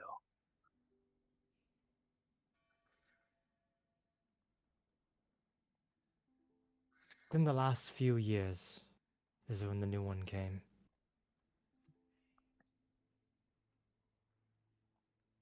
Only been. It's all just a jumble. A few months? A year? It feels like a decade, but it's definitely not that long. So what you're saying Recently. is it happened recently. Yes, recently. To the extent that this reflection has been active. Oh, okay. Sorry, that may have been a pointless question, but it's fine. But you Please, can I hold the poison? how do I know you won't just turn tail and run? Well, you'll find me next loop if you need to. Hmm. Ah, if I give you this potion, you have to give me your word. You will stick by me at all, at every moment. Every moment's a bit too much. What if I need to go take a pee? I guess you're peeing next to me, buddy. Yeah, sure. And are you sure you have no recollections of a blue-skinned elf with an oak staff that my robot compatriot was talking about? Blue skins.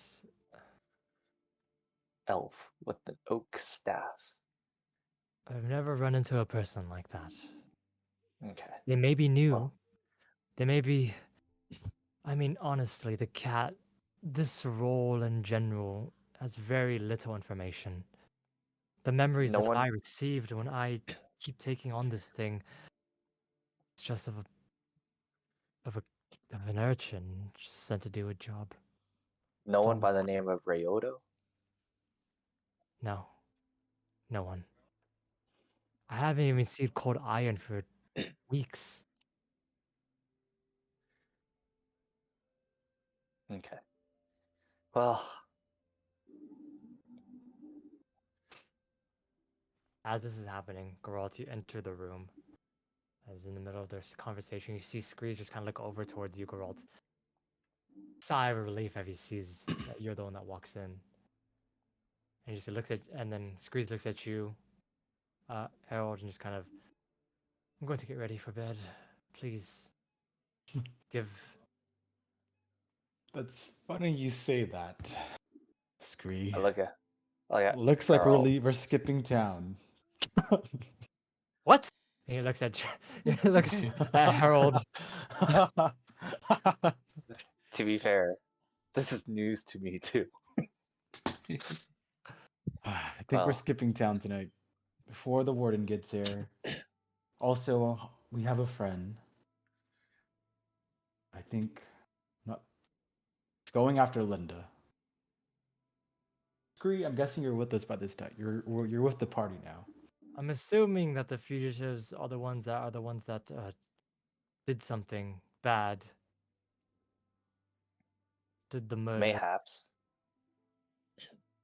Yes. Mayhaps. Okay. I'm all in, I guess. I'm all in. I just Attaboy. I just need some time to think for a second. Please. Rest up. Also, do you have a problem with the dog? You keep staring at him. Hmm? No, we're good. I just looked at him because he was like a third creature like I am. That was it. Oh, okay. All right. I never met this dog in my life. Okay. We leave town, Harold. Yeah. There's three When, options. when do we leave? When do we leave? Right now or in an Once hour? Balto comes up. Once Balto comes up, once we all gather up, Okay. we leave town. I don't know where we're heading to yet. I don't think we decided. I look It's at. either...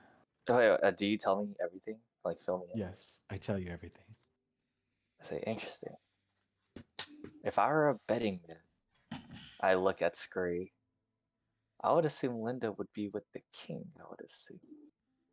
That's right. I look at Scurry and I say, I think we have a role for you. It's time for us to give you a role now. From one puppet master to another. No, no. Don't call me a puppet master.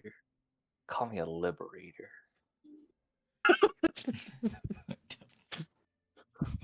Two of you get Scree, rest for a couple of minutes, but as you're kind of resting for a bit, Balto and Mike and Ellie, I'm assuming the three of you begin to start readying your things to leave. I'm actually gonna speak with the barkeep Salazar. That's right. You're gonna walk over to where Salazar is as you're kind of standing in front of the bar. Head kind of looks over and says, "Oh yes, what do you need? Anything more to drink before I close out everything? Oh, your room's ready, by the way." Actually, Salazar, I want to know, do you remember who I am? He looks at you, Balto, for a second. No, I don't know who you are at all. I'm gonna do a perception check. See if he's lying. Fuck. 12. Seems genuinely confused. Well, I feel like I know who you are. And I Oh, was I'm sure wondering if you can explain this to me as I reveal from my pocket the cursed finger. you reveal from your pocket the cursed finger. Do you put it on the bar counter or just show it to him with your palm? No, I just show it to him. Okay. Like I just like open my hand. Okay. You open your paw and just kind of show him the cursed finger. He looks at it for a second. Wait. I. Wait. Wait a minute. Wait. Now calm down. Calm down. There's. We don't want to do anything I- rash right now. Calm down. I remember. I'm remembering. My name is Okay. Salazar. I'm not this person. I am not this person's assistant. I'm the mayor. No, that's not right either. No, my father was the mayor. No. My father was the warden. Wait. And he looks down at the finger. I kind of start like I kind of hold him back a little bit now. Like, what the hell? Why is he looking like that?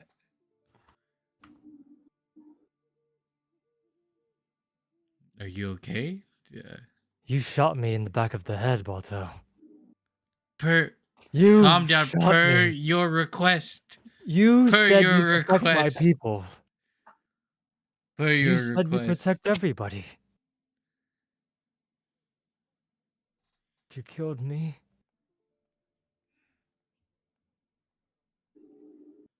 You killed James. Didn't know it was James. We didn't know it was James Salazar. It's not the point. I will not stop you from what you're doing now. But, as you see a bit of blood coming down one of his nose, that finger is my father's finger.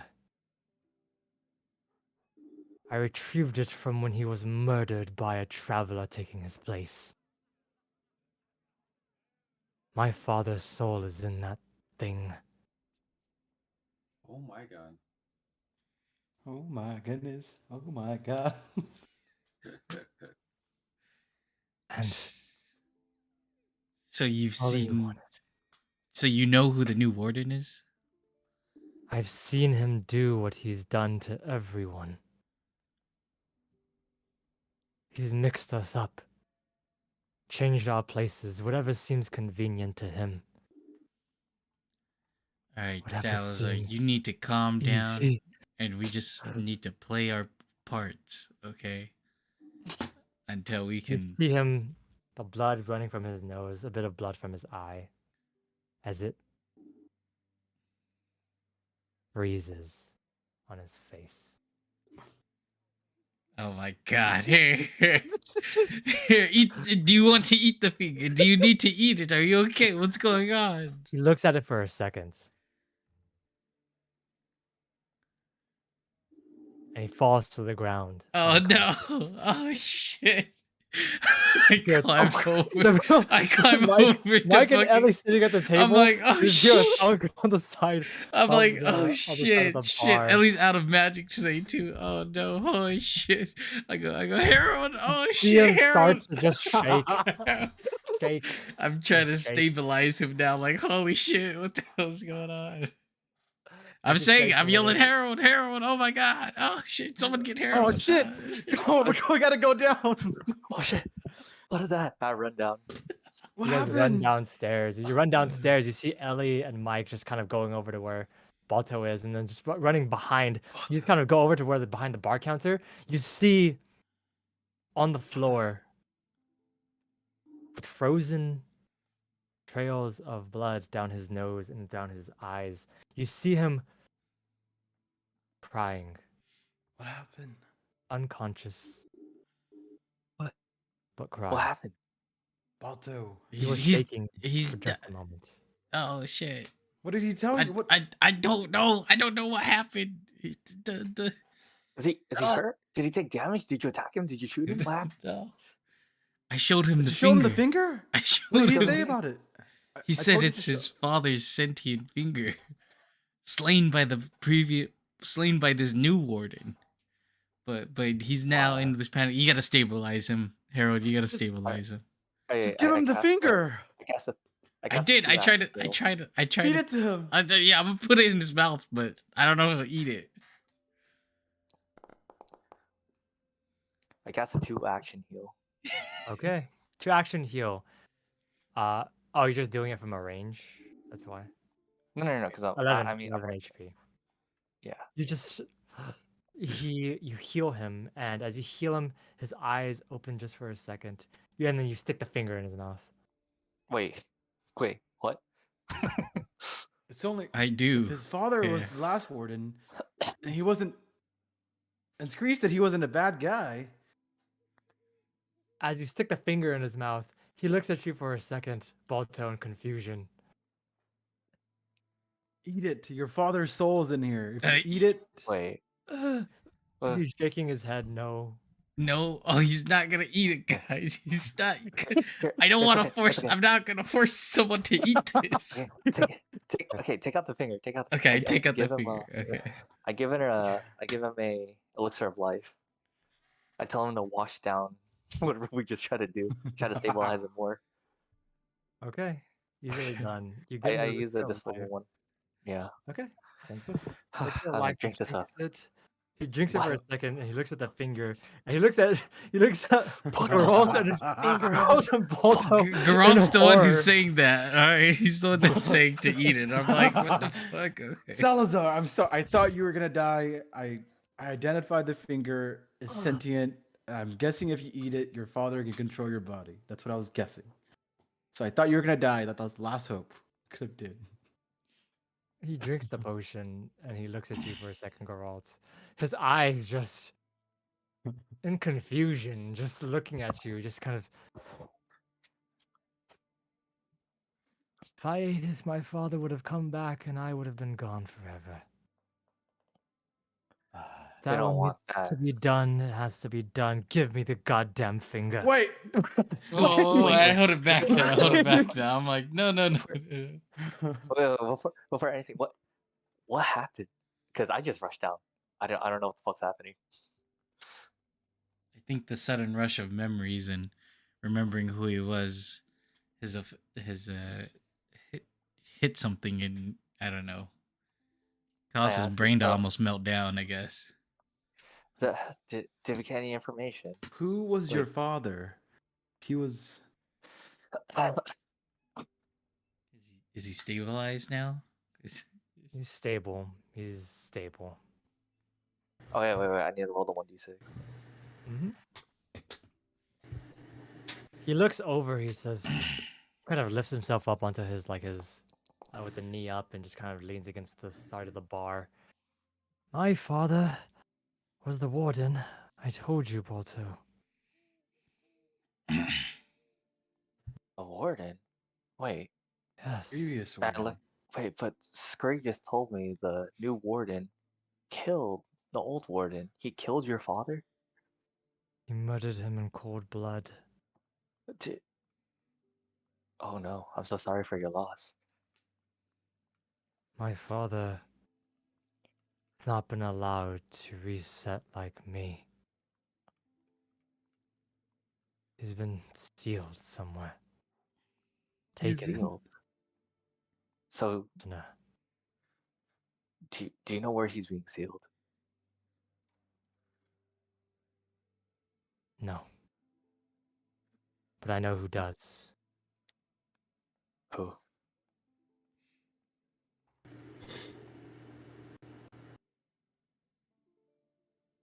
Oh, Daryl knows. Who? If you feel like you're going to die, eat the finger. Is he? Also, give it to him. Is He looks at you. He looks at you for a second, and he just sighs. If you can find James, he knows where. If you can make him remember like I did, he knows where. I need to know, is James an ally? Or will he assist the new warden? Where does his loyalty lie? If he's just a regular citizen right now, he will not assist the warden. But if you make him remember like me, everything, he may be the most dangerous out of all of us. Oh, great. Salazar, Right. we need somewhere safe to stay as well. And you know that they're gonna investigate this tavern. We can't Yes. be here. Do you know? We will Do you bring- have a secret? Do you have a spot we can use for the time being? There is an outer. There's a forest out a little bit farther ways away, in between this place and the outpost. It is relatively unknown, And the only person there is her. Oh shit! You're talking about Cold Iron, aren't you? Yes. Linda? No, it's a forest. Cold Iron lives in forest. Oh, Oh wait, he has his memories now. exactly. I ask him, do you know who Linda is? Linda. You mean you're talking about The king's daughter, the princess. Latenian royal family? Yes, I know who they are. Linda. And just for a second, he thinks.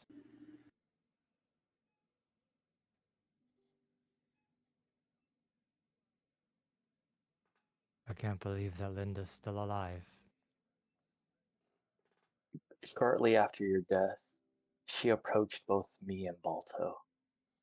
She taught us how to cut fish, but aside from that, she was the one who told us about our guest up there, and I point like in the room where Scree is supposed to stay, and many others. Do you know why she would do that?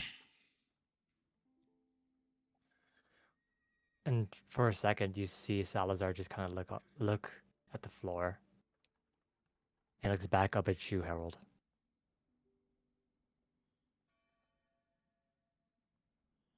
Linda was the reason why this whole place went to this.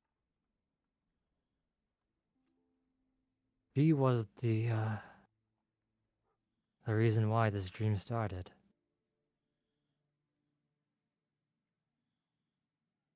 She is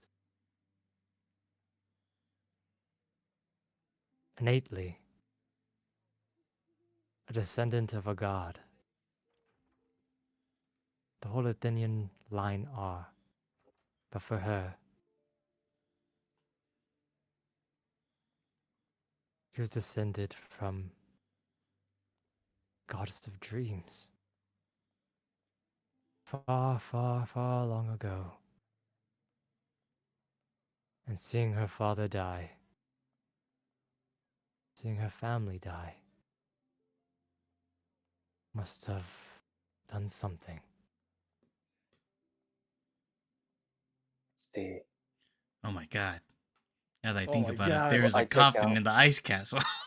I take out, I take out the potion because I didn't give it to Scree yet. I say, it seems like we merchants, and I point to both me and Geralt, we are tasked to successfully deliver this and to poison the king. Maybe that's why the warden wants to stop us. Wait, and Mike, didn't Kosi J tell you that everyone here, fuck, I can't say it in front of Salazar, is is alive and well and Yeah. This Yes, this he is just, this did. is an alternate universe, basically, right? just exist on the outside of this realm. Like, I asked Salazar, do you know how to fight? Well enough, actually. I have had training in some of my loops. Consolidating some of it would be of use, most likely. Would you like to hear a theory of mine? Sure. I believe the warden wants me and Geralt and Scree to deliver this poison to the king so that so her powers are constantly being checked. As you said, all this started because she witnessed her father's death, correct? All of this started because of that. And every So dream runs the same. my theory is if we can prevent her father's death, this wouldn't happen. And also, I'm willing to bet that since I'm assuming the warden will most likely guard the place that can potentially ruin his whole plan, I'm willing to bet they're keeping your father somewhere secret inside of that very same castle, since that's probably where the warden will most likely reside the most for additional protection to make sure the king does die, and so that the reflection will continue like this. Would you be interested in accompanying us to prevent Linda's father's death, the king's death, and putting a stop to all this? After all, you said your father was sealed. He's in the finger. Sorry. Sorry. Roll Look me at a- everyone. roll me diplomacy. check. Diplomacy? Motherfucker, dude. Why am I always the one rolling this shit? Dude, you're the one telling people what to do, man. Yeah, Well, you're like, please do alright, this. fine, I'll fucking stop there. No, No, you don't can stop. keep doing it. Yeah, you No, can keep doing it. Yo, Don't this be is so asking low. about diplomacy. You're literally laying it 17. on him. He looks at you, Harold, and he looks at the rest, and he just kind of lifts himself up with the power of his own arms, just against the bar, just struggling a little bit. But he lifts himself up and stands.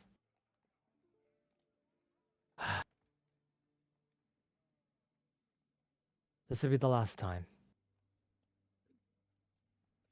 This will be the last loop. All right. Before we This will be skip our town, last stand. there's two people we need to go get. And I know where both of them are. Yes, James before and we Sid. go, I have to see Cold Iron. You know Wait, where she is. I think we're going to Cold Iron in the forest, aren't we?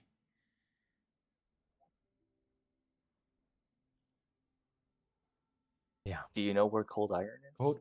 Oh. She Yeah. said she would help, by the way. Yes, she would. I So talked to we her need to last loop. get Sid, or at least stabilize that dumbass.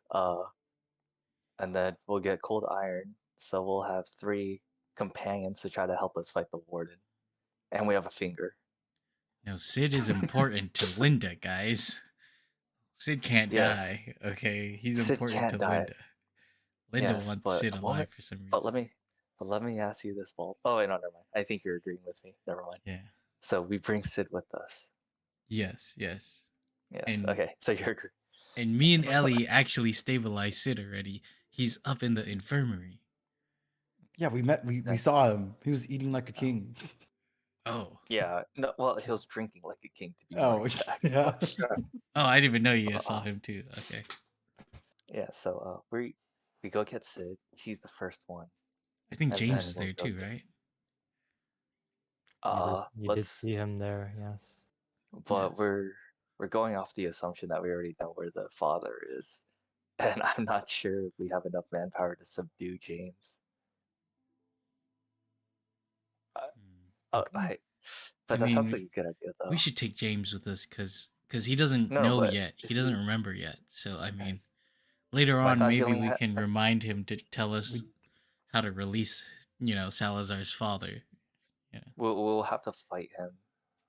we don't have a catalyst for James. That's the thing. And We're gonna also, if remember he's all a citizen, will he willingly come with us? We'll ask when we see him.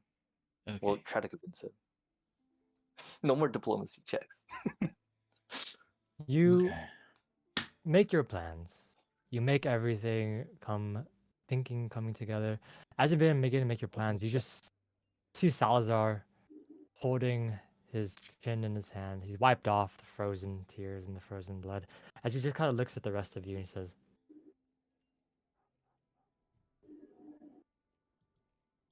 I do think, though,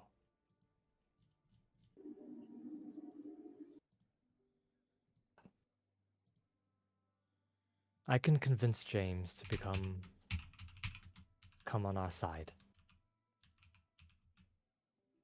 Although, it'd be difficult. And I have a catalyst that I can know that will give him back his memory.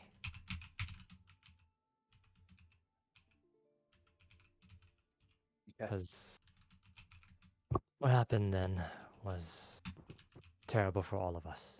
So, shall we go retrieve who we need to retrieve and bring who we need to bring? Yes. And Let me go then- get Scree really quick, and I go up by myself. Okay.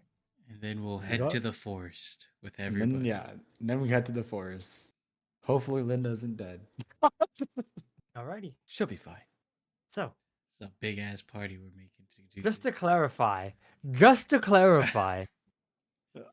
Harold, you go get Screeze. Screeze is just chilling in the bedroom. He gets up, gathers his things, and exits with all of you. You guys leave your oxen and goods somewhere. Don't take that. As the group is now Mike, Balto, Geralt, Harold, Salazar, Screeze, Ellie, and then we're going to go with get Sid, and you're also going to get James as well. So a group of 10 is what you're telling me. Yes. How about, yeah. Can we meet back at the But- tavern? But I also thought we were I good- also think we should bring the oxes too. I mean, Yeah, I thought we were. Hell, it's a first. we're gonna Transportation? sneak out with riding oxen in a whole trailer full of people. Well, Scree, we as traders, we got to go do our trades. We got to follow our But script. we're in the middle of night. We're in the middle of the night, though. Is the Oh. problem? Yes, we leave during the daytime. All right, we'll Okay, leave at but the we- strike of morning then, because But, this is Okay. just too much. I asked. We just have to hide Mike from the Yeah, I public. can cast I invisibility. asked Salazar, is there a place we can hide Mike safely, and then we leave after the guards come and checks? They would never check for a mic they think Mike would be. They Why went. not? They would never check to where they think he would never be. Hide him near the guard outpost in one of the nearby places. He'll be safe there, probably. In fact, did you see the doctor? No. Did Also, we? I've seen the doctor. Oh. Samuel will take care of him. Oh, okay. Come on, Mike. Samuel's We'll a- go talk to Samuel to hide you. Okay. Okay. I'll go get Sid. Okay. Or should I wait for Harold? How about you get Scree, fill him in, and I'll go get Sid. Does Sid still have that same mentality, or did it change after the reset happened? Sid? Yeah. Sid is a traveler. Oh, okay, never mind. So He remembers makes sense. everything. Okay, Yeah, Okay, he for remembers sure. everything. all right. I'm gonna go get his lazy ass up. I'll try to stabilize him too while we're walking. Okay, well, Sid is with where the doctor is in that general area as well. They're all like near the guard outpost. Oh shit. Yeah, that's where So would I everything- have to sneak?